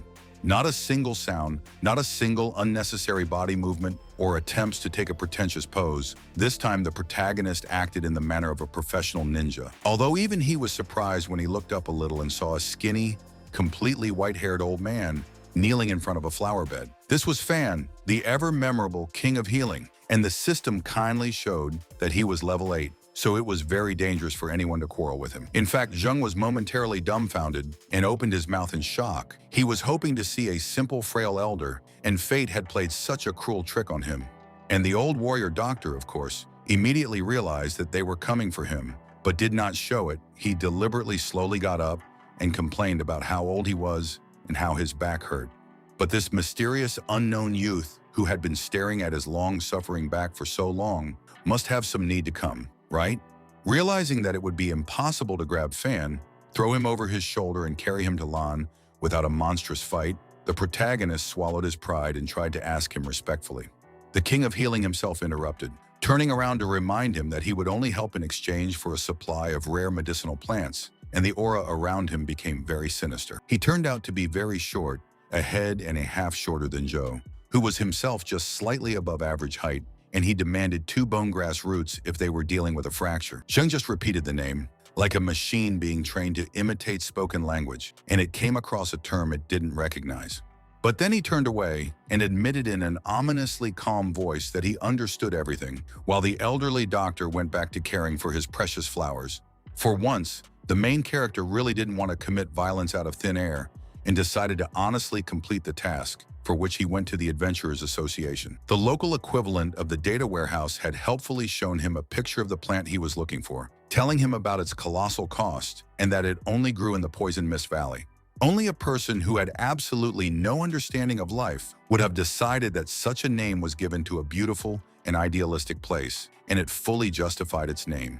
But if ordinary people had to spend a huge amount of time and effort preparing for the hike, then the cultivator just rode here on a motorcycle, even without a gas mask. The local poisonous fogs were no more dangerous to him than farts, and in case of an attack by some bogeyman, the dark-haired man wisely saved a file with a regeneration potion. Then he noticed with annoyance that the poisoned atmosphere was still beginning to reduce his health bar and immediately took a sip, to the shock of the stunned seekers. To come to this location without a full-body suit, gas mask, goggles, or even a mountain of medical supplies, no, he's definitely a psycho and suicidal person. Even if the main character heard their words, he didn't care about them at all, and instead decided to focus entirely on finding the cursed herb. He also saw monsters with a very high level and amount of health roaming around everywhere, and lamented in his mind that he was forced to miss out on so many experience points. The main character had already taken a step to go deeper into the thicket, where perhaps the roots he needed were hidden, when a terrible hissing sound was heard nearby. The same watchers shouted at him in panic to be careful. He was being attacked by a rank 6 venomous snake, and the dark-haired man only awkwardly turned his head. This was not because he was ostentatiously indifferent to any possible threat, but simply because he simply saw nothing in front of him, only the forest. But after a closer look, he also found a moss-covered passage to a cave in the distance, and his intuition immediately told him that some treasure might be waiting for him inside. Carefully moving the thickets out of the way as if they were curtains of expensive silk, the cultivator calmly headed into the depths of this poisonous grotto. After a while, another bar of hit points appeared before his eyes, but firstly, for some reason it was only one, and secondly, its owner was not visible. The poisonous fog was so thick that even the main character with his superpowers couldn't see anything, so he threw the lamp forward. Some people would have quickly regretted doing such a thing because the indifferent electric light clearly demonstrated the huge and terrible Hydra. Even the main character, who was used to destroying such creatures with a single wave of his hand, cursed through his teeth, but then he saw grass hiding under the snake's belly. It was the very herb whose roots could be used to make the best medicine for healing fractures, but only how, for the sake of all the gods and Buddhas, to get past such a guardian. Not wanting to risk his own neck in vain, the dark-haired man decided to resort to the ancient, as if the world itself, trick of distracting dangerous animals with a crash threw a stone to the side. Even though the Hydra had many heads, it couldn't boast a symmetrical number of brains, so the cultivator's ploy worked successfully. With incredible speed, he sped past the monster, stopped near the pale glowing plants, and was about to reach for one of them when it happened. The huge snake still wasn't as dumb as one might think. It left one of its heads to watch the treasure, and that head attacked Jung. The main character, of course, managed to dodge and jump into the air, after which he thundered that, okay, if the stupid reptile does not want to be nice, then they will do it in a bad way. In response, two heads immediately tried to crush him, as if with a huge vise, for some reason refusing to use their toothy jaws, but with the same result. This angered the venomous mutant enough that the third head, which happened to be close to the protagonist at lightning speed, still decided to use its fangs. But even that, of course, didn't change anything. The Hydra just clicked its jaws with a dull clack, while the cultivator continued to dance in the air like a drunken dragonfly. He slid down smoothly, preparing to soar up again and finally strike his own blow, until it dawned on him that it wasn't a cave, but a complete reptile. He had underestimated the size and cunning of his opponent, and he had paid dearly for it, for the monster's tail had struck the young man so hard that he had flown to the opposite end of the grotto. After such a slap, any ordinary person or even a martial artist would have died, but Joe remained alive and well, although he hissed in displeasure from pain. Meanwhile, the Hydra was fully focused on him, each head now either opening fanged mouths or glaring at him, as if inviting him to continue the fight. For the first time in devil knows how long, he felt almost the same as he had during the fight with that monstrous spider, and a sweaty Jung whispered whether it would be a bug in the game or not. He didn't feel like joking anymore, because this was no longer a situation where you can get away with making fun, and he decided to use all his trump cards, even his inventory. Putting 3 glittering arrows on the bow at once, the former gamer croaked that he really missed the days when he screwed up in MMO and used bugs to defeat opponents. There was a 3-hour time skip, by which time the main character was often out of breath, as if after a marathon run, but the monster also lay lifeless, studded with arrows. Arrows stuck out of its hide like artificial spikes, and it not only didn't move, it didn't even breathe, so it probably won this time too. But the fight was so difficult that the young man just couldn't stop laughing and stretching his mouth in a grin, so full of euphoria from his own success. There was a sudden roar that shook the entire grotto like an earthquake, but it ended almost as quickly and abruptly as it had begun. Jen reveled in absorbing the experience points, like a dirty, smelly person enjoying the warm water that washed away all the alluvial things from him. The system immediately raised his level as a bandit by 3 ranks, and he also found out that each head contained a precious green crystal. With that kind of money, one could live a luxurious life in the best neighborhoods of Titan for an unknown amount of time. But the most important thing was something else. The bone grass was what the main character had originally come to this place for, and now that no one was protecting it, there was nothing to stop it from being taken to Fang. In a very different area of the Poison Valley, a group of ordinary adventurers were desperately fighting a younger Hydra brother who only had one head and a snake body. But to ordinary cultivators, even such a monster was a terrifying enemy, and it proved this by easily ignoring all attacks and charging at people like they were mice. One warrior was particularly unlucky. The mutated snake was so fast that he did not have time to escape and ended up being caught between its teeth. This creature was called the Mutated Viper King, and even though it only had one head instead of a dozen, it already had a colossal 7th rank. The remaining adventurers, the same ones that the main character met, cursed fiercely because this cursed creature evolved right during the battle. None of them realized that they were making a loud enough noise to be heard even by a certain concerned herbalist. Carefully plucking the plant out of the ground so as not to tear it apart, Zhou Zheng hissed, "What is this devilish noise? Are there really other boss monsters in the local forest?" The duel between humans and the huge reptile continued, and the leader of this raid desperately tried to inspire people not to despair. They can still win. His speech was unconvincing, to put it mildly, because the Viper King literally swept his enemies like dry autumn leaves, putting them to flight. Even with their gas masks covering the faces of the survivors, it was clear that they wanted to see this quest, this monster and the rewards in the coffin. Their own skin was more precious to them. But one young man simply did not know how to stop. He shouted that the Viper was probably already half dead from fatigue, so let's go ahead and avenge her brothers. While traveling through the forest, the main character reflected on the fact that he managed to dig up 5 bone grass roots, and for each of them in Titan, they give a low-grade purple stone. Then the whole earth around him began to shake with a tremendous force, as if it were really just a basin of water being pounded by an invisible giant. A viper broke out of the thicket, and as it turned out, those adventurers really seriously injured it. The monster had only a few % of hit points left. Needless to say, the protagonist simply couldn't resist getting his hands on something so light and fat that it wasn't lying on the road. He could have defeated this creature even if it was in the prime of life, but now it took just one blow for the poor animal to go to the land of eternal hunting. The huge snake crashed to the ground with such a noise and crash that it could be seen from a distance, and the puff of smoke it raised was like smoke from a burning fire. This was noticed by the adventurers who continued to search for their opponent, and they immediately knew that something very bad had happened to the Viper King. They quickly arrived at the scene of the murder, and when they saw the once powerful monster lifeless, they cursed furiously, because some freak had stolen their loot. The freak in question was riding a black and green motorcycle right now, beaming with self-satisfaction as he wondered how much Chan would love the Snake Queen's skin. But first he looked in on the healer, leaping over the wall again, and Fan, still tending to the flowers, querulously asked if he didn't have a door to enter through. However, the rest of the grumbling just got stuck in his throat when a still faintly glowing herb was shoved right under the old man's nose, and the cultivator asked if he needed it. The Medicine King happily took the herb, clutching it to his chest almost like a dear child, and saying that yes, it was indeed the right thing for the potion. He was both delighted and shocked that this brat, who was only rank 3, had somehow managed to obtain this fabulously expensive ingredient. Hypocritically putting on a mask of modesty and selflessness, Joe replied that he didn't care. He only cared that the elder fulfilled his promise and saved Lan. For all his faults, Fan was a man of honor, so he was soon sitting in the ward examining the tense young man, shaking his head reproachfully at the severity of his injuries. Regardless, they were very lucky to be able to obtain the bone-splicing herb, because otherwise even the Dr. King wouldn't be able to help the teenager. An hour later, when the crucial part of the operation was over, the old man gave Shi an acupuncture session, telling him that he should be grateful for a friend like Joe.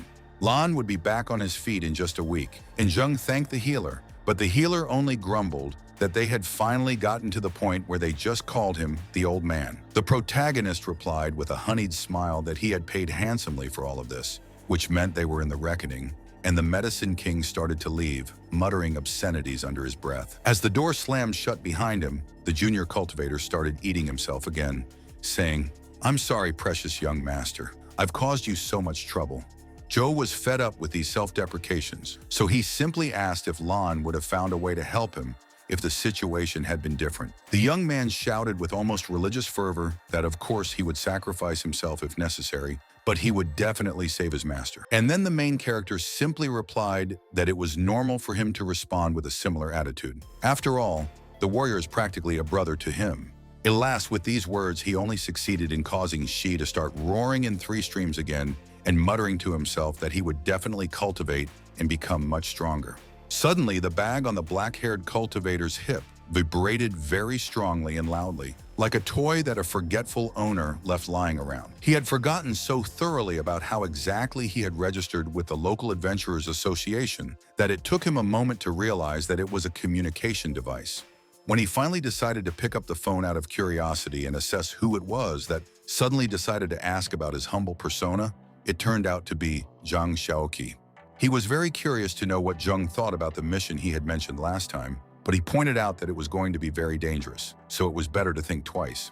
After that, the action shifted to Chan's equipment shop, where the main character, like an enthusiastic child, crouched down at the counter where the shurikens were stored.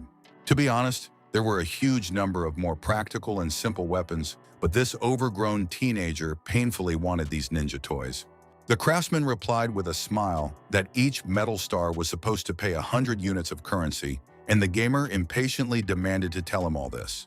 For most people, such a purchase would undoubtedly be a ruin, but the cultivator was more than rich enough to take knives on top, and Zhang was only too happy about it. After that, the action shifted to a luxury hotel, which bore the pretentious name 9 Rings, and from a distance it looked more like a cake figurine than a building. Of course, any dudes from the street couldn't get in. Only the very rich or very powerful adventurers could settle in, which was often the same thing. A group of them gathered in the lobby, and one of them, a big man with a mustache and a beard and a cigarette, Zhan Hu, noticed that a third-rate boy was coming to see them. The second mercenary, Wei Zhenyu, expressed the hope that this newcomer wouldn't be a complete shit, and he, yes, also had the same rank as the late Guohan or Dr. Fan. Zhang Xiaoqi, the same person that the protagonist saved from a pack of mutated baboons not long ago, finally arrived, and he managed to raise his rank to 8 as well. The fourth participant in the meeting, dark-haired and blue-eyed Lu Chuancheng, even made a special note of it, slightly ironically congratulating the old acquaintance on his level increase. Still experiencing euphoria, the man began to say that yes, he had recently managed to overcome his limit and climb a step higher. Hu was extremely happy about this turn of events, mainly because it gave their quest a little more chance of success. But when he finished congratulating his friend, the bearded man anxiously asked how the newcomer was doing. It had already been more than 8 hours, and he was not here. For a moment, the meeting organizer frowned in incomprehension, but then his face relaxed, and he pointed pointedly behind Zhang and asked how it was that he didn't show up. Looking at the main character who was carrying a backpack filled to the brim with supplies, the senior cultivators pointedly added that he still needed to be checked out. Any tension, however, was immediately buried under the characteristic formal politeness, ear-to-ear smiles, and low bows. The mustachioed man held out his hand for a Western-style handshake, introduced himself, and confessed that he had heard a lot about the protagonist from Yukin's side. When the teenager just walked past as if Hu was nothing more than an empty place and started greeting the others in the same unctuous voice, the big man was even dumbfounded. But he quickly regained his composure and growled out what kind of disrespect this was, and Zheng, carefully playing the stereotypical polite Asian, sang out that no, he didn't mean to offend him. This only made the giant even angrier because he was immediately chosen as a target for ridicule, but Xu Can did not allow the conflict to flare up, calling everyone to order. Without skimping on funds, he rented a luxury room upstairs in advance so that his team could discuss all the necessary nuances in a comfortable and expensive environment. Although Zhou was richer than almost everyone else in Titan due to his imbic combat skills, he still couldn't contain his excitement as he jumped onto the soft couch. A certain long-haired man in an expensive purple outfit, watching this in a very low voice, called the main character a redneck for such behavior. To be fair, Hu was no less vulgar as he immediately went to the hotel's bar and began noisily emptying the local liquor supply. He liked the taste very much, which he tried to convey to the people around him with loud laughter, which caused the man in purple to swear softly under his breath again. Taking the chair at the head of the table, Xu Can reminded the audience that the quest ahead of them was incredibly dangerous, but also rewarded accordingly, so let them think about it. Those present, however, were not particularly affected by this. They were all experienced mercenaries and used to risking their skins for the sake of colorful crystals. This was especially true for the same Hu, who continued to swallow the drink from the green bottle with loud, indecent sounds, as if nothing else in the world existed. Jukun was not offended by this, and calmly added that each member of the expedition was guaranteed to receive 10% of the treasure, and another 40% would be distributed according to their contribution. And Hu, almost choking on the alcohol, shouted that it was just not fair that some beardless boy, a puppy with no experience, would get the same share as he did. When the quest organizer calmly asked how his namesake proposed to distribute future wealth, the big man confusedly admitted that somehow he hadn't thought of such a thing. The dandy in purple, maintaining a calm and eloquent manner of speech, offered to lower the bar to 5% with the condition that the distribution would be 70. Since the main character had no doubt that he could earn more than everyone present, he was very happy to support this proposal. The penultimate member of the squad chose to remain silent, and Hu, suddenly feeling not only like a complete fool, but also outnumbered, quickly added that he also supported this idea. As the protagonist rubbed his entire body against the sofa and the shaggy hide blanket that covered him, Shukan tried to understand why he supported such a distribution. The man knew enough about the genre to know that the little shit was pretty sure he could beat them all, the older warriors behind him. However, he did not voice these suspicions out loud, knowing that they would not give him a good face, and instead clapped his hands, warning the team of the upcoming bonus. The party could visit the local equipment store and buy anything at John's expense, but only if their choice did not exceed the average green gem. Yes, as it turned out, Chang's shop was far from the top of Olympus. There was also an insanely expensive and elite internet portal, only for cultivators of the 7th rank and above. In another situation, of course, Zhou Jung wouldn't have been able to use this resource, but he was very lucky that the hotel had computers with unlocked access. Looking at the virtual shelves, he thought almost nostalgically how much it was like the microtransaction stores from his previous life, only it was even more expensive. It also had so many different life-destroying tools that even this nerd to the core had to admit that the Titan wasn't as simple as it looked. All of a sudden, his gaze stopped because a picture of a divinely beautiful elven bow with 30% conductivity appeared on the screen. Unfortunately, it was worth 2 purple crystals, and Zhukan would have torn his head off for such an expense, so the main character promised himself to earn money for this bow. He continued scrolling through the feed until he found the demonic mountain cat's boots, and after reading their stats, he decided that they were just right for him. Soon the goods were delivered to the specified address, and the courier in a standard blue uniform politely thanked the customer for contacting their company. The packages, of course, had been delivered not just to Zheng, but to the entire team, and now these grown-up men, hardened by life and battle, looked very much like small children. Hu, forgetting his initial hostility, gave Zhou a good-natured pat on the shoulder and laughingly confessed how cool it was to do nothing but earn a green crystal. Zhukan, who was watching with a nervous expression, almost cursed because all those bottles of monkey wine that the big man had drunk were worth a lot more. And the strong man clearly expected that the protagonist would order some cool and pretentious weapon, so he was genuinely discouraged when he found only shoes inside. But the main character did not care about his claims, because as soon as he put on these artifact boots, he felt like a completely different person, and not even a person. By now, he was absolutely 1,000% sure that he could far surpass everyone else and collect enough loot to acquire an elven bow. After sorting out their new equipment, the cultivator team boarded 2 large off-road jeeps and set out on an adventure. It so happened that Hu and the main character got a lot to sit next to each other, and the big man with a mustache at some point asked the driver to stop the transport. He had to leave the car for something, and for some reason, he really wanted the so-called kid to accompany him, which looked even creepy from the outside. Zhukan watched it through the rear-view mirror, and in a very cold, formal voice, he explained to the terrified protagonist that the team was going to test him. Fortunately, no one was going to beat up the teenager. Instead, he was offered to try to kill 2 high-level monsters who had arranged a feast not far from the road. One of the mercenaries blankly said that it was too cruel to force a 3rd-level warrior to fight a 4th-ranked beast, but his partner retorted that this was life. No one was going to help Zheng, and no one wanted to get hurt because of his incompetence. And John himself mentally agreed that yes, it was cruel, but in relation to monsters. The monsters, which resembled huge wolves with a swirling tail and black and gold eyes, immediately became alert and growled when they sensed a 2-legged alien nearby. As for the main character, he absolutely calmly stepped forward, not paying any attention to the partially eaten corpse of a large mutated cougar.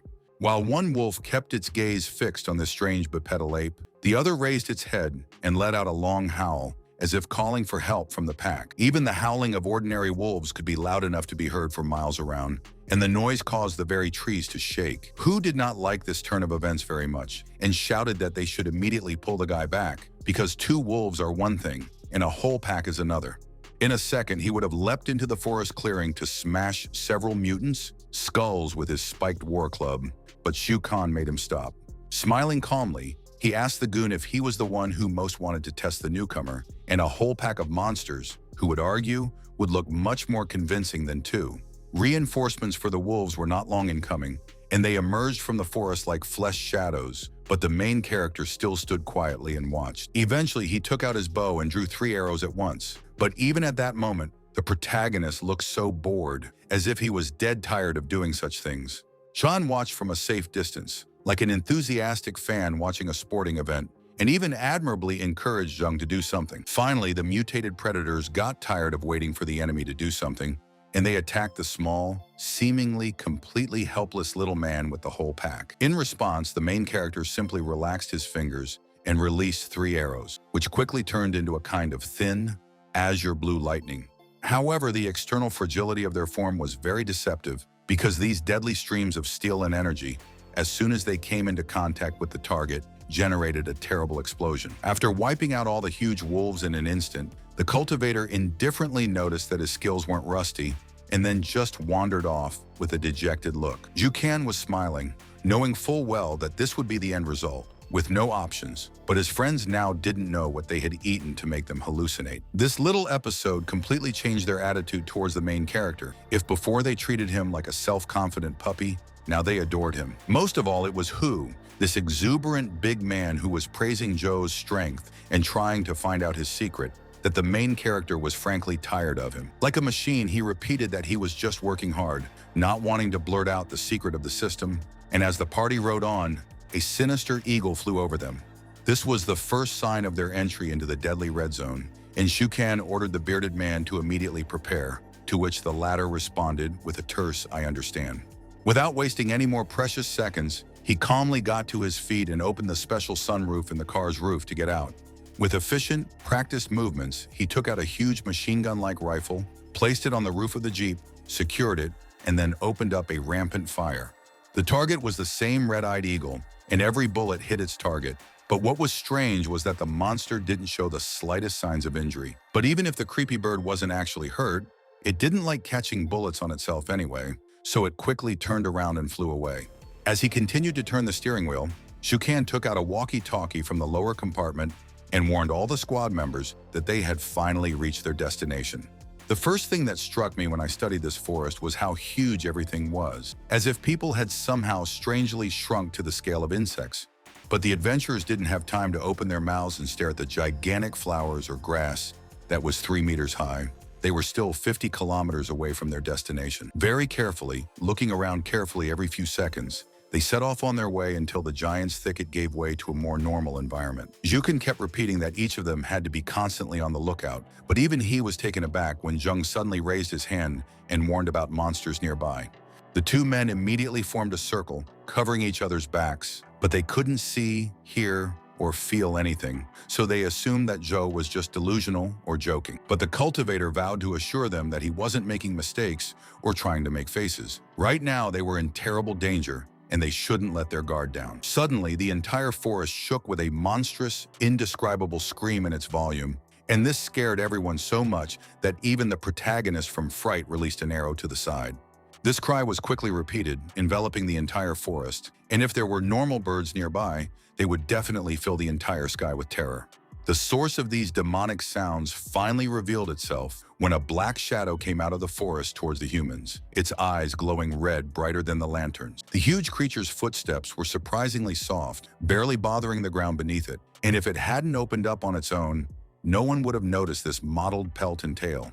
It was a mutated leopard, and it didn't seem all that scary from the outside. It was just big, with no extra heads or horns, but it was a rank 8 beast. Zhang, sweating from the exertion, ordered the team to be ready for every action of the predator, and the latter did not take long to wait. He jumped on them with his claws out. If this beast had targeted an ordinary person, or even a lower-level cultivator, There was no doubt that nothing would have saved the poor fellow. Fortunately, Hu was able to block the terrifying claw strike with his club, and he even shouted that if the vile cat wanted to kill someone, let it go through him first. Upon closer inspection, it was clear that the leopard was only the size of a large polar bear, smaller than the wolves Joe had previously killed, and while he was distracted, it was attacked. The team consisted not of newbies, but of heroes who had made it to the 8th rank on their own merits. And now, after fighting the first shock, they were acting very professionally. In less than a few seconds, 2 swordsmen rushed past the monster, raising their blades, and then it turned out that they had left a huge wound on it. The damage was so severe that even this creature,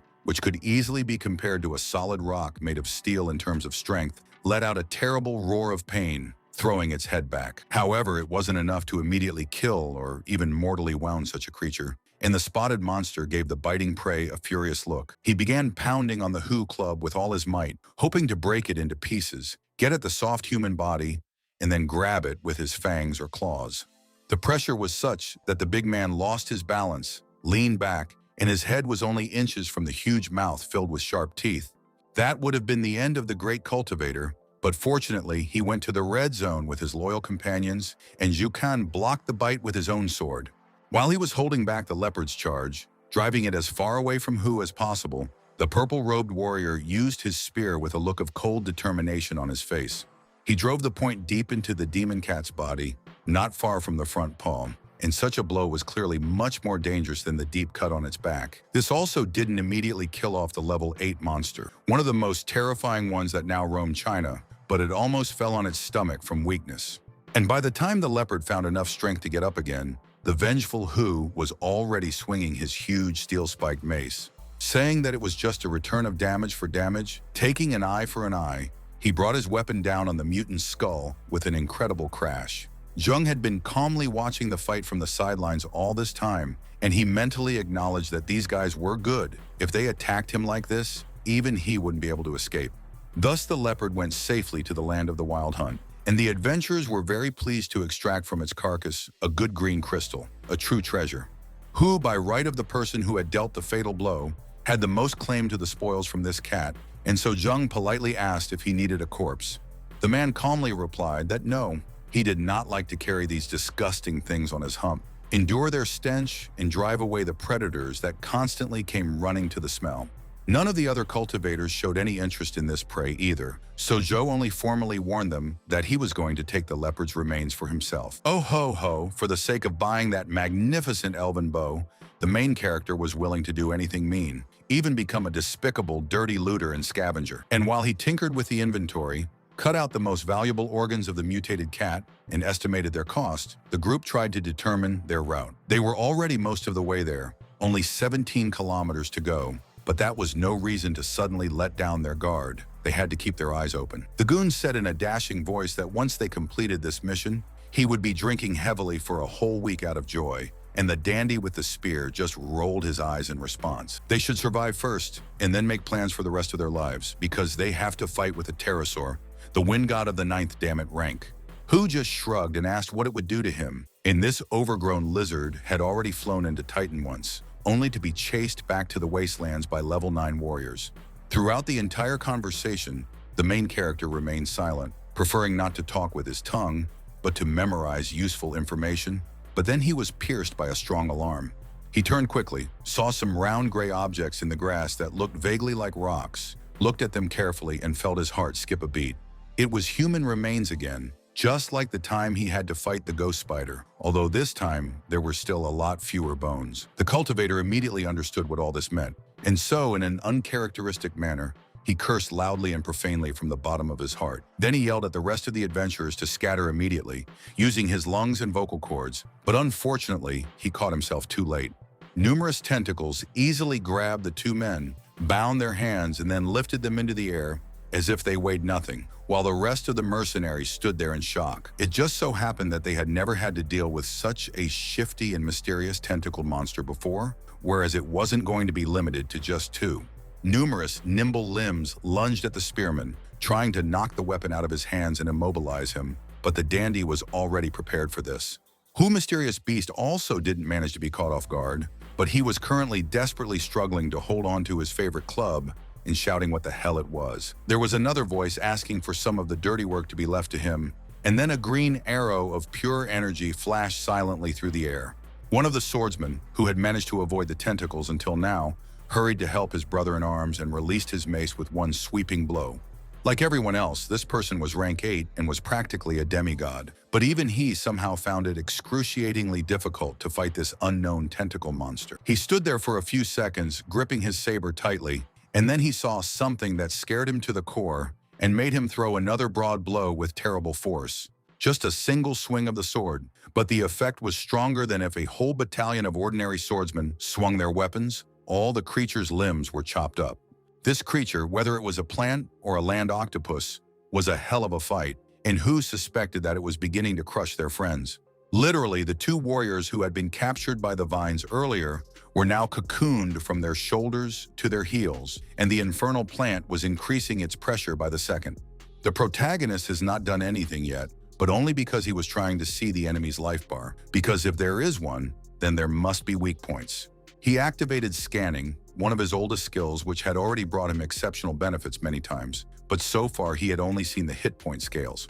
Then he sort of saw the Achilles heal markers, but even they looked very strange, being pale red in color and pointing at a simple tree in various places. It looked too contradictory, as if this creature had a very weak and fragile main body, but the limbs were incredibly strong, fast and strong. In a different situation, the main character might still be puzzling over this mystery, but now there was no time for that. He just took out a bow and fired a bunch of arrows into the trunk at once. The rest of the warriors were also going to fight at any cost and in any way, but Jung had already activated the mood of the knight in shining armor and ordered them to save themselves.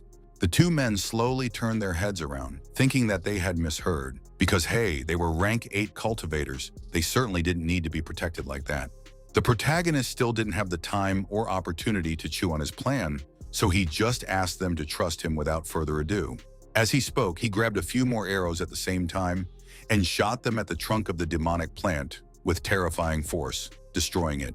The scale of hit points of this tree predator has almost come to an end, and one would even think that it finally died, became a simple, harmless tree. And as it turned out, so it actually happened. And the young man received a huge amount of experience points, such a rich loot he had not fallen for a very long time. From a bird's eye view, this thicket looked like the aftermath of a forest fire, and it was easy to assume that the death of one stalk had killed all the others as well. Pale smoke rose slowly to the sky, which from a distance could have been mistaken for the trail of a signal fire. And then from all directions, at a terrifying speed, moving vines reached out towards the young cultivator, seeking to entwine him, crush his insides, and break his bones. Chojing, as always, moved with unimaginable speed, easily dodging each attack while sending out arrows at the same time, so that even the spearman's mouth dropped open in shock. This was some incomparable martial skill, but they didn't have time to sing the praises of the main character. They needed to help their comrades get out of the trap. As soon as Yukon was free, he roared furiously, brandishing his blade, demanding that he immediately hand over these thrice-cursed vines. He would chop them all into lettuce.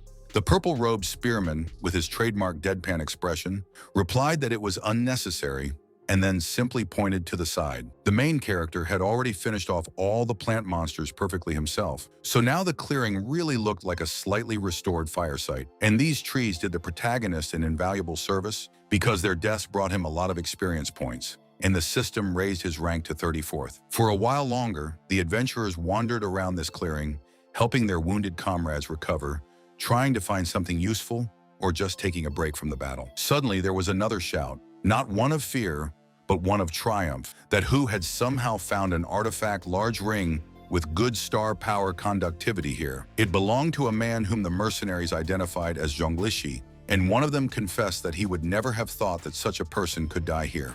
The purple-clad dandy, looking unperturbed at the pile of rusting shields, axes, swords, and other loot, said that many dedicated dragon slayers ended up becoming fertilizer. Shukan used this as an excuse to once again praise the main character, saying that if it wasn't for the Jasper Lord Zhou, then he too would have turned into compost. The second cultivator, who was also almost turned into a delicious, nutritious mess by the vines, immediately joined in with these praises. The young man just held out his hand for a handshake and replied that they were members of the same team, so helping each other is not a privilege, but a given. Hu, taking the opportunity, crept up behind Zheng, hugged him with one of his huge arms like the trunk of a young tree, and enthusiastically called him a good brother.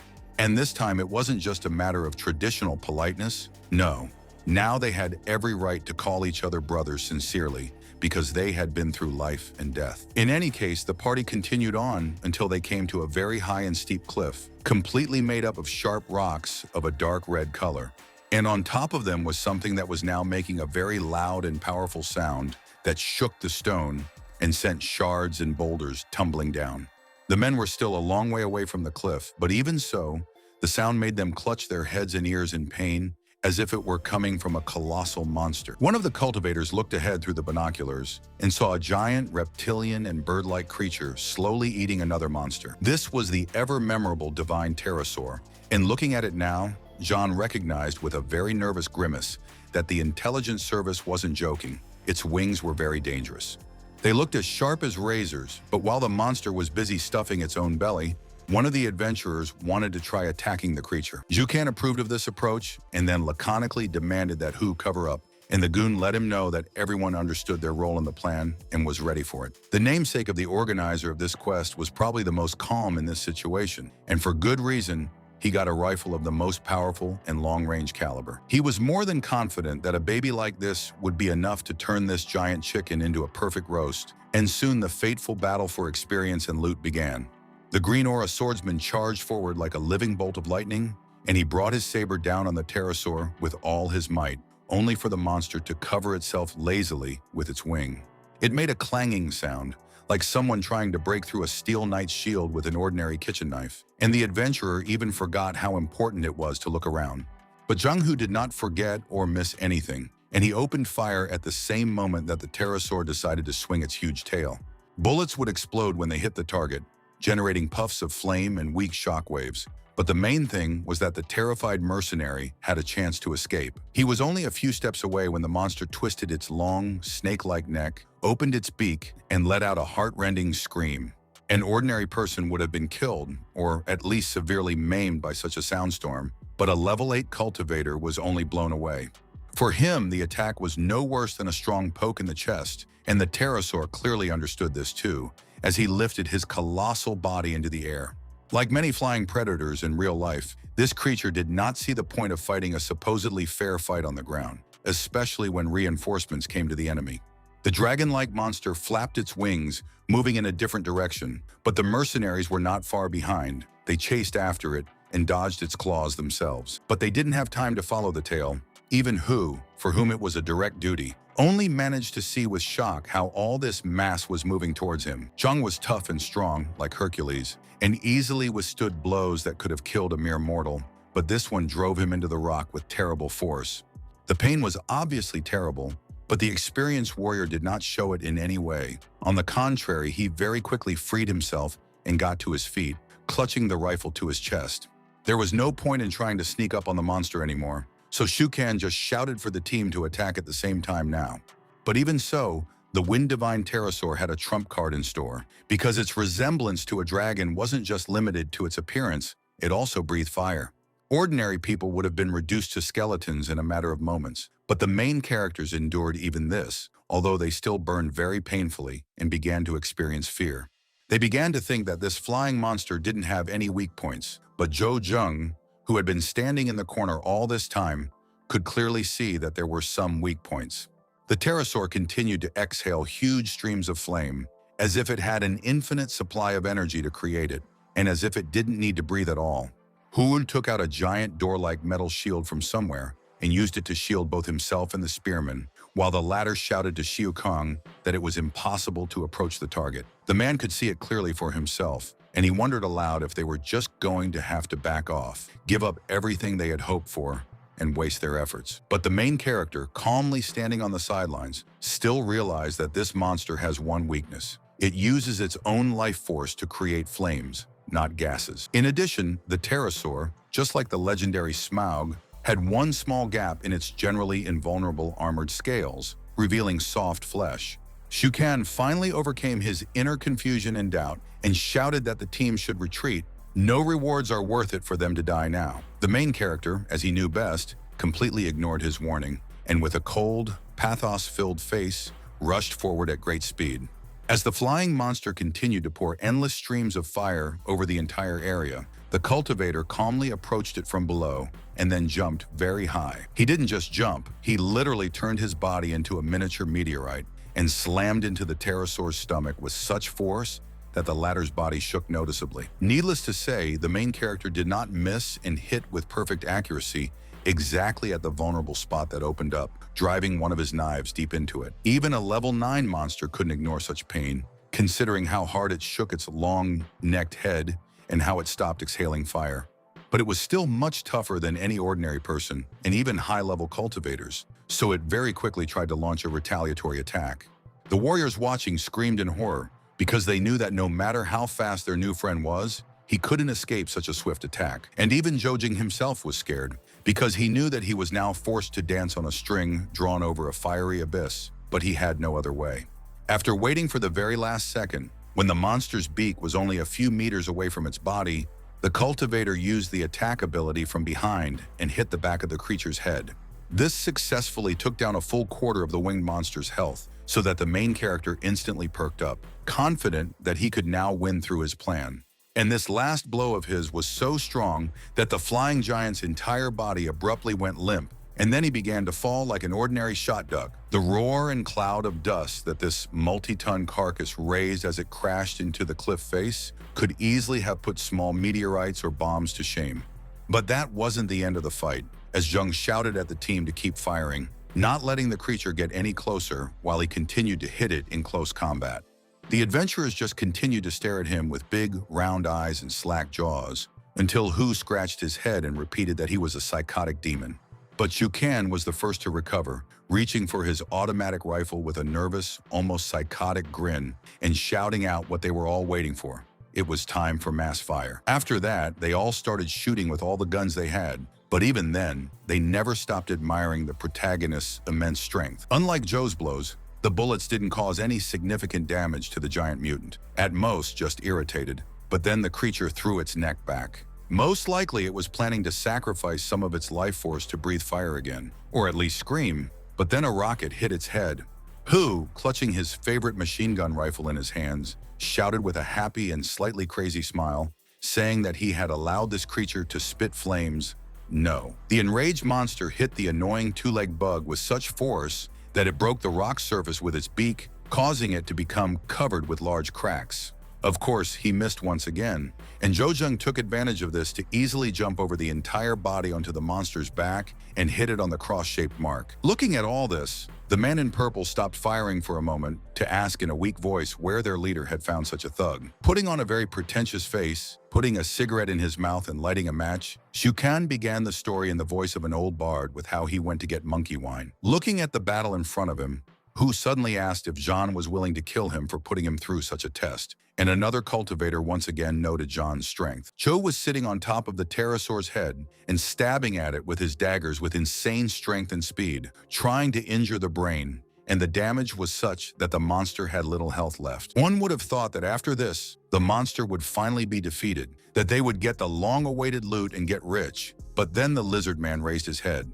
Wu sensed that something bad was about to happen, so he threw out all the pretense and ran for his life, shouting to his comrades to save themselves as well. Standing up on its hind legs and spreading its wings, the flying predator curved its neck in an even steeper way and shot a large column of flame into the sky, as it had done before. And he began to shake his head from side to side, burning everything around him, beating with sharp wings, claws, and tail. So enraged was he by his wounds and pain. As for the humans, they were safely hidden behind the rocks, and Jung warned that the monster would soon die of blood loss, but this lasted more than an hour. Hell, it had taken an hour for an already mortally wounded monster to spend all of its remaining hit points and then just drop dead. And immediately after that, the main character received another level up. Now he had the 35th level as a bandit who does not use star power. Oblivious to the fact that he wasn't standing alone, the dark-haired man started flipping through the only interface he could see to buy a new skill as soon as possible. Now he could completely hide from the enemy's perception for a few minutes. Although, of course, he could easily do this before. Now it just became easier. At this time, The rest of the gang was organizing the evisceration and dismemberment of the pterosaur carcass. They needed to have time to do this before the appearance of various uninvited guests. And that was a problem, because the scaly hide of the monster was still so strong that knives made of hardened metals could easily break on it. Hu, who had been the first to do the dirty work, was now staring in blank shock at the broken piece of what had been a magnificent and obviously expensive blade just a few seconds ago. The other mercenary had simply advised him to use star power, and there was a good point in his words because he was doing well. The energy-charged blade easily sliced through flesh. Catching himself, the bearded man did just that and joined in the butchering, almost drooling at the thought of how rich they would become with such trophies. Each piece could be sold for a green crystal, but one cultivator shouted that he didn't care about these pennies. After all, he had carved a purple gem out of the corpse. Jukan, sitting on the monster's wing, confessed that he would never have believed that a third-level warrior could defeat a dragon, and Joe laughingly said that he was just lucky. Another warrior simply asked him to finally stop playing the humble maiden, because even a blind person could clearly see that the protagonist's body had a huge potential. Anyway, after that, they loaded everything they wanted into their cars and drove to the hotel, where they organized a meeting to decide who would win and how many trophies. Jung Hu, with a satisfied and relaxed smile, suggested not to puzzle over it, but just to exchange all the fragments of the pterosaur's body for star crystals. Another person suggested that they might share the remains among themselves, but the main character, characteristically, remained silent throughout this time. Shukan noticed this and suggested that he, who was rightfully the most useful member of the group, give the verdict, to which the cultivator confusedly told everyone to do as they wanted. However, he wouldn't rush into selling the scales, because a certain feeling told him that this material might cost a lot more than a couple of pathetic greenstone. Previously, the mercenaries might have ignored him or even made fun of him, but now, after all they had experienced, they were willing to believe his every word implicitly. Moreover, in his worship of Joe, John went so far as to be willing to give him 35% of the free share, and everyone else agreed with him. However, the protagonist himself hinted that since they now see him as an idol, what about the idea of taking these scales to one small shop with very good prices? No one objected to this either, unless Shukan decided to put aside one particular scale to take it to the Adventurers Guild and receive an honorary badge. When he actually took this thing to the headquarters for evaluation, the local official slowly and quietly admitted that such a product really deserves respect. It wasn't even an official, but the head of the organization, Shen, and he was incredibly happy and intrigued that someone had actually defeated a level 9 monster. Talking to the team representative, he couldn't help but laugh happily, very much like a good-natured grandfather who praises his grandchildren for various sporting achievements.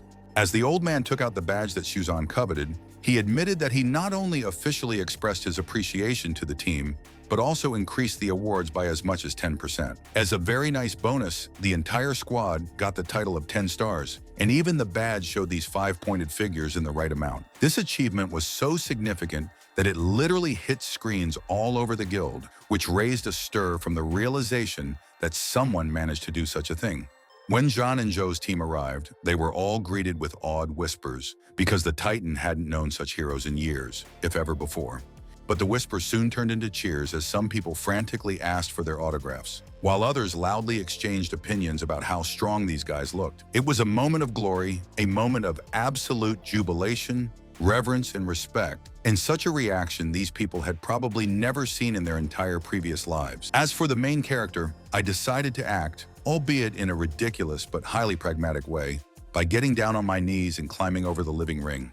Once he was free, he was grateful that he had decided not to wear that stupid badge at all for the sake of cheap display. Otherwise, he would have been sucked into the living sea as well. When he got to the front desk, he asked for a separate testing room, but Joe really wanted to check something out, so the employee asked him to wait a second. But then she realized that she wasn't talking to some random boy, but to the great and mighty Jasper Lord Jung, and her demeanor immediately became subservient.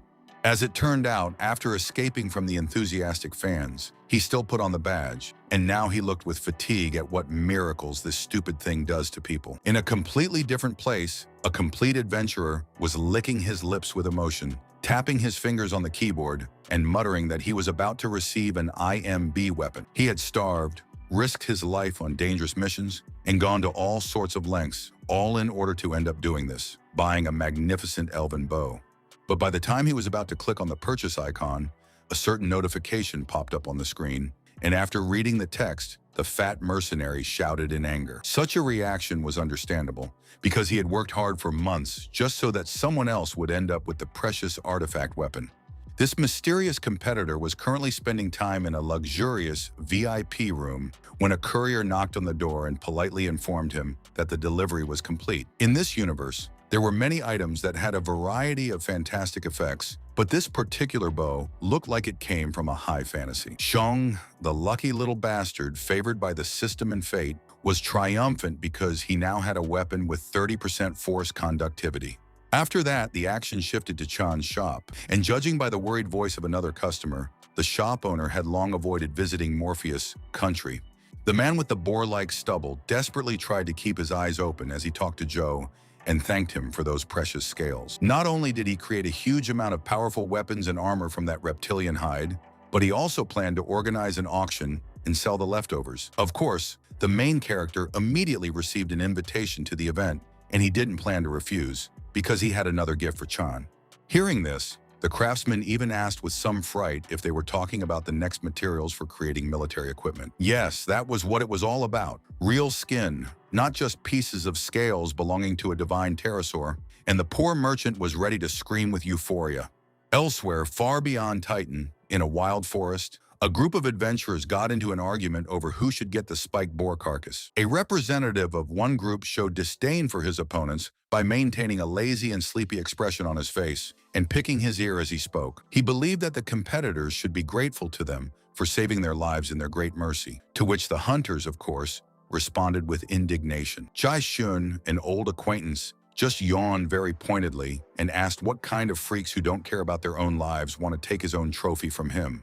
Upon realizing that they were dealing with a rank 6 martial artist, the junior cultivators immediately bowed their heads and began to apologize humbly, as long as they didn't get killed. Calmly folding his arms across his chest, he replied in a cold voice dripping with contempt that yes, of course they would never dare cross the path of him, a lion among pathetic lambs. Suddenly, a loud laugh rang out in the air, and Jun jumped on the spot as if an invisible bee had bitten his ass, fiercely asking who dared to giggle at him. Naturally, it was Joe who was cheerfully asking what was wrong with this guy, why he liked shooting weaker people so much to feed his ego. It was Jun's turn to sweat profusely and feel like a mouse being watched by a hungry hawk, and he couldn't think of anything better to do than joke about his boredom. Yes, he was just joking, trying to dispel the spat, and in fact, he would never have dared to take their legally obtained loot from the young warriors. He is not some bad person. Desperately searching for a way to change the uncomfortable subject, Jean remembered with a very fake smile that it turns out his current employer would really like to talk to Jung. The main character did not bother to meet with some stranger. He just called the number of his communicator so that he would call himself and then went away on his own business. Jun, of course, did not argue with him or even try to detain him. On the contrary, he was already jumping while waving his hand at the protagonist, and the young warriors looked at this with shock. After that, a mutated boar was shown, very similar to the one that had sparked the argument earlier. And the funny thing was that it only had thorns growing out of its butt. The huge animal began to move its heel very quickly, sniffing the air with it and shaking its head from side to side, clearly sensing the approach of some threat. But before the poor creature could get into a fighting position or, more logically, attempt to escape, Joe cut its throat. As he stared at the fresh carcass, he noticed that this mechanic worked just like in the game. All he had to do was learn to hold his breath to be invisible. And the best place to practice would probably be, yes, the Black Monkey Forest, located just a few kilometers away from this thicket. But then it showed some people gathering vegetation near the edge of the forest, while armed guards scowled at them. Unlike ordinary employees in real life, these people hardly talked to each other, did not joke, and did not distract from the task assigned to them. Jojing looked at this with a huge shock, because hey, he was going to the wild forest to see the bloodthirsty mutant monkeys, and here is some private field. He got the roads mixed up or something. He carefully looked at the map on the tablet until his eyes hurt, but there was nothing strange there. The papers showed that he really came to the right place. He only needed to get through this area somehow, and in order not to raise unnecessary questions, the main character used his new disguise perk. In this state, he could actually walk past various people without causing any reaction, as if he didn't exist at all. And soon the ever-memorable monkeys finally saw fit to appear, swooping out from behind a dense grove of trees with their characteristic high-pitched screeching and bared fangs. A guard named Zhu Shenghu, a warrior of unknown rank, gripped the battle axe as tightly as possible and demanded that his subordinates cover his back while he fought on his own. Even the protagonist admitted that this man was incredibly strong, and the squad he led, Red Tripod, was also no match for the countless pathetic gangs. Moving slowly through the bushes and not yet suffering from oxygen starvation, he noticed that the monkeys themselves fight in an extremely organized manner. They are clearly led by the leader. 2 hours later, he killed this huge macaque and wearily began to absorb water, thinking that he should finally raise the cultivator rank to 4th. But then there was a loud growl, and the young man, calmly wiping his mouth and twisting the bottle cap, muttered that the noise was even excessively loud. As it turned out, he did not kill the real leader of the apes, but at most one of his close associates. The real alpha had black and gold fur, as well as even larger sizes. Hiding himself again with the skill, Zheng noted with some apprehension how impressive this new monster looked. It did not deserve its place in vain. No, of course, he would have won and killed it anyway, but there were too many ordinary black macaques around, and a fight with a whole pack could end badly for him. Then his gaze shifted to the very large flowers growing out of the tree trunk, which had a deep scarlet color, and thanks to this, he understood what was happening. The monkey chief sat on a large branch, calmly eating the hard, coconut-like fruit, his toothy jaws easily destroying the protective shell. All the other mutated animals were also feasting, and none of them could see or even sense the presence of the hairless alien prowling in the shadows. But this skill did not turn the protagonist into a literal mirage made of smoke. He remained a man of flesh, and now he watched with fear as 2 monkeys ran towards him. He managed to jump out of the way at the last moment, get his feet out of the way of the monkey who had stolen a coconut from a neighbor, and no one suspected his presence. Or so it might have seemed, considering how fiercely the other creature was now screeching. The big black primate threw its entire body into the air, spread its arms wide and bared its sharp white teeth, leaving almost no way out for the main character. But then it turned out that Zheng was still not revealed. This was a continuation of the dispute and the chase over the stolen fruit. The former gamer was now much faster, agile, and flexible, but even he had to strain his muscles and spine painfully to dodge without touching anyone. In any case, he had reached his goal within a few meters of the golden-haired leader, which meant that it was time for a trump move. Careless as he was, he sped forward at a terrific speed, although he was still careful not to touch the humanoid mutants that were scattered all over the clearing. One ape, if it had been able to speak, would probably have sworn afterwards that for a brief moment it saw death incarnate right in front of it.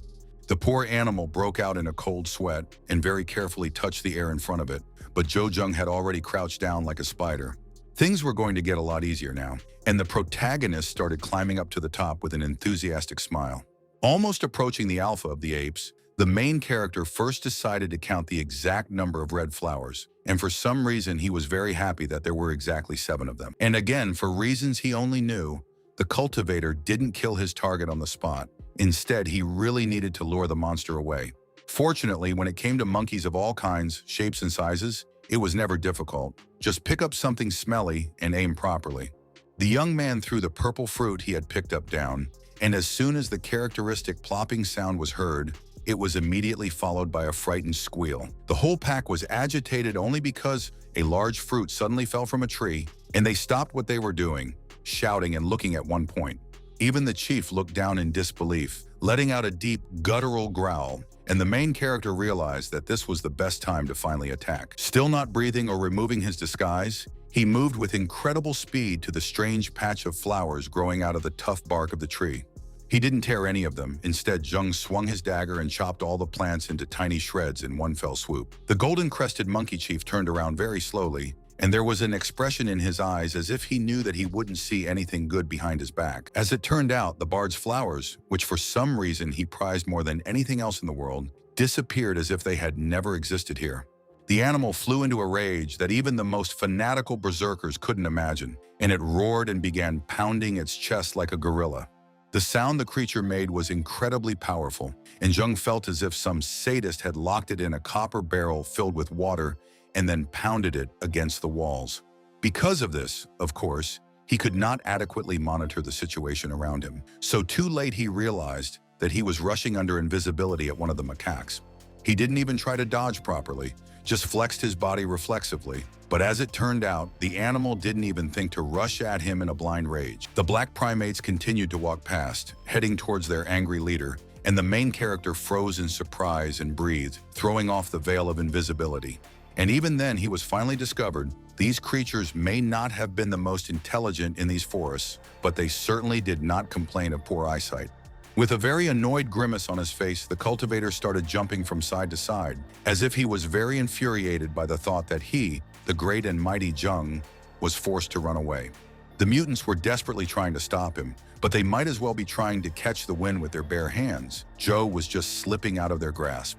It seemed that the main character was destined to escape safely without encountering any serious resistance. But then a huge pillar of light appeared in front of him. Up close, the ape alpha no longer even resembled an ordinary, albeit very powerful creature, but rather an evil demigod with creepy golden eyes.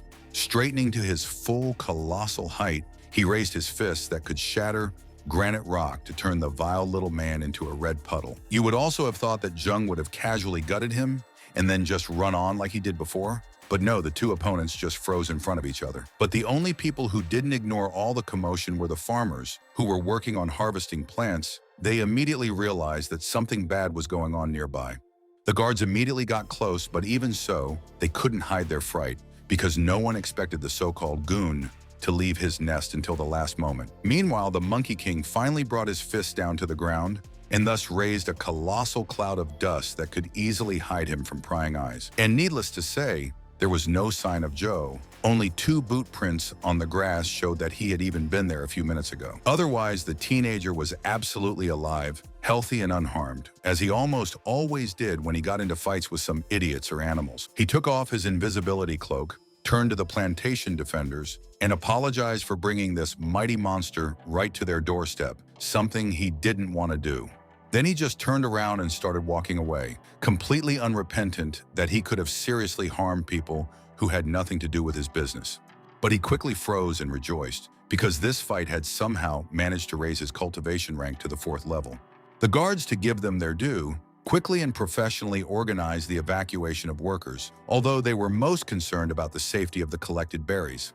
None of them had paid any attention to the strange, unknown kid who was hopping around looking like he was doing the world a favor by existing in it.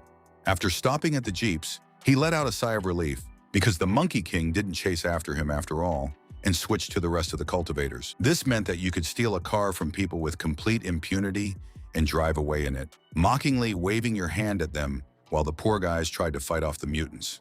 It was this moment that was captured on a faded photograph that one enraged person was showing to another, even more enraged person. Suddenly, they were the same people who had tried to kill the giant red viper, only to find it distant and friend tried to calm him down. They found out that this boy is a member of the team of the best cultivators in Titan, the Divine Pterosaur Assassins, which means that he can't be touched without consequences.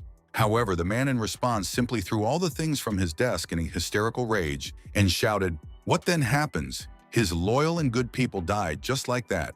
However, the spy still had one more piece of good news. He managed to find a certain person who could help them solve this small, disgusting problem. But the image he showed was nothing but solid darkness and a purple shape that looked like a blade, along with the inscription, "Dark Shadow." After that, the essence of those red flowers was finally revealed. They were called blood orchids and had powerful regenerative properties. If such an artifact fell into the hands of an experienced doctor and alchemist, there was no doubt that he would have the most expensive product in Titan on his hands. Well, Jung was very lucky to have an uncle from a car rental company who knew a lot about medicine. A short time later, this man was already sitting in a room of a luxurious restaurant, looking at the fabulously expensive dishes in fright and trying to understand what it all meant. The cultivator started the conversation by apologizing for not knowing anything about the man's name until now, to which the latter pointed out with a nervous laugh that Joe was a psycho to him.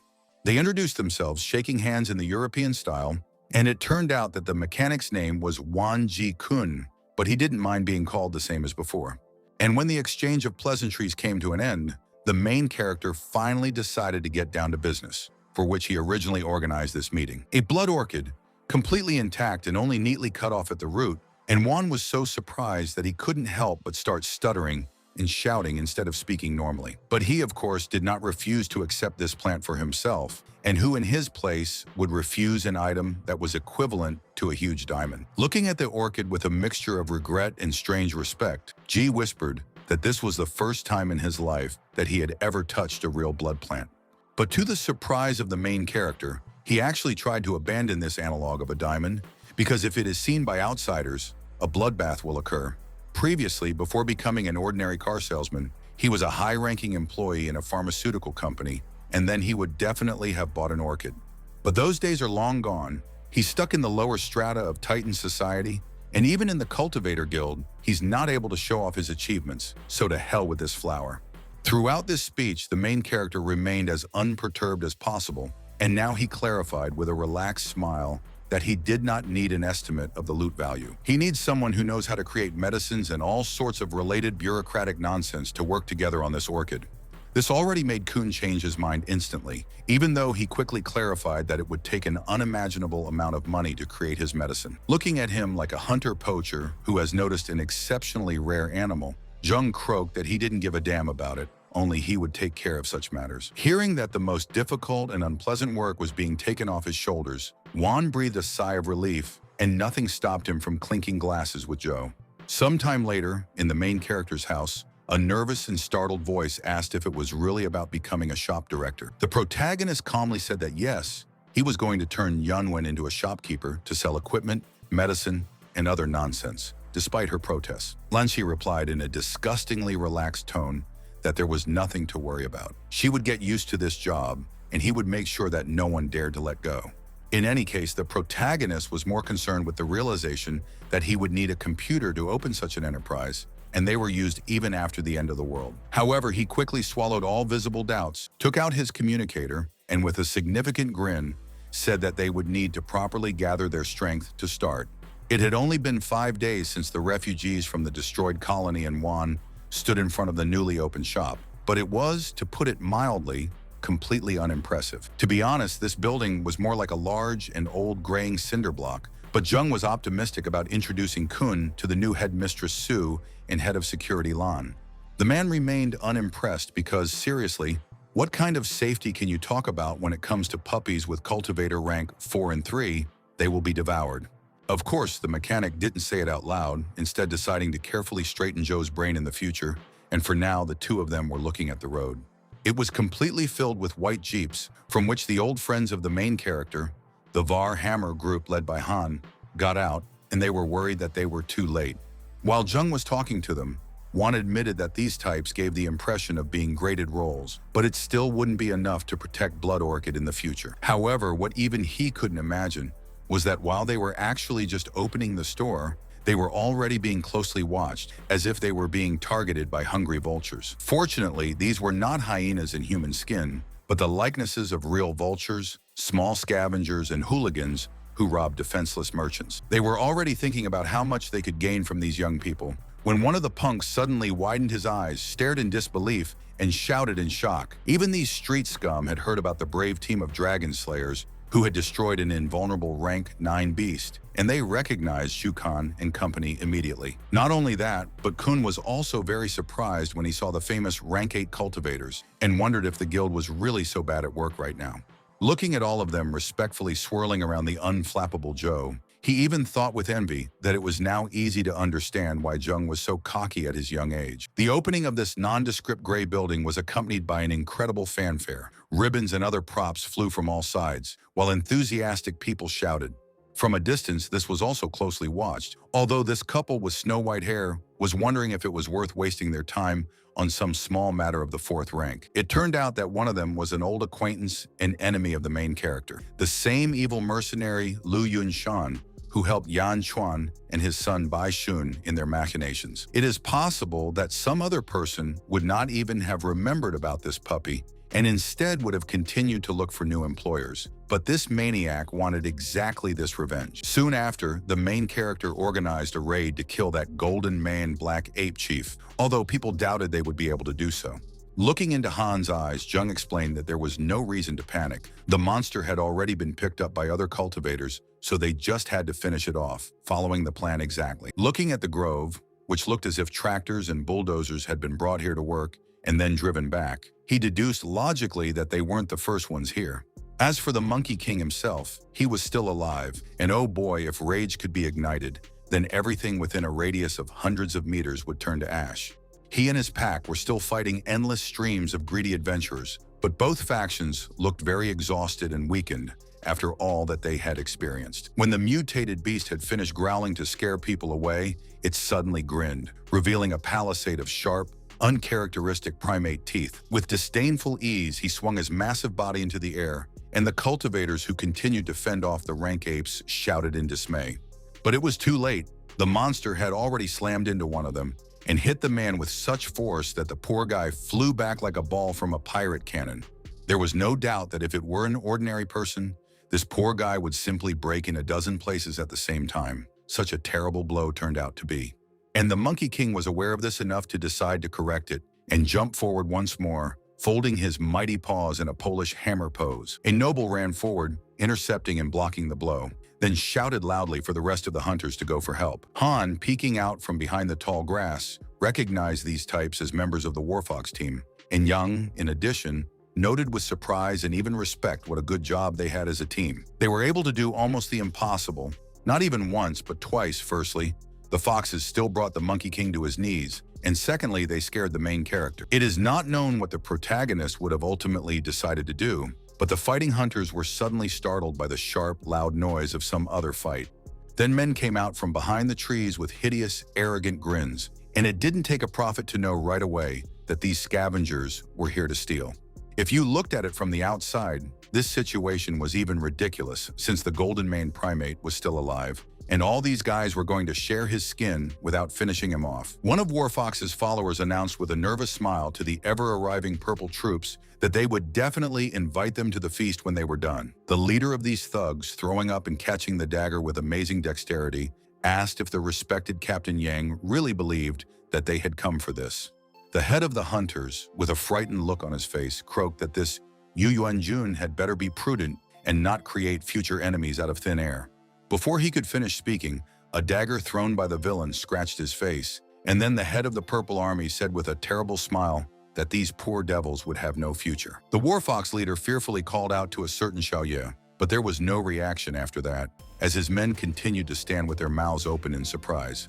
Taking out many more knives, Jun gave orders to his servants to attack, and while one group would kill the monkey, the other would slaughter every last member of the Warfoxes. Han, watching from his hiding place, clicked his tongue without much regret and admitted that he even felt sorry for these adventurers who were so viciously stabbed in the back. He probably wanted to add that this turn of events was actually good for them, but he could only pop his eyes in shock when he saw the protagonist's reaction. The reborn gamer charged forward without even bothering to disguise himself, and without paying attention to the new competitors, there was nothing to worry about now.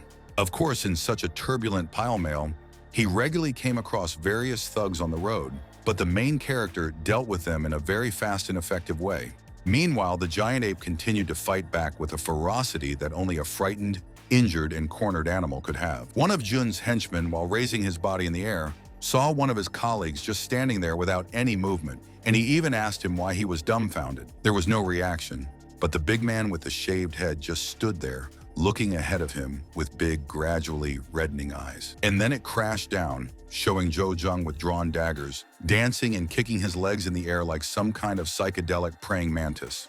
There was no way the purple faction could ignore such an outrage, and now they were all staring in the direction of this vile pig that dared to kill one of them. They were, however, so astonished by this upstart's audacity that they didn't even do anything to him. They didn't try to destroy him on the spot, and they didn't even shout. But the main character was not such an idiot, so he immediately began to hit the tired monster, stabbing and cutting its flesh at an insane speed and releasing blood. It happened so fast that the fighting factions didn't even have time to understand anything. It's just that one moment this furry giant is standing, and the next it falls. Slowly approaching the now cooling carcass, one of the purple ones was shocked to discover that the newcomer had not only killed the monkey, but also pulled out its teeth for sale. Then someone realized the true scale of what had happened and let out a loud, furious roar as a happy Zhou Zheng ran off into the woods with a giggle. Jun, beating up his own men as punishment for failing the task, growled at how blind morons it would take for 3 guards to miss a single thief. As for the members of Varhammer who are still in hiding, they just once again convince themselves that the protagonist is a god and you should kiss the ground on which he walks. The main character, although he hid in a tree from the vengeful hunters in purple clothes, did not really plan to run away. He had enough of the story with Luo. Oh no! He was going to kill them all, rip their bellies open like pigs and leave them to rot in the middle of the forest so that no bastard would dare take revenge on him or his family. Jun had either completely ignored the war foxes or had already killed them all, but he had forgotten about the previous enemies anyway and was now completely focused on finding Zhou. However, no matter how evil the antagonist was, he was far from underestimating the person who killed a level 6 cultivator in a second and pulled out the monkey's teeth. But even he couldn't believe his ears when the subordinate admitted that the main character was only rank 4. He was just a small fish. After thinking for a while, Yu Yuan raised his hand and laconically ordered all of his companions to be quiet because he had clearly discovered something very important. As the antagonist whispered, he could hear absolutely nothing right now, and that was the problem. How an ordinary adventurer of this level could be so fast. Unlike many of the previous antagonists, Jun realized that something abnormal was happening to Zheng, breaking all the rules of the game, but it was too late for him. Doom was already looming over them, like a humanoid blob of blue flame and light, and they only noticed it when someone screamed in death agony. The main character jumped behind one of the younger warriors and with one blow pierced his back with a dagger, after which he cut along, causing a terrible wound. Then in exactly the same brutal and inhumane way, he finished off the second fighter. Only this poor guy got an even more painful death from the released intestines. The birds took to the air with a squawk, either startled by the sudden noise, or on the contrary, glad that they would soon have the opportunity to fill their bellies with meat. When Jun and his last servant stood back to back and asked Zhou to answer who the hell he was, the dark-haired man quoted Bai Shun from his "Don't You Need to Know." The villain wasn't offended though, because after all, he could always just torture the boy, after he'd overpowered him and tied him up, of course. But it was easier said than done, given that the protagonist was once again using his cover-up, which to Yu looked as if Zheng had simply disappeared from view. Of course, the antagonists were frightened by this, because they had never seen anything like it before, and now they felt as if they had met a ghost. The main character affectionately hugged him around the neck and put a dagger to the carotid artery, gently said that it was June who would turn into a ghost in a few seconds. He had actually killed them after that and robbed them, and now he was sitting complacently on top of one corpse and playing with a bag of money like a disgusting vulture eating its entrails. After finishing reveling in himself, the ruthless cultivator deliberately got to his feet and decided that it was now time to destroy the last humans. Captain Yang, the head of the Fox military, was still alive, but there was nothing he could do to help his comrades. He himself honestly looked like a mutilated dead man. But until the last moment, he refused to give up, grovel, or beg for forgiveness, instead repeating the word revenge hoarsely until the executioner cut his throat with a blade. Han, who continued to observe, of course, made no attempt to help these guys, and only stated that their organization had just been exterminated. The protagonist, who was immediately behind him, added dryly that not only foxes, these evil eggplants also have one foot in the grave, and their leader is already there.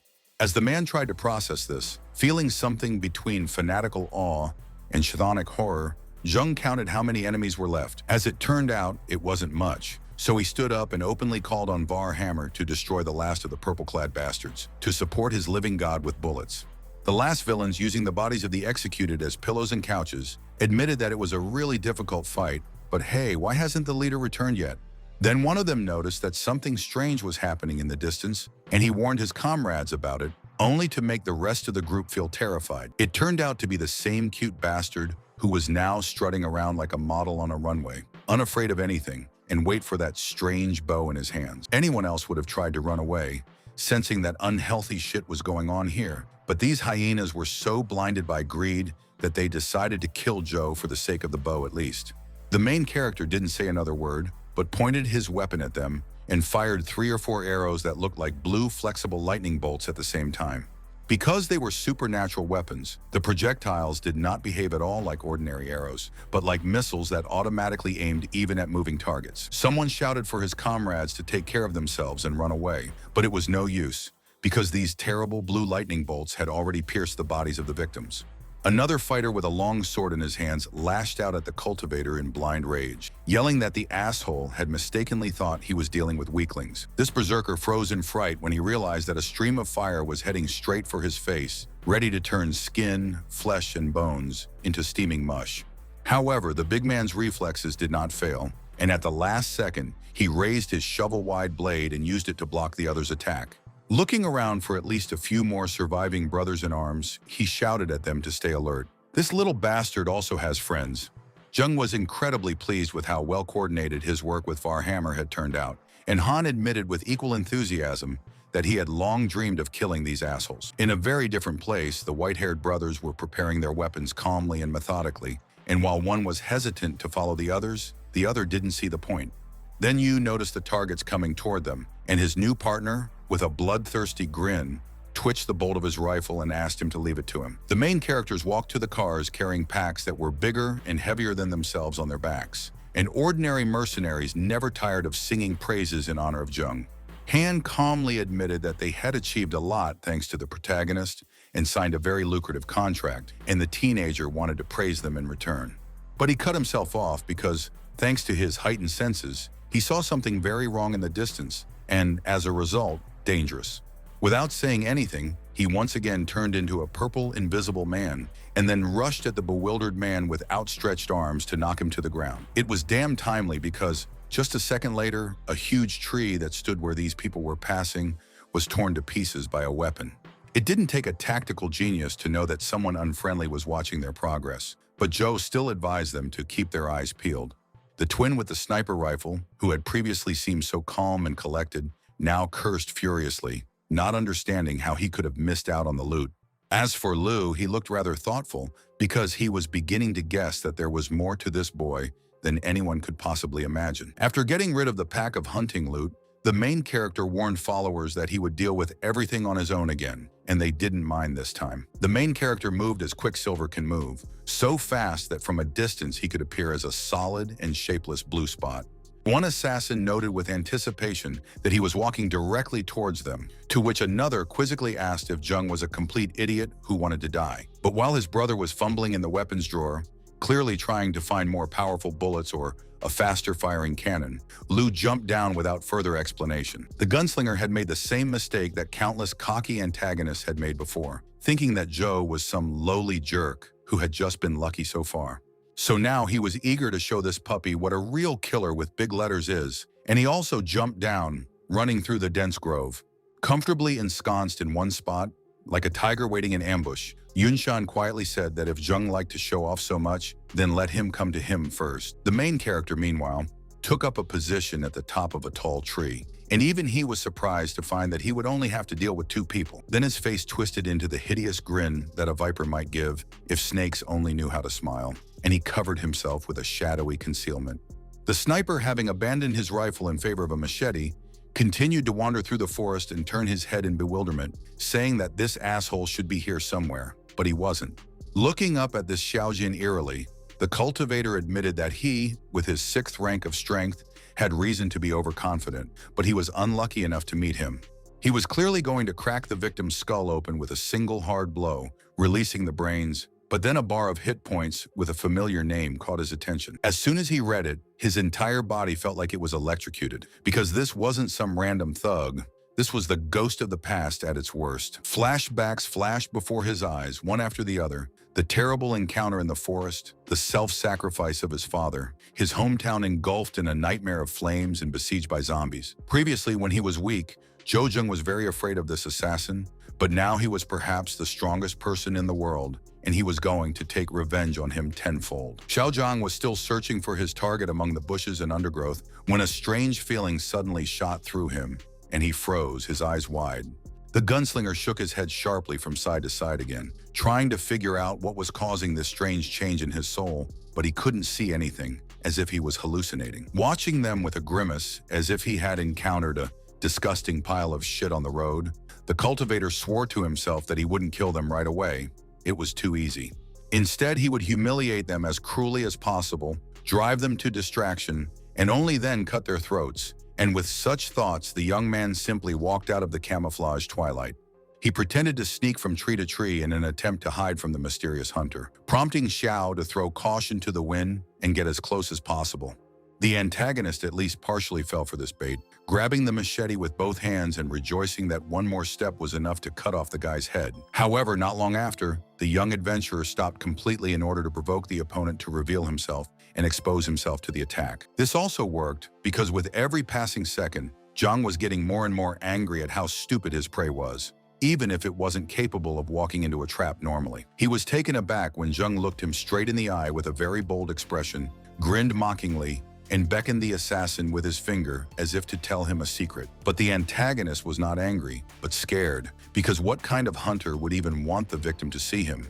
If the situation had been different, he might even have decided to run away rather than face this little psychopath. But that wasn't the case, so the mercenary still went on the attack. There was no composure, no experienced, well-honed movements, and well-thought-out strategy. He just swung his sword wildly, destroying everything within a radius of tens of meters.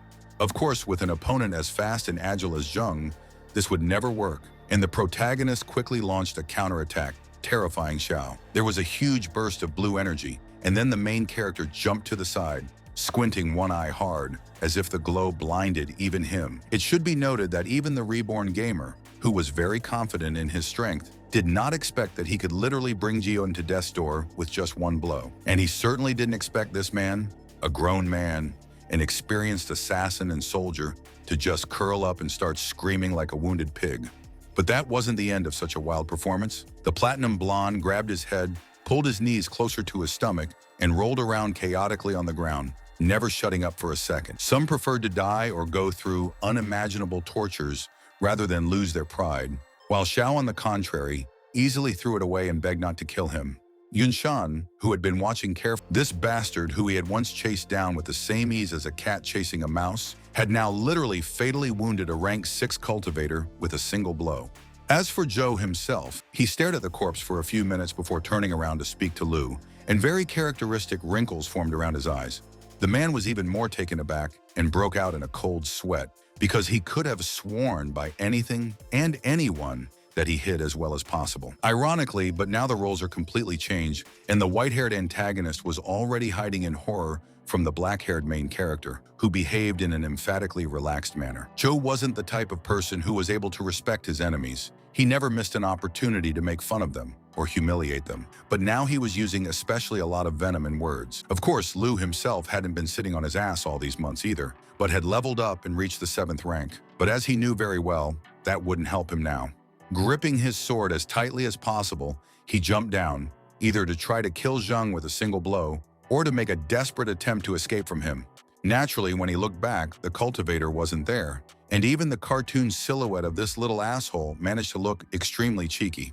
But then the mercenary was struck by the feeling that a huge predatory animal was staring at him intently, ready to pounce if he made even one sudden move. Starting to lose more and more control over himself, the antagonist turned around with terrible speed, cut down several trees with his sword, and demanded that Zhou come out into the light. 10 minutes later, he had destroyed an entire clearing, littering it with the twisted remains of trees, and the main character was still nowhere to be seen, as if he was bluffing. Yunshan was so tired that he could hardly speak or stand, but what made him even angrier was the fact that he had allowed himself to be scared out of his wits by some low-ranking puppy. But, needless to say, the main character did not go anywhere. He just stood in cover all this time, like a mannequin, and waited for the enemy to relax and open up. Now that the right moment had arrived, the dark-haired man once again leaped at his prey with uncanny speed, covering his entire body in blue cultivator fire.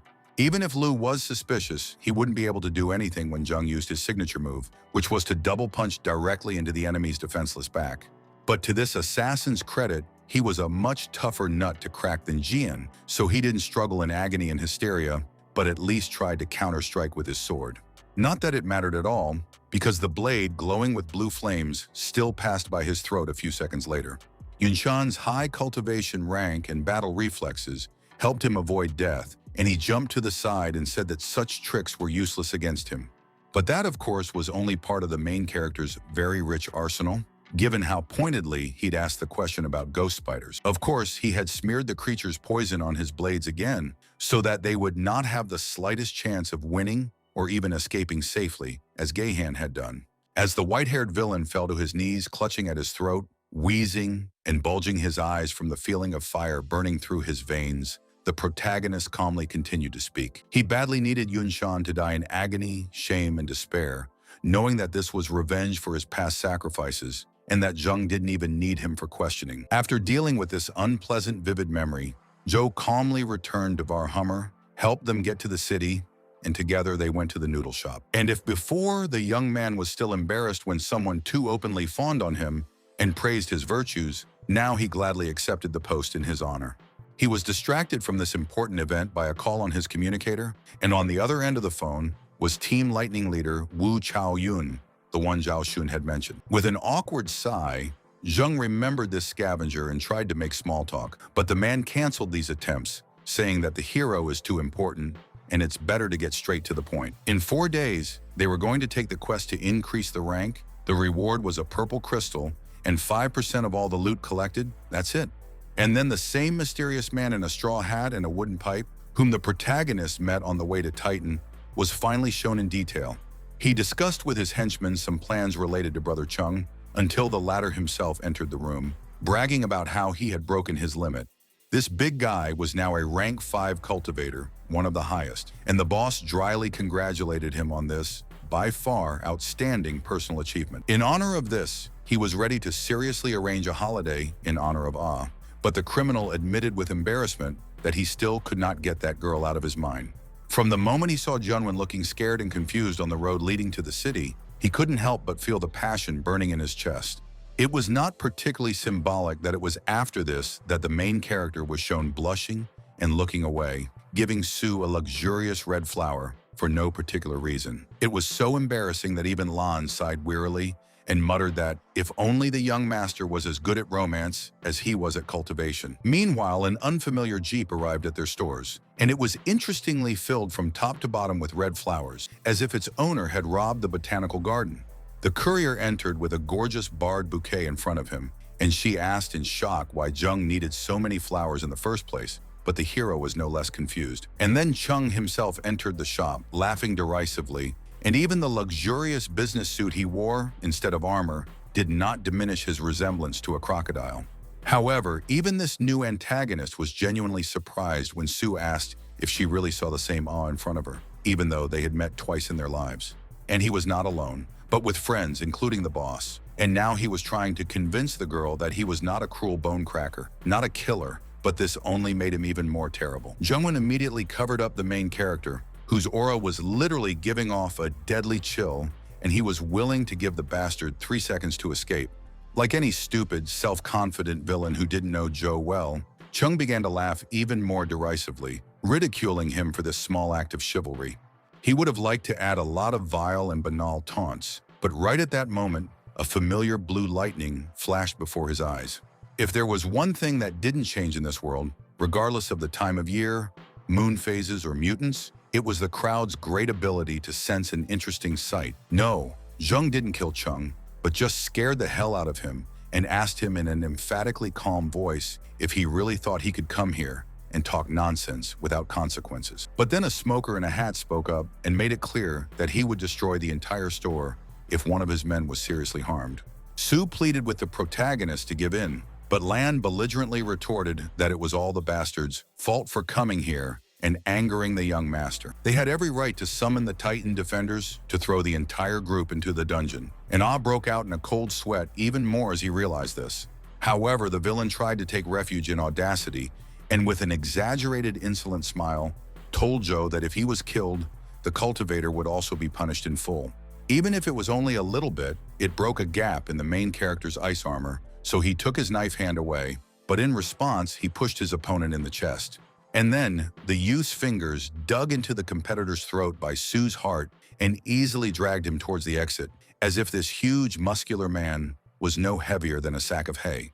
Jung mockingly asked him if he was afraid now, and the shock gang leader, with difficulty picking up his jaw from the floor, again demanded to let his man go. There was no telling what this conflict would have ultimately led to, but a strange voice suddenly boomed in the air, demanding that people stop fighting immediately. After that, 2 huge, brightly glowing and green balls flashed in the sky, resembling ball lightning magnified many times. With a crash, they landed on the asphalt, and it turned out that they weren't even ordinary cultivators, but the same Titan guards who had handled the case of Luo's death earlier.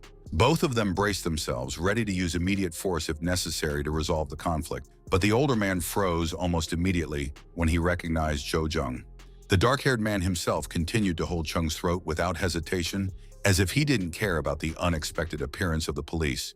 With great difficulty, the bandit turned around and hoarsely ordered the guards to protect him, because this crazy bastard decided to kill him here on the street in broad daylight. The junior officer, interestingly, even fell for it, because with a bravura look, he waved his saber and demanded that the protagonist immediately release his victim. Feeling that the situation and the law were now on his side, the antagonist again let out a hyena laugh, even if half stifled, believing that he would definitely come out victorious.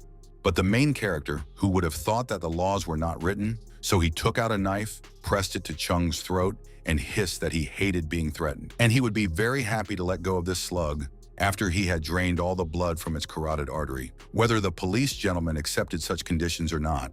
And then suddenly and with terrible force, he threw the criminal forward straight into the center of the crowd. The smoker managed to intercept his subordinate at the last moment and save him from falling, but the guy for some reason continued to desperately wheeze and hold onto his throat. Then he died because the main character actually carried out his threat, was not afraid to kill a person for relatively minor reasons in front of the guards. And when the boss realized that one of his teammates had left irrevocably, he could only scream with unimaginable anger and grief, cursing Zheng with the choicest curses. In exchange, the protagonist stretched his mouth to his ears like a snarling viper and declared that this scum had died in the hands of his boss and he had nothing to do with it. The man snarled like an angry bear and swung his weapon arm to smash the boy's head in, but the older guard shouted the command to freeze even louder. He quickly stopped his partner, who also really wanted to rip open the disgusting asshole's belly, because, as he put it, even the police couldn't ignore the laws. The entire gang froze, unable to comprehend what had just been said, and even its leader was now asking very slowly and in a dangerously low tone if his ears had deceived him. Zheng, still talking smugly and smiling every second, said that if they just didn't try to mess with him, then he wouldn't kill anyone else. And the captain suddenly shouted whether the men wanted to stay here and die ingloriously, and the leader of the party, frightened by the change, agreed to retreat into the shadows. When the atmosphere with their departure was somewhat relaxed, the cultivator with the most sugary voice and expression asked the brave officer if he would like to come for tea. The man in white just made a coughing sound, filled with disdain for both the whole situation and Joe personally, before turning around and walking away. The ordinary townspeople, in turn, were discussing in shock what the hell they had just seen. Since when did the guards grovel like that in front of someone, and all that? But then some genius came to the conclusion that they must just be patronizing this store, which means that the goods in it are gorgeous, and the whole crowd ran inside. They literally laid siege to the only counter, behind which was a confused and terrified Yunwen, who simply did not have time to remember and complete all the orders. But in the end, all she could think about was the young master, who had become stronger than she could ever have imagined, and now there was no need to worry about him.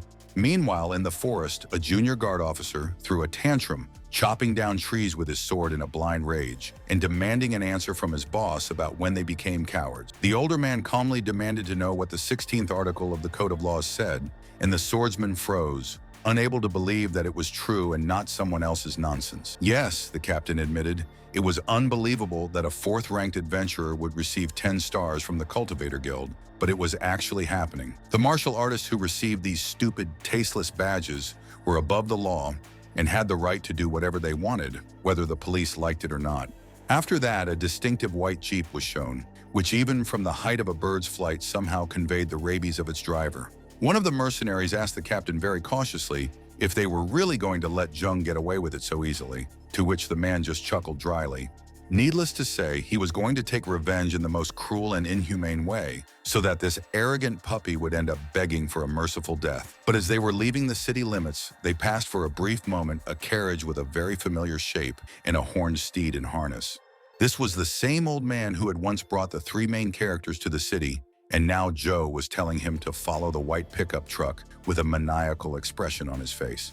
In the forest, a band of adventurers were doing the same thing that loot and experienced hunters always do, fighting a mutated boar with a ring around it. The animal struggled desperately, trying to gore the two-legged monkeys with its fangs and exposing its spiked ass instead of vulnerable sides, but then it was still killed. And it wasn't really the hunters who did it, because they themselves were genuinely surprised, and now they were asking their leader why it had happened at all. Of course, it was actually the villains who did it, and their leader was now giving a speech about how he raised and loved this boar, and these bad people killed him. Well, how can you do that? Nat, who was only a little older, understood and ordered him to keep quiet. Not wanting to risk the lives of his friends, he agreed to swallow his pride and pay those bastards. But a few white crystals certainly didn't satisfy them. And since the poor young men did not have any other money, the leader of the bandits, taking the pipe out of his mouth, said that the offenders could pay simply with their lives. Although Zheng, who was watching, was a controversial person himself, even he thought that killing young people who couldn't defend themselves just out of anger was disgusting. And he didn't just sit there and watch these bastards spill blood, but instead attack their cars, setting off a very loud and spectacular explosion with a fire. The gang leader thought that some idiot had started shooting without orders and thus damaged their own transport, but people immediately began to deny this. Meanwhile, the explosions continued, as if someone had planted tiny time bombs in them long ago, and now they were finally detonating. Only then did the villain realize that a sniper with a very powerful weapon was aiming at their heads, and he didn't even notice that the second group of adventurers had escaped. It was possible that even in such a situation, the bandits would have tried to grab them and skin them, but it was at this moment that Zheng left his hiding place. At the sight of him, the antagonist licked his lips almost voluptuously and ordered to forget about those boys, because now they are waiting for another, much more interesting entertainment. The protagonist, again using that hideous, soulless smile of a living killer dummy, remarked that offending the weak isn't fun, so why don't they play with him? The smoker was so intoxicated with vengeance and malice that he didn't even understand the meaning of what he was saying. He could only wheeze that now Joe himself had come to him to die. The entire gang shared these feelings, as one of them just rushed forward, swinging his saber furiously, but then the main character used shadow concealment.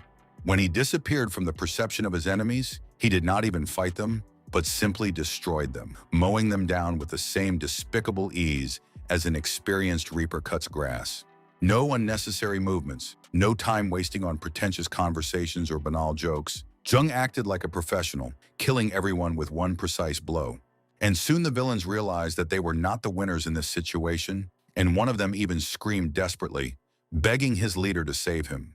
This grown-up, gun-toting thug was as scared as a child, and his leader, standing back to back with his subordinate, was just as perplexed. He had no idea what kind of person was even capable of using such martial techniques, and how the hell Joe managed to just disappear like an invisible person. Then one of the remaining marauders blinked and asked the bosses, startled, if they were always in the center of a perfect symmetrical circle made of leaves. Smoker immediately realized that this was some kind of perverted trap, so he ordered to immediately run out of it, but it was already too late. The men didn't even have time to take a step when a very strong, almost hurricane-force gust of wind rose, which lifted all these leaves and upset the balance of the criminals. While they were desperately trying to stay on their feet and somehow protect themselves from the main character, he himself, still hidden under invisibility, ran out of the forest at supersonic speed. How money? They could make up from 10% of the auction. The host enthusiastically repeated the amount, and not waiting for a higher offer, solemnly announced, banging an elegant wooden hammer, that the knife was sold. According to the rules of the auction, she knocked several times, very loudly and clearly congratulating the winners from the 9th room on their new acquisition. To say that the main character was incredibly happy in his heart, like a child who received a long-awaited toy for his birthday, was an understatement. Although he seemed calm from the outside, trying out how the new tool fits in his hand, whether it is comfortable inwardly, the cultivator did not get tired of happily laughing and screeching. He was also incredibly grateful to Chan for the small gift. But the brown-haired man calmly replied that it was nothing, just a repayment for that pterosaur god's skin. Zheng had made it into an armor custom-made by Meteor, and he had also told them that Zhou, one of the men who had obtained this magnificent scale, would buy the dagger, so they agreed to make concessions. Right now, this beautiful armor worthy of a god was in the second lot, and people were much more willing to part with money for it, but Zheng was much more skeptical. Armor that could save a life was nonsense for pathetic cowards and losers. The real and best means of defense could only be a cool and effective weapon. Soon after, the auction ended, and he went to train in the guild, where he tried to easily destroy the monster of the 7th rank with the help of his new toy. Despite the fact that the walls of this building were very well reinforced, the entire corridor shook with the agonizing screech of the unfortunate creature. Well, of course, there was some lazy passerby outside the door who started reading a boilerplate speech on how you could defeat a high-level monster, just like always. After casually reaching the 5th rank, the main character then answered the call on the communicator and called the meeting point behind the eastern main highway. After that, the action was transferred to the specified place, which turned out to be a natural residence, very much contrasting with the post-apocalyptic environment around. This mysterious lightning team was extremely powerful, and there was only one member of the 6th rank, Zhang Xun himself, while the others ranged from 7th to 8th. Realizing that this sycophantic idiot could tell everyone around him everything he knew about the main character, Sweating Joe tried to pass himself off as someone else. The squad leader, Wu Chaoyun, either sincerely believed that his name was Shou or decided to play along for some reason, but he quickly decided to move on to the main thing, the discussion of the quest. But before that, he solemnly expressed his gratitude to all the people who agreed to come here today and take part in the promotion event. So, in order for the guild to agree to consider their mission completed, the team needed to bring at least 3 sets of equipment from one hospital. At first glance, it might seem like nothing compared to the hunt for huge fire-breathing monsters, but no, it was an incredibly difficult quest, the Abyss class. The Union of Martial Artists classified tasks by difficulty level, from ordinary missions to suicide exploits with the concise name Hell. This task was only one step below the most hardcore ones, but if they managed to complete it like they did with the pterosaur killing feat, they would be rewarded similarly. At least one man, belligerently tapping his armored chest, declared that he was ready. For the sake of obtaining a badge with 10 stars, he would go to real hell. And if there's a cowardly wretch in this room who's too afraid to risk his pathetic hide for a glorious cause, then please get lost to mommy. Of course, this accusation led to a furious argument in exchange of accusations. Although the commander tried to calm him down, assuring him that he sincerely respected everyone's choice. Then that belligerent thug with a giant hammer asked what the so-called Shu thought, and Zheng already choked on the water, so suddenly did it happen. Forcing his lips into a calm smile, the protagonist quietly confirmed that he would go, because he had given his word, and a real man must keep it. Otherwise, what is it? Delighted with this response, he began to cheerfully slap the teenager on the back, and each such slap seemed to poor Joe the equivalent of hitting a huge sledgehammer.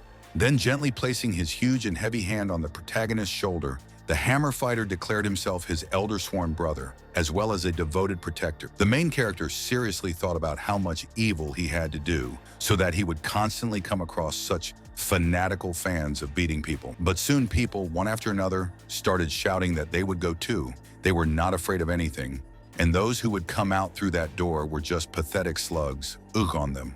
It goes without saying that after such a bullying, even those who would like to leave the building did not dare to do so, and the head of the team sincerely thanked everyone for their participation. And so as not to waste precious time, he decided that they would go to that hospital immediately, without even giving those who wanted to buy supplies a chance. When they arrived at the right section of the ruins, they were first forced to wait while Chow checked the information on the map and gave orders to clear the path and establish a strong point. The big guy with the mega hammer immediately decided that the main character must follow strictly behind him. Because there are so many zombies ahead, he can get hurt. He didn't say no, because that, after all, relieved him of the responsibility of carrying out all this dreary routine, and he didn't regret his decision. As he watched with some embarrassment as that bully Xing sent the dead flying into the sky, he decided to admit that his real name and surname was Zhou Zheng, not Gao Shou.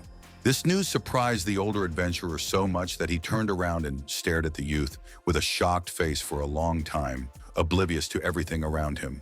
A particularly sharp and leaping zombie was about to sink its teeth into its neck, but at the last moment, its rotting head was blown to pieces by a shot of blue flames. Having thus made sure that the protagonist can stand up for himself, and not just sit on other people's necks? Sin said without the slightest offense that he forgives him for this attack. After dealing with all the walking dead within a radius of several hundred meters, Chow Yun allowed his party to stop for 10 minutes. Then they would continue on their way. One cultivator wiping the stinking green blood from poisonous, especially dangerous zombies. Another, brandishing a saber to train his hands, bluntly stated that for a low-ranked warrior, this quest was suicide, and it would be better for Joe to just leave, not drag them all down with him.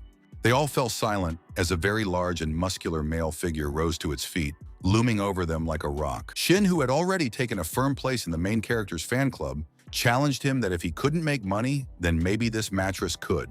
The infuriated cultivator rose to his feet, clenching his fists tightly, and the big man happily began to urge him on, saying, "Come on, just try to hit me." It was very possible that it would have ended in bloodshed, but then Zheng came between them, and with a gentle smile, he asked them not to fight because they were both just worried about him.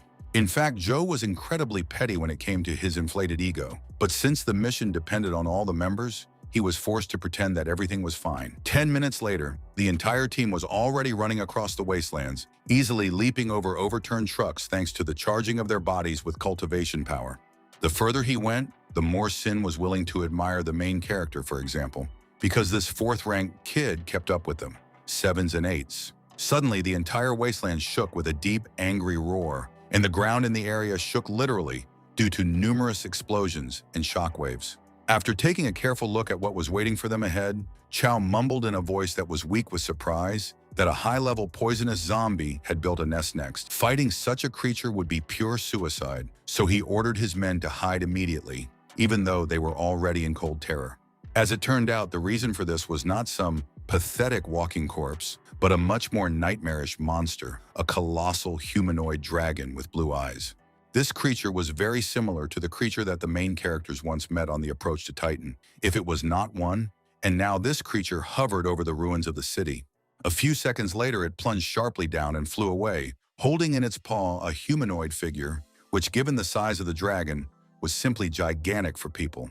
People stared in shock at the flying monster that hunted zombie giants like rabbits, and one of them assumed that it was level 10 at least. Recovering from the shock, Yun deduced logically that since the monster wasn't planning on devouring them, it would be a great distraction for the walking dead, giving them a chance to move on quickly. Despite this, there were still a lot of dangers in the hospital, including a previously unseen undead mutant covered in blue reptilian scales. The squad hadn't expected the presence of this venomous thug, and now its members were seriously considering how they should even be in such a situation, rushing into a fight. Someone had assumed that there was a purple crystal hidden inside this thing, but it would certainly be incredibly difficult to get it, but his thoughts were interrupted by Joe's quiet voice. He was genuinely surprised to learn that there were particularly clumsy subspecies among the zombies, which were mostly slow and clumsy, but Chow immediately confirmed this. After hearing this, the main character stated without ambiguity that he fully supports the opinion that it is necessary to destroy this creature. I liked the main character very much and showed it all the time, but now even the big guy said that Joe must have eaten too much henbane to think so. The protagonist with a smile told him that, of course, he has a framework, and mentally gloatingly added that just he has a chance to win. He is an imbia with a huge damage. The same swordsman with a constantly relaxed and calm face asked if it was within Zheng's scope to send people to be slaughtered, but the goon fiercely demanded that he be silent. But Wei Hung did not remain silent. On the contrary, he continued his speech on the topic of what the main character can do. He can destroy the zombie scales with just a bow and arrow, or something. Everyone fell into a tense silence, even the usually aggressive Xing, until Joe calmly confirmed that this kind of armored beast couldn't be harmed by shots. But as a final word, he just took out 2 of his daggers, one old and weaker, and the other new one with higher star power conductivity. The rest of the team immediately recognized the second dagger, as they were also present at the auction, and then wondered who was even able to buy it. The hammerhead was also shocked, but Wei, not wanting to back down, repeated that Joe was only a 4th-ranked zombie. With such a difference, he wouldn't do anything to a 9th-level zombie. Grinning defiantly, the main character repeated that he could kill the big guy. He just needed a little help cleaning up the rest of the dead. Let them believe him. Needless to say, the first believer was Shin, and under his unspoken pressure, the other team members began to insist that they were obeying Zheng. When a huge monster that looked like a blue and rotten Hulk came close to the building they were hiding on, the cultivator excitedly thought that it was time for fun.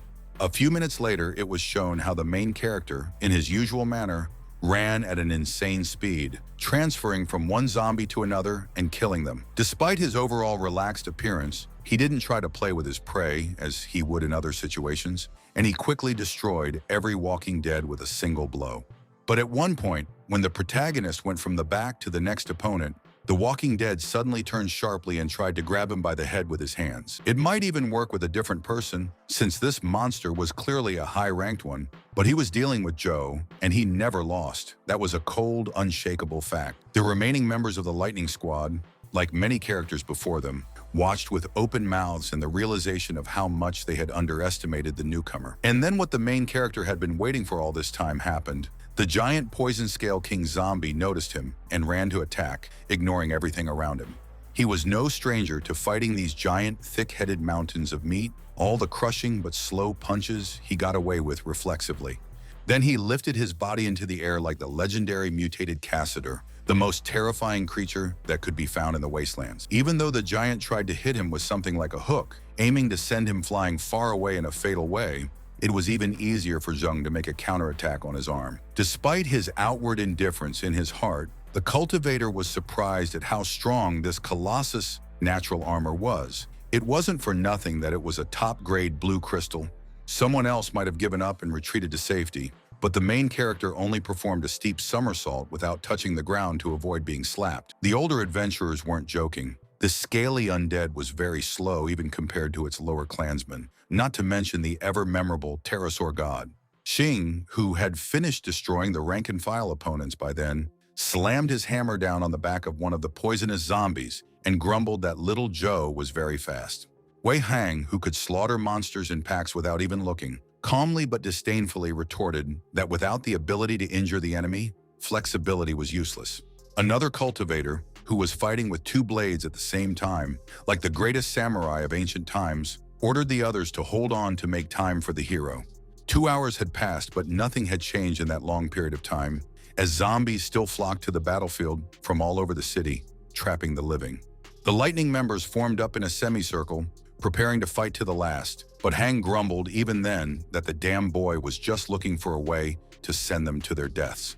They trusted him, trusted their lives to his plan, and gave him a chance to prove himself, only to have this crazy moron foolishly jump and roll like a monkey. Chao Yin hated to admit that the greatest young martial artist of Titan might actually be a fool, but he was already close to it. All of a sudden, the huge blue zombie knelt down and vomited out a veritable stream of blue vomit with a disgusting sound, as if the poor guy was violently throwing up. Everyone's eyes were immediately glued to this sight because people couldn't understand how the protagonist could do such a thing, and he didn't even leave a scratch on the enemy's body. As for Shin, who had been swinging the hammer in concentration all this time, he just shouted to see if others didn't care about such details. He simply repeated with the fervor of a fanatic that they must trust their brother in arms if they were to succeed. Whatever the boy did to the giant, it was still alive, as far as the term undead could go, and it was still trying to crush the annoying little man. As it turned out, Zheng didn't give a damn about his teammates, and he was worried about how hard it was going to be for them. He just didn't think that the fight would take so long. But then he grinned, showing a row of perfectly straight and white teeth, as if he hadn't spent his entire life in a post-apocalyptic environment. He took a deep breath, straightened his broad, muscular chest heroically, and then bravely turned his back on the big man and ran away from him so that his heels smeared. Someone else, intelligent or even alive, might have guessed that this was an obvious trap, but zombies had no brains of their own, and their existence was based on eating other people's brains. So this mountain of blue meat obediently ran after the cultivator, who jumped over the multi-story building and buried itself under the multi-ton rubble. While the huge dead man was tossing and turning clumsily, trying to free himself from the rubble, the protagonist called for the help of his new brother Sin so that he broke the giant's legs. The experienced warrior didn't need to repeat his orders twice, and in just a moment, he lifted his huge muscular body into the air, swinging the hammer over his head. If this picture was seen by a particularly impressionable audience, they would probably feel a terrible spasm of phantom pain covering their own heels. But the undead didn't feel anything. Their nervous system had only been working properly since rising from the grave, so the scaly monster went on the offensive very quickly. From the outside, it looked even ridiculous, because as soon as the giant turned around, hoping to catch the vile insect with his hand, the man had long since run away to the distance. The dragon-like undead, for obvious reasons, could no longer chase after him, and then the main character again decided to join the action, warning about himself by shouting. This scenario repeated itself again. The big dead man tried to grab the opponent and crush him with his rock-crushing fingers, but the cultivator easily dodged to the side, shouting so that it could be heard from any distance. Joe warned his partner that he would continue to distract the monster so that the hammer fighter would break its bones. The rest of the Lightning members were all staring at him, wondering how anyone could have thought of such a simple thing, and one of them even noticed that it was just like in children's games. Half an hour passed, and during this period of time, the hunters not only immobilized the dead giant, but literally tore off his lower limbs and fatally wounded him in the process. Yixing would never give up his prey to anyone, so he jumped on the monster's chest himself, slicing through its scaly flesh to finally kill it. A couple of them. The undead did nothing but travel aimlessly from one end of the building to the other, but that was only as long as the living ones didn't appear in their field of perception. One such ghoul smelled the distinctive smell of warm flesh with hot blood running through it, and turned around only to have its rotted head pierced. The main character's archery skill was still second to none, and every time he picked up an arrow and pulled it on the string, it would invariably hit the target. The rest of the team preferred to fight close up, destroying enemies at an insane speed, because they needed to steal medical equipment as soon as possible. They quickly cut their way to the room they were looking for, and one by one they began to walk out of it with mechanisms and screens in their hands, while a bored Jung watched the situation.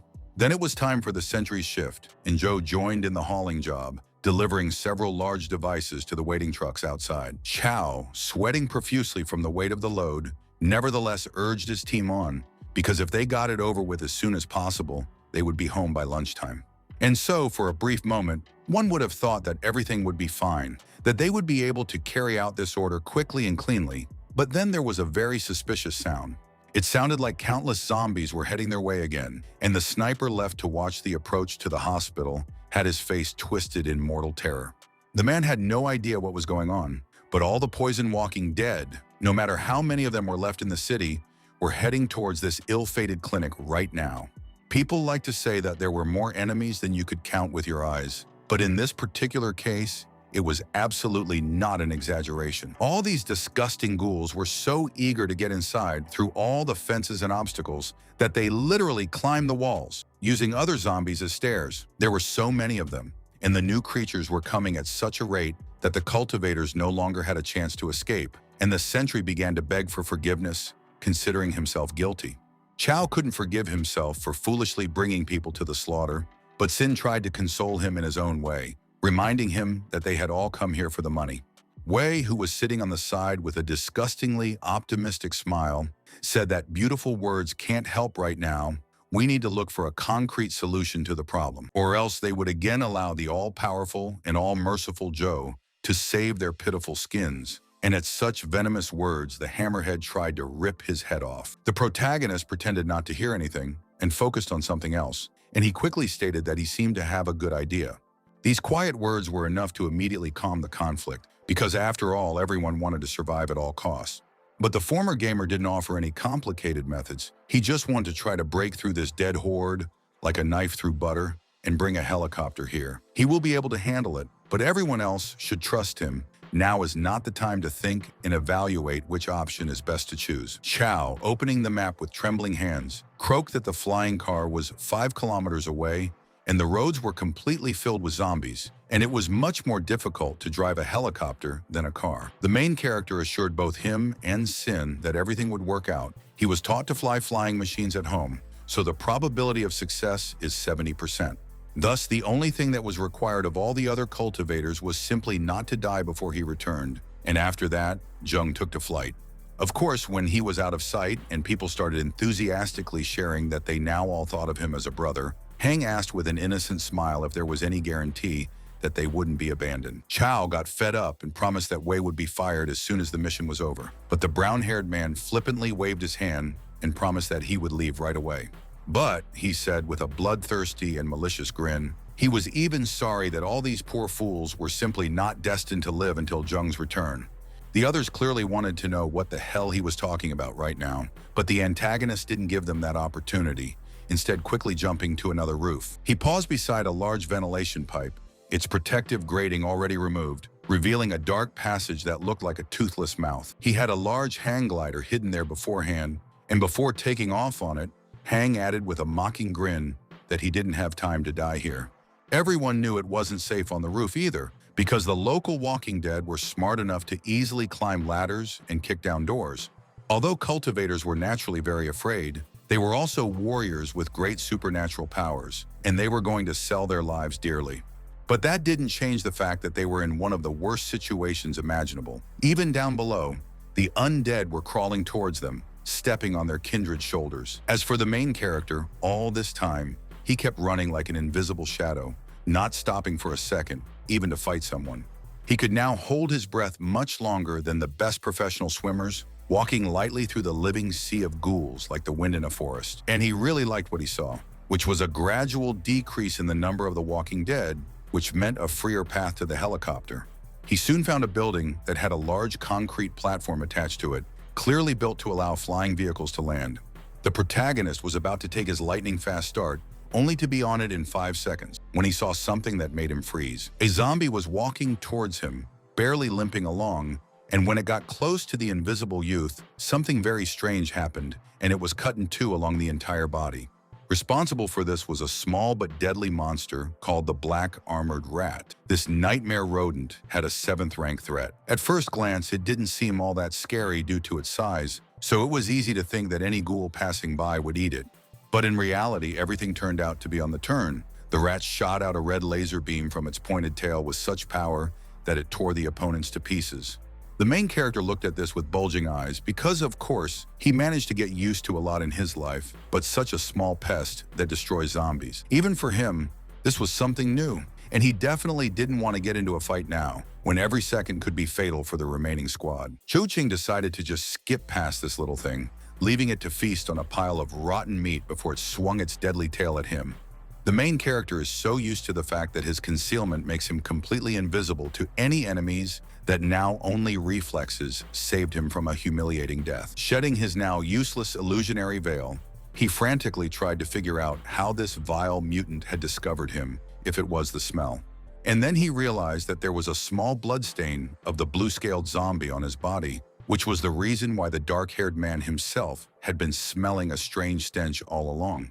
His thoughts were interrupted in the most unceremonious manner. The monstrous rodent swung its tail again, hoping to chop off its prey's legs, but the cultivator leaped into the air. A moment later, he struck the monster, using his favorite and most effective move, a backstab, and the magic metal thudded against its carapace.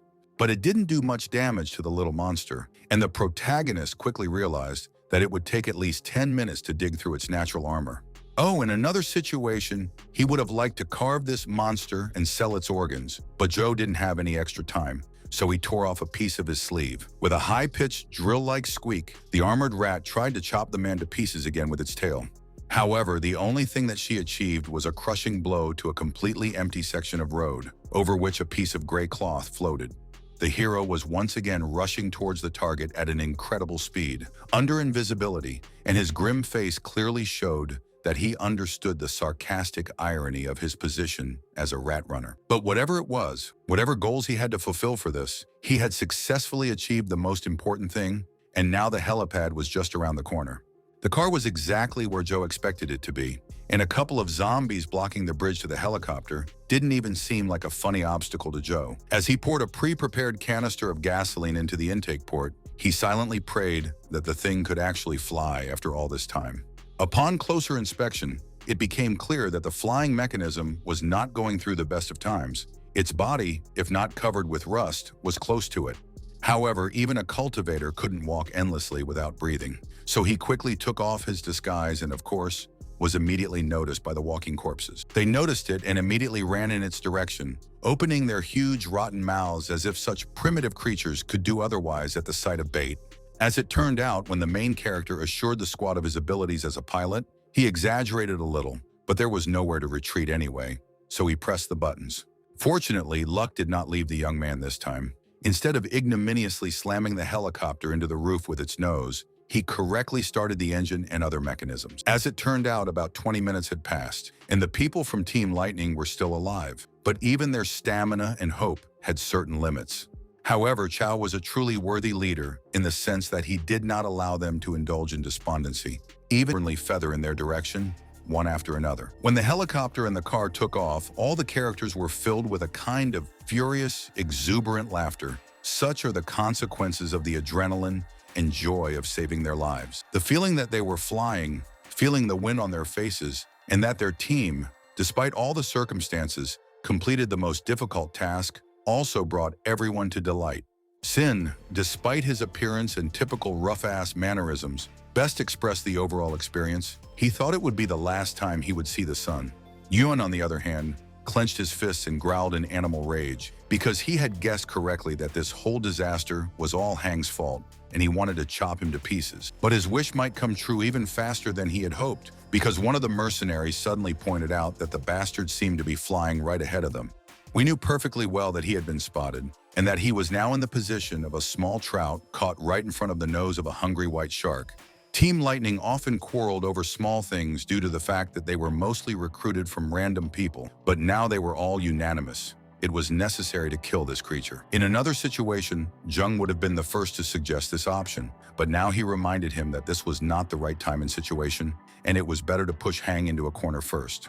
The protagonist had his faults, but the habit of throwing words to the wind was not one of them, and he began to pursue the antagonist like the same shark swimming after a shoal. The two-faced cultivator was naturally horrified when he heard the mocking shouts of "run faster," and then turned around to see his former comrades. Sin, gripping the shaft of his trusty hammer very tightly, promised in a mock-friendly voice that they would all wait for this dear friend of his ahead. And then Zhou, figuratively speaking, stepped on the gas pedal, causing the helicopter to make a sharp leap forward and leave Hang behind by a significant margin. At the same time, the rear blades of the car damaged the wing of his hang glider, thereby disrupting Wei's balance in the air and forcing him to desperately try to gain altitude. In another situation, it would have been a ridiculously harmless punishment, but the action took place over an area that, thanks to the antagonist, was swarming with hungry undead. Numerous ghouls immediately reached out with their hands for the panicked and falling man, who screamed in fear for them to get away and leave him alone. One would expect the main characters to allow this slug to become food for the walking dead, as he himself tried to do with them. But no. Wei couldn't believe it, but it actually happened. They saved his life by destroying those monsters that were already about to sink their teeth into his leg. But not for any noble purposes, of course not. They simply wanted to personally dismember this two-faced creature. Such an honor they will not honor brainless zombies. This was confirmed by the fact that the arrow fired by Zhou Jung pierced through Hang's hang glider and passed just inches from his face, ripping off a tuft of hair on his head. Time seemed to have stopped for a few moments, and only the walking dead continued to flock to their new potential victim without thinking about anything else. This was more fitting than ever, because the explosion caused by the humans destroyed all these creatures in one fell swoop without the need to destroy them one by one, like frightened rats. Looking at this with an impressive white-toothed grin and a bloodthirsty glint in his eyes, the brunette beckoned the brown-haired man with his hand and ordered him to come here. It was time to settle some scores. Of course, Wei wasn't going to do that, and he couldn't, so Team Lightning stopped and went back to fighting the hordes of walking corpses, chopping and crushing them. It wasn't just that the schemer himself had reached a high cultivator rank, even though he was tired and scared, but all the monsters that approached him were simply vaporized into nothingness. When the main characters got close enough to him, Shin slung his trusty hammer over his shoulder and asked very amiably how Hang would like to die. Looking at them with a strange grimace that combined fear, pleading, and mockery in a strange way, the traitor barked that they simply couldn't kill him. This was so sudden that even Zhou Jung stopped, looked at the enemy carefully, and calmly asked why he thought that. Smiling crazier by the second, Wei held up a round, black and red badge and said that he was from the dark shadows, so no one would dare touch him. It sounded like the ravings of a madman, but Sin knew something about this organization, entity, or artifact, because he was very surprised and perhaps even scared. But then, with even more fervor, he said that he didn't care about any shadows. Yuan enthusiastically supported him, and the protagonist coldly said that he would still take revenge on him. As a result, Hang went into a real tantrum, so he screamed that if he did, he would take all his enemies to the grave with him, and then he intercepted the blade and charged at them. Of course, the main character easily dodged this attack because it was like an enraged rhinoceros trying to pierce a butterfly with its horns. And then, without saying a single word, the protagonist simply plunged his dagger into the villain's back, hitting exactly between the shoulder blades. No matter how tough Wei was on his own, this punch was so powerful that he collapsed to the ground without the slightest dignity, just like a felled tree.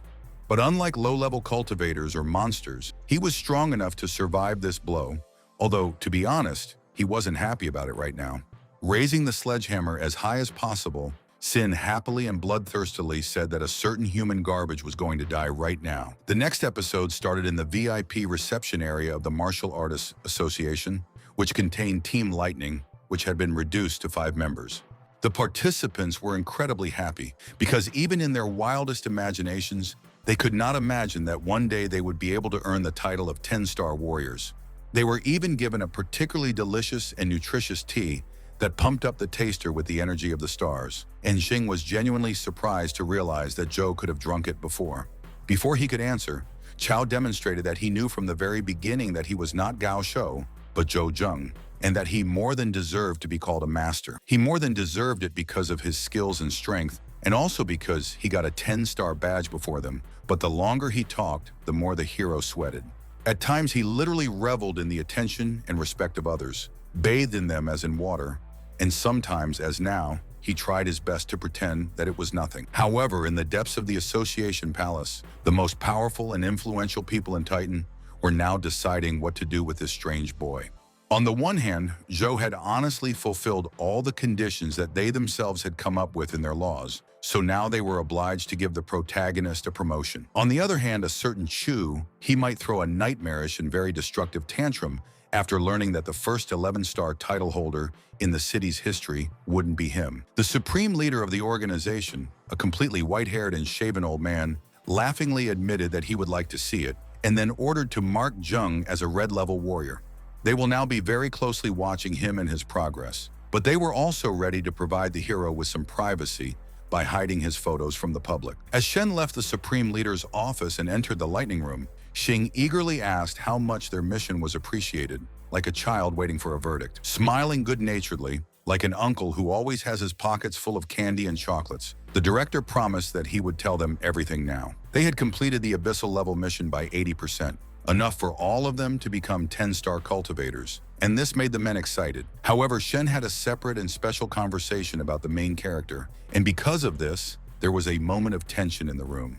The old man handed him a new membership card, which was decorated with a double purple star enclosed in a circle of Ouroboros, the legendary snake that eats itself. Looking at how much fun they were having, Shen thought with strange emotions that in such a short, record-breaking period of time, he had to raise so many warriors. And each time, Zhoujing had the most direct connection to it, which of course could be just a coincidence, but incredibly strange and far-fetched, however.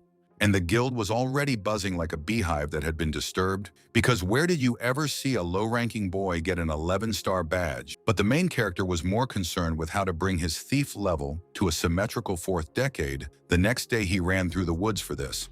Letting out an almost stereotypical villainous giggle, he licked his lips at the thought that when he completed this goal, he would become even more unbalanced. New skills would jump into his hands. But he was unpleasantly surprised when he discovered that he wasn't the only one so smart, and that this area of the forest had long been searched by other cultivators looking for strength. He quickly came across their camp, where a red and black flag with the image of a mutated animal was flying on the standard. And thanks to this, Zhou realized that this was the Union of the Beast King.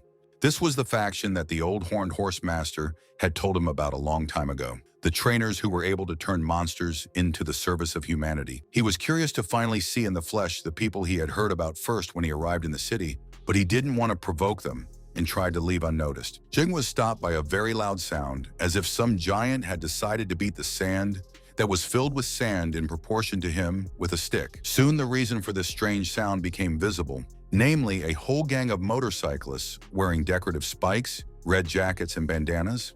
But the most interesting thing was perhaps not that, but that among these obvious street criminals, there was also a woman. They were all heading for a herd of horned horses, very similar to the one used by the old man with the cart, and for some reason the animals were not afraid of the noise. Rue bit his lower lip almost voluptuously because he damn well had a unique chance to see these guys and girls catch animals with their own eyes. No matter how careless the horned horses might seem, even they couldn't ignore the fact that strange, two-armed creatures on smoking machinery were riding straight at them. When they realized the danger, they did what weak and fragile herbivores usually do in such situations. Namely, they set off so fast that the wind whistled in their ears. And there were a lot of these creatures, a whole herd of them grazing in the local meadows, and now in a panic, they were rushing over the horizon, hoping to break away from the strange pursuers. However, the Beast Kings were not just able to build a whole business on catching and selling animals. They followed the prey with enviable tenacity, not giving up by a hair's breadth. The woman who wasn't driving a standard red bike, but a blue motorcycle with a sidecar, slowly put her hand in the bag on her hip, preparing to get something out.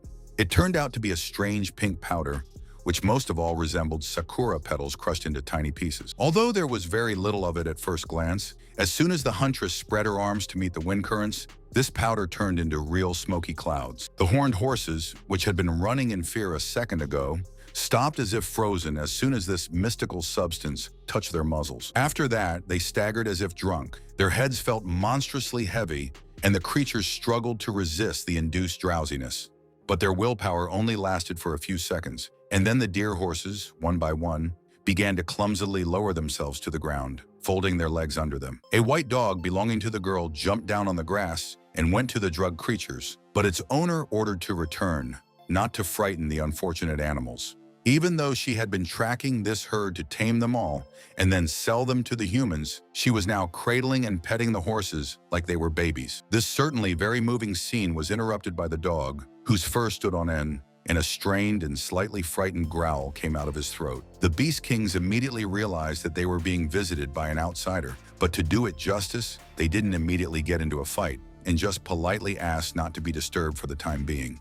Realizing this, Zhou decided to respond similarly, so he came out of the twilight with his arms outstretched and a little nervously confessed that he would like to learn their tricks.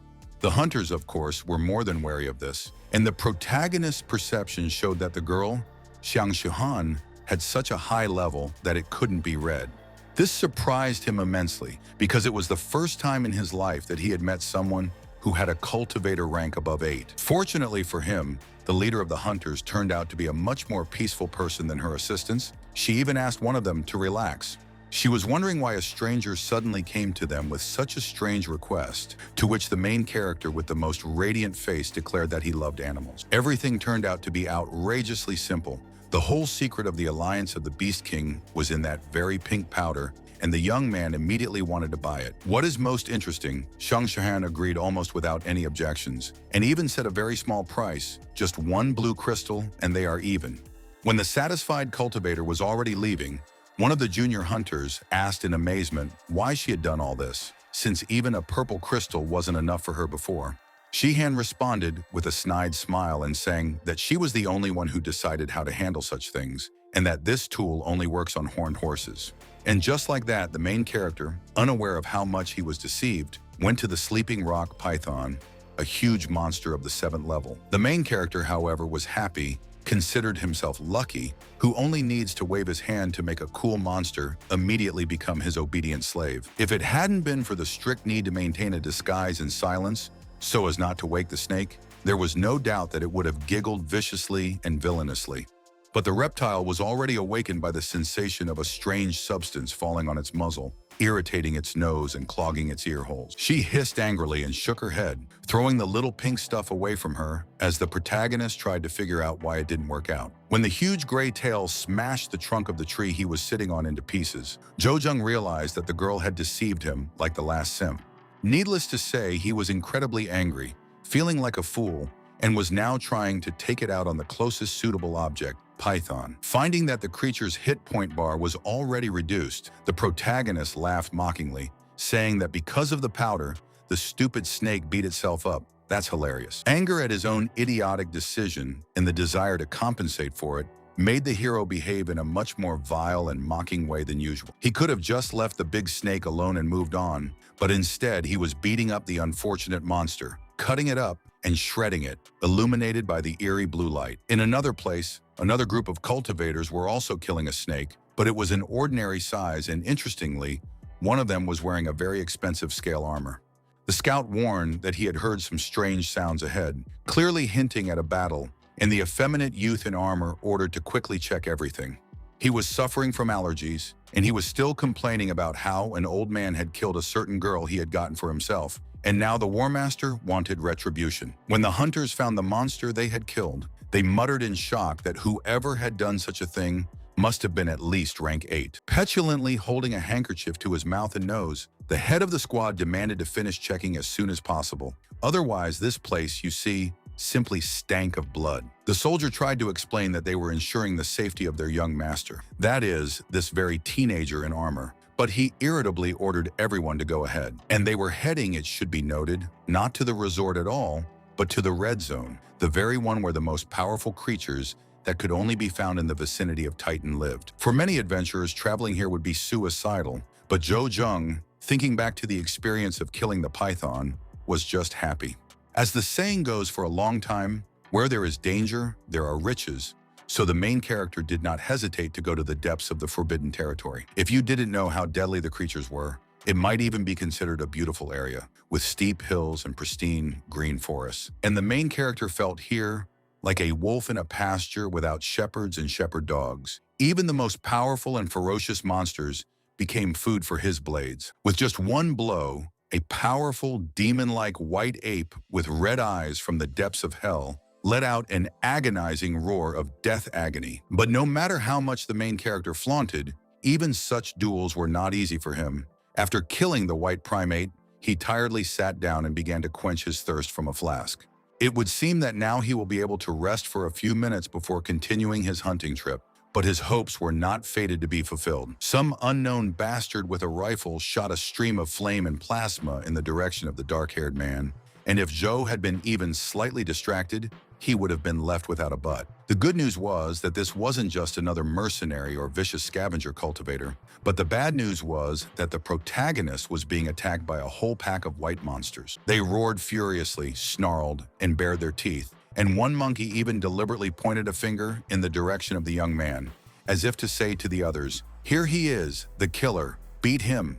A second later, the entire pack once again unleashed monstrous streams of fire worthy of a classic fantasy dragon, but Zheng was already alert, and he dodged. In battle, all these came straight into his chest, knocking him off his feet and heating up his armor so that it started to burn his skin on its own. If not for the huge level and imbalance of the cheater, this is where his journey full of exciting adventures would have ended, and very ingloriously and stupidly. But Zhou grinned again, like a schizophrenic maniac, and barked that even if they beat him, attacked him with everything they could, he would have enough healing potions to survive everything. Meanwhile, it turned out that the effeminate guy in armor could not only whine, but now he killed the wolf-like monster with a single blow of his power-charged weapon. His bodyguards were eager to suck up to their master, clapping their hands and moaning about how amazing his blade was and all that. At first he sighed heavily and tiredly, and then he turned around furiously and shouted at them to shut the hell up. He didn't care about any of this. He just wanted to go home. The scout with the axe bowed his head respectfully, but reminded that the old master had made it clear that the young man should not return until he reached the 7th rank. In response, the unwitting cultivator shouted for them to stop standing like pillars and quickly find the half-dead monsters for him to finish them off easily and quickly. As for the main character, he continued his farcical confrontation with a pack of enraged fire-breathing monkeys, dodging their every attack. And thanks to that, he became even more imbued, reaching the average evasion level, which is enough to move at such a speed to create optical illusions. Intoxicated with his newfound power, he croaked that this was the perfect time to level up, drew his daggers, and prepared to jump into battle. While several mutants continued to spit flames and throw rocks, hoping to finally finish off this vile creature, Zhou easily killed one of them in the back. It could now move fast enough, even in combat, to kill multiple targets at once, as the poor animals had learned the hard way. The dust and noise from this beating of babies was such that even from a distance of kilometers, you could see that something was wrong. Leaving the dead monkey pack to decompose below, Zheng rubbed his hands together very contentedly, almost like a fly preparing to start eating, for he had now raised his level. Now, he could easily and quickly attack multiple targets at once and apply a strong blood loss debuff to them, enough to kill a low-level monster at once. He was distracted from calculating his stats by another scream, as if some new monster had woken up and was now heading here to pick another fight. So it was, a few more great white monkeys raced along the branches of trees, hoping to avenge their fallen relatives. But the main character was only on hand. He hurled one of his blades in their direction, and at first glance you would think that nothing much had happened, and the blade passed by without hitting anyone. 9 whole days had passed since then, during which time the protagonist continued to grind, and now he was happily extracting the crystal from the monster's corpse. He just couldn't get enough of his new shooting skill, and thanks to it and some other factors, he was improving his stats much faster. The animal's cry rang out again, and it was so powerful that even Joe covered his ears with his hands, then gritted his teeth in discomfort and anger. The alpha of the apes himself, the supreme ruler of all the monsters in this light gold-furred forest, was in an unimaginable rage and was now rushing to punish the vile killer. He didn't waste any time playing games, but as soon as he saw Jung, he immediately hit the ground with such force that he created a real explosion, with flames and shockwaves. In the past, the main character would have run away from such an enemy, leaving a foul-smelling brown trail behind, but now he was happy to gut it as well. As the group of cultivators and their pampered, lazy master continued to wander through the forest, the guards showered the youth with praise and he responded with curses.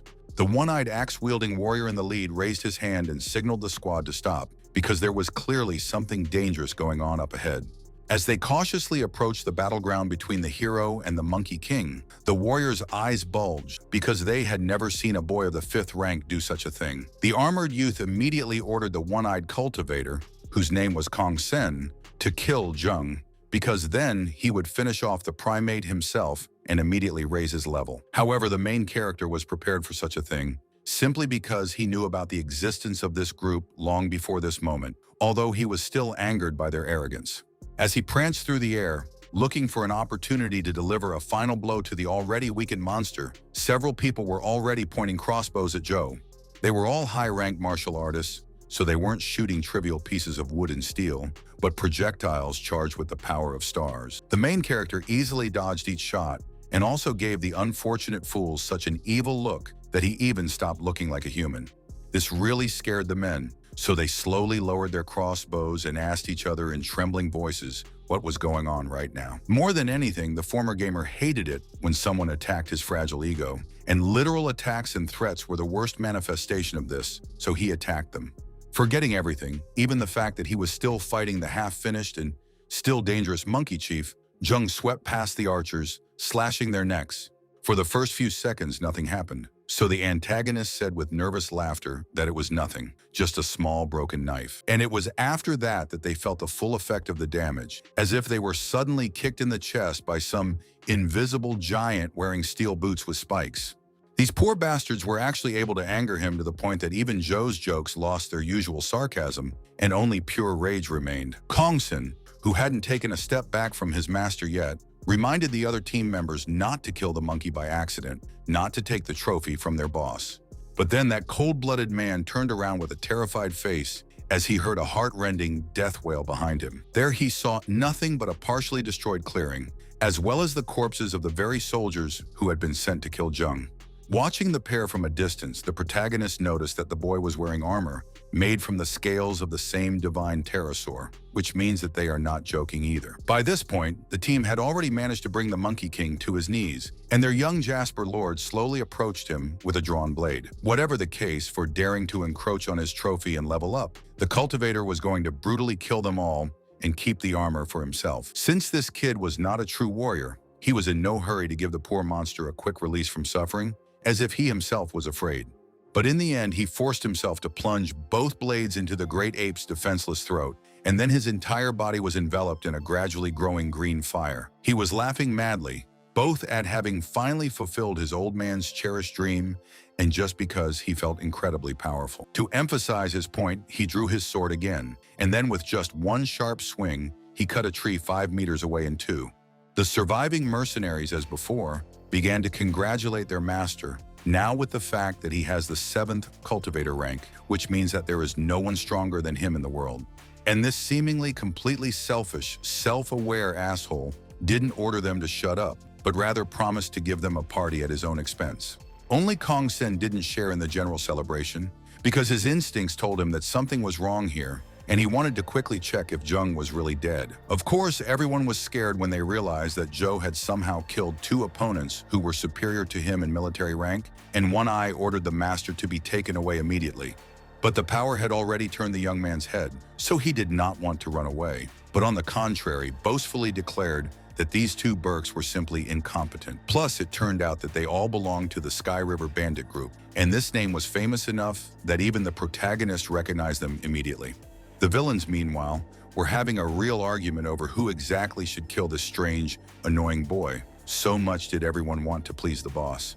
Plus, they showered Sen with a whole waterfall of ridicule, and it was enough to make the most cool-headed and collected mercenary think that yes, Joe is just an insect. In order to regain his face, he agreed that it was better for this little freak not to show himself in front of them again, not suspecting that the hidden Jung was standing right in front of them. As they drew level, shoulder to shoulder, the young man's face took on that trademark grin of a hungry, venomous viper to the tip of its tail, and it didn't bode well for Khan. However, the Perv easily killed them all at once, but instead decided, as he put it, to let them steal a few more monsters, and a lot of health bars appeared in the frame. Numerous monstrous wolves had chosen this edge of the forest as their lair, and of course they were wary when some bald ape approached them, but they didn't attack. The villains settled down in the cave, hoping that they would be able to safely wait out the night, although the young man did not even now tire of shouting how shameful it was to die at the hands of a lesser warrior. Then they were all startled by the unmistakable sounds of gunfire, and their master asked in surprise who was hunting at all at this time. Sen, as usual, went first to investigate, but he couldn't figure out what kind of idiot would even wander around the red zone in the dark. It was almost certain suicide. The main character, coming out of the darkness without any disguise, answered in a cheerful and friendly voice that he had prepared a gift for them. And then behind him, pairs of huge, glowing, blood-red eyes began to open one by one. After giving Khan the most disgusting and mocking grin he could muster, the protagonist once again applied concealment and disappeared from perception. The one-eyed cultivator wanted to tell him what he thought about it, but he didn't have time. He had much more pressing problems. The brown red-eyed wolves pounced on him the way dogs do best, while one individual distracted his attention and others tried to flank him. Chu took great pleasure in watching from a safe distance as the scoundrel's pathetic cries for help and the various life strips shrunk. 8 hours later, Jung must have recognized some of Sen's virtues as an 8th-level warrior, but he survived and, with some help from his companions, killed all the wolves. After that, the hero again approached them openly, and when asked what kind of pig's son he was, replied with a calm smile that he was an ordinary person whom they had robbed. Khan was so enraged that he struggled to his feet, but Joe calmly and rightly reminded him that they had started the conflict, so it was their fault. The boy, having escaped from the cave to the horror of his bodyguards, tried to save his own skin by reminding them that he was from the heavenly river. They were incredibly rich and influential. But the main character only covered himself with purple flames with a satisfied smile, admitting that he still thought to spare the kid, but now he changed his mind. Even when he was scared, this overgrown, spoiled brat kept repeating like a broken car how cool his gang was and what terrible problems Jung would have. He didn't care. He was even happy to clear the city of such parasites, to which Sen angrily shouted that they were not ordinary criminals, but in fact, part of the Titan government. But each of their threats was met only with the mocking sneer of an all-powerful, invincible being who knew perfectly well that he would have been pursued in any case. Feeling his very teeth grow cold with fear, this mafia prince in scaly armor ordered the strange freak to leave for the last time, to leave Titan itself. Naturally, this was met with another sarcastic phrase, followed by an uncompromising and disgusting massacre. Although as a massacre, the term meant at least some prolonged beating, while the infinitely intensified Joe killed everyone except the boy with a single blow. After that, the action shifted to some office where there was a cup of tea on the table, and it cracked in two halves, as if from a blow from some invisible person. The head of the Heavenly River refused to let his subordinate go to deal with the problem, instead demanding that all the high-ranking cultivators be summoned first. He, a rank 9 warrior, had an extremely bad feeling, and looking at that damn broken cup, he began to guess that something had happened to his boy. The next day, all of Titan was buzzing with gossip, because both Sky River and the trade union were somehow taking a huge number of people out of Titan. One onlooker confessed that he had heard that a rank 11 royal lizard, a monster of great power and value, had taken up residence in the forest. As for the main character, after killing everyone once again, He calmly returned home and now scrolled the tape in the warrior's reception room. He never had enough power, and he was constantly looking for new ways to increase both at any cost, like right now.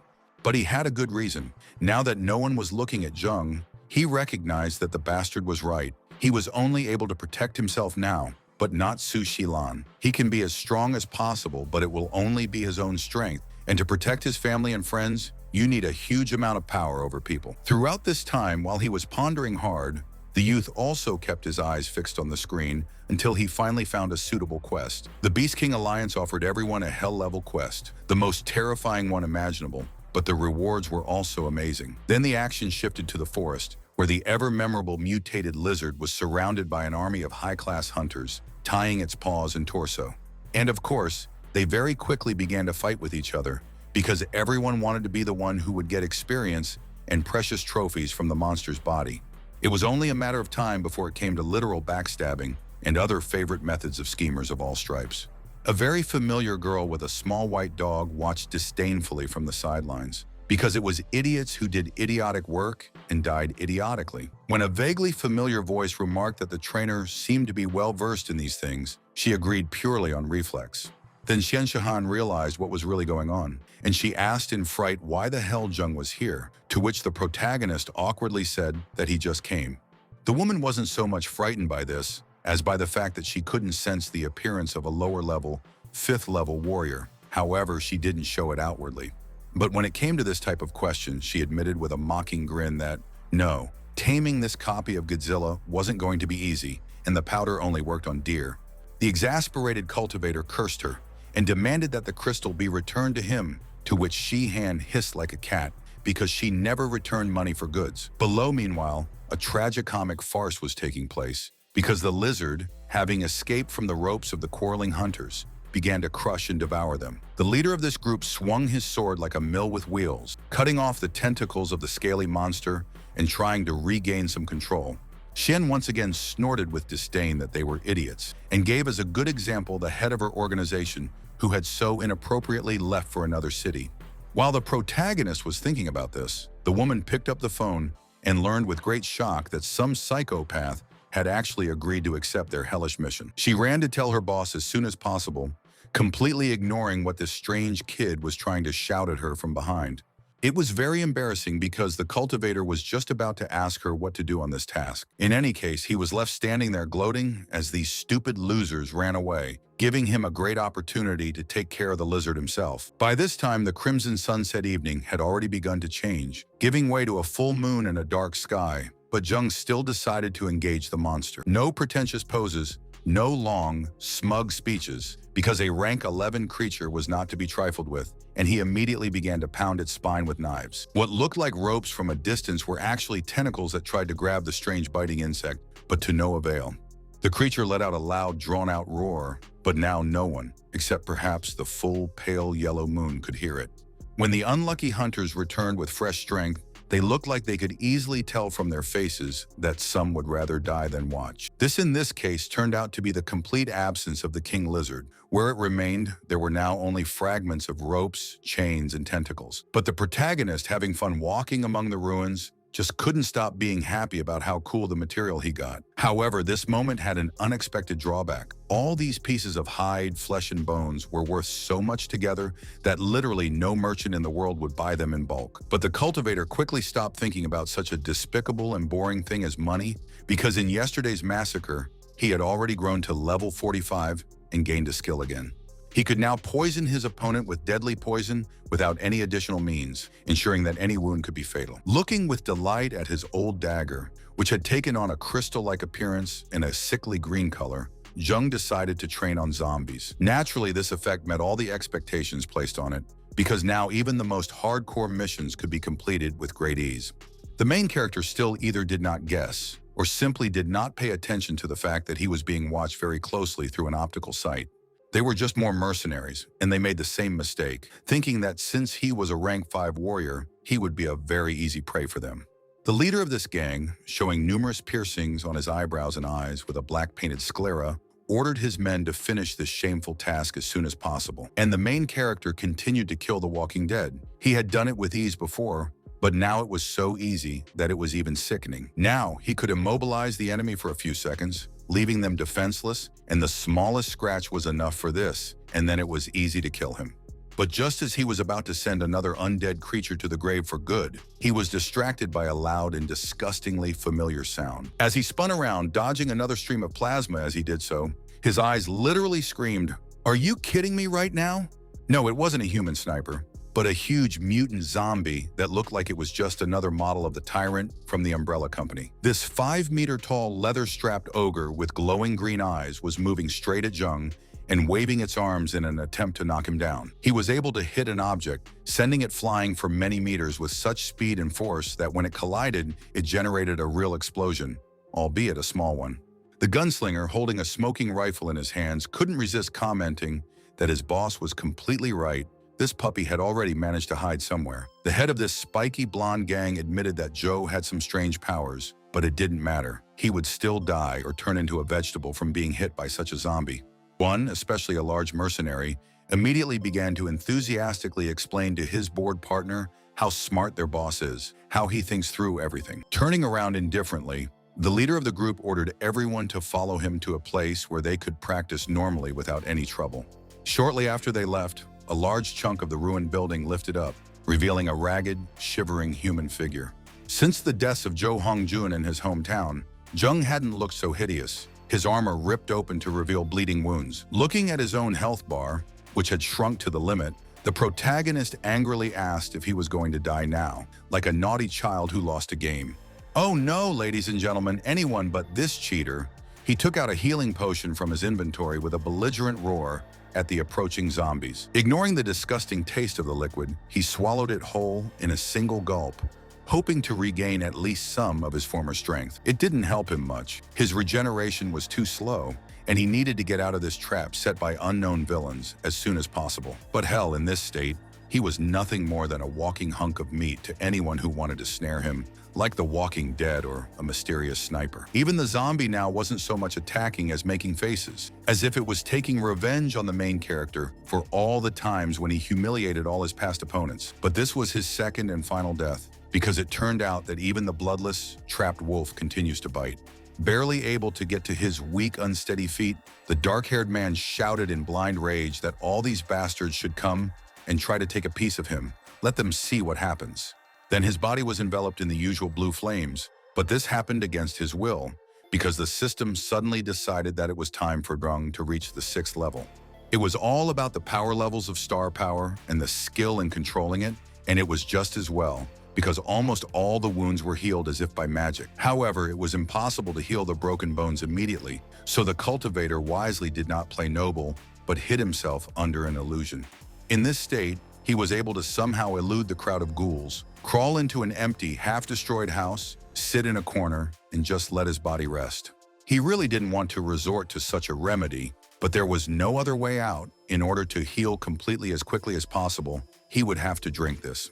Monkey wine, which contained cosmic energy concentrates, was usually reserved for warriors of the 7th rank and above, but in this situation, there was no need to choose. But a single serving was enough to make the young man instantly drunk, pink as a pig, and begin to rock in a half-doze. Hiccuping and grunting, he muttered that by the time he woke up, all those bastards would be sorely sorry, and they shouldn't even try to run away from the punishment they deserved. The hitmen, however, had enough to worry about without him. Right now, they were enthusiastically cutting through the undead horde like a drill through soft rock. Although they fought like professionals, there were simply too many walking dead, which was why some of them managed to sneak up on the blondes. But when it happened again, the man and the walking corpse were separated on different sides by a small but powerful explosion. The sniper, letting the rifle cool down, grumblingly reminded them to look around. He still needs to protect the boss from all these living bags of rotten meat. However, this wasn't necessary at all, because this person wasn't even fighting. He was just swinging the blade slightly to let the green energy tentacles do the work for him. After chopping all the surrounding zombies to pieces, the gang literally covered the picnic carpet and began to eat, while discussing their cultivation dreams and doubts along the way. Their boss coldly said that the rest would last for another 2 hours, after which they would need to change the street to search for a fight, and no one had any objections. But no matter how many people tried to destroy the zombies, they simply did not become less. Even now, a few gray-green creatures were waddling around with a groan. When the protagonist awoke, he was admiring his healed body, how it sparkled with the power of the 6th level, and after all this progress happened in one evening. However, he was actually on the verge of death. His armor made from the scales of the royal viper was torn when it was hit by that damn giant zombie. But that was nothing because he had an extra set of clothes just in case. And after changing, Jung was ready to visit new enemies. There were only 5 of them, but each of them was a warrior of the 8th rank, and the leader was probably only a hair's breadth away from reaching the 9th level. No matter how much the protagonist craved retribution, he wasn't an idiot to rush such a strong force without preparation. He spent several days watching them. However, they didn't do anything that any other adventurers wouldn't do, destroying the undead, trying to earn experience. He ended up venturing close to one of their temporary camps while listening to one adventurer bicker with another about their achievements. Under stealth, he watched as they jokingly insulted each other, affectionately patted each other's shoulders and hair, and generally behaved like a great friendly team. But that immediately stopped the moment one of them sensed an outsider in enemy presence. The others immediately got to their feet and grabbed their weapons, ready to meet any unfriendly and uninvited guest. The sentry soon confessed that he hadn't noticed anything in particular, just that he had a strangely strong feeling that someone else was looking at them right now. Anyone else would have listened to his 6th sense, but these guys immediately relaxed and said that the poor guy should just rest more. As for the main character, he immediately hid behind the wall and swore in his mind that he would kill them all as soon as these blonde thugs dispersed. The next day, the blondes, as before, left this sniper to cover them from a height while they were busy exterminating zombies, and he grudgingly agreed. Jojing tried to sneak up on him from behind and kill him, only for the very wary gunman to turn around and look in his direction. The gunslinger did not like this situation very much because he stubbornly thought that there was an enemy near him, but he still could not see this mysterious infiltrator. And then he cursed as the group, instead of moving as a single unit for common defense, scattered like the last of the fools. He was distracted enough for the protagonist to approach him from behind for a successful attack. The cultivator decided to act for sure, so he struck out with all his monstrous strength and used the poison dagger. However, the blonde didn't die immediately and found the strength to roll to the side. He was green and stiff from the poison, so he could only barely move his tongue. The protagonist didn't wait for his muscle control to return and quickly hit to kill. The other members of his team, still unaware of anything, calmly fought with the zombies and discussed where they should go to level up.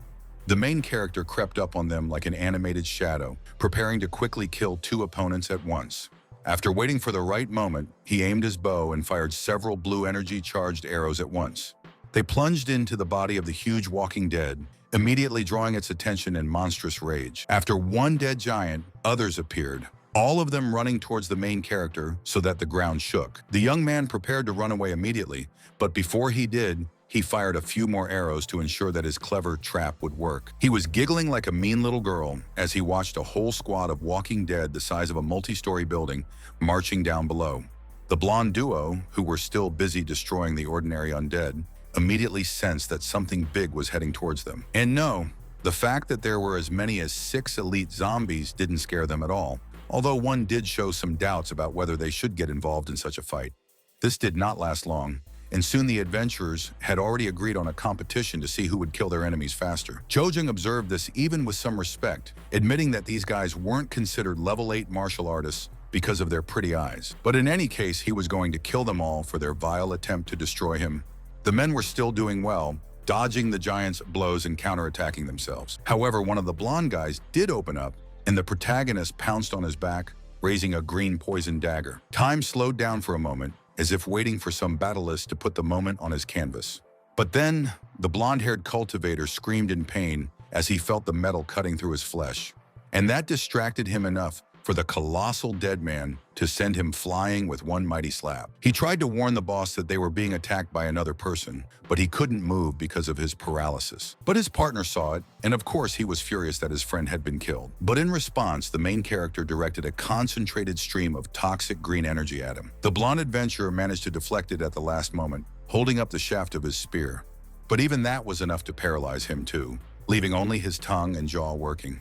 As Jung hacked its neck into pieces, starting at the back, he croaked that this was payback for the attempt on his life.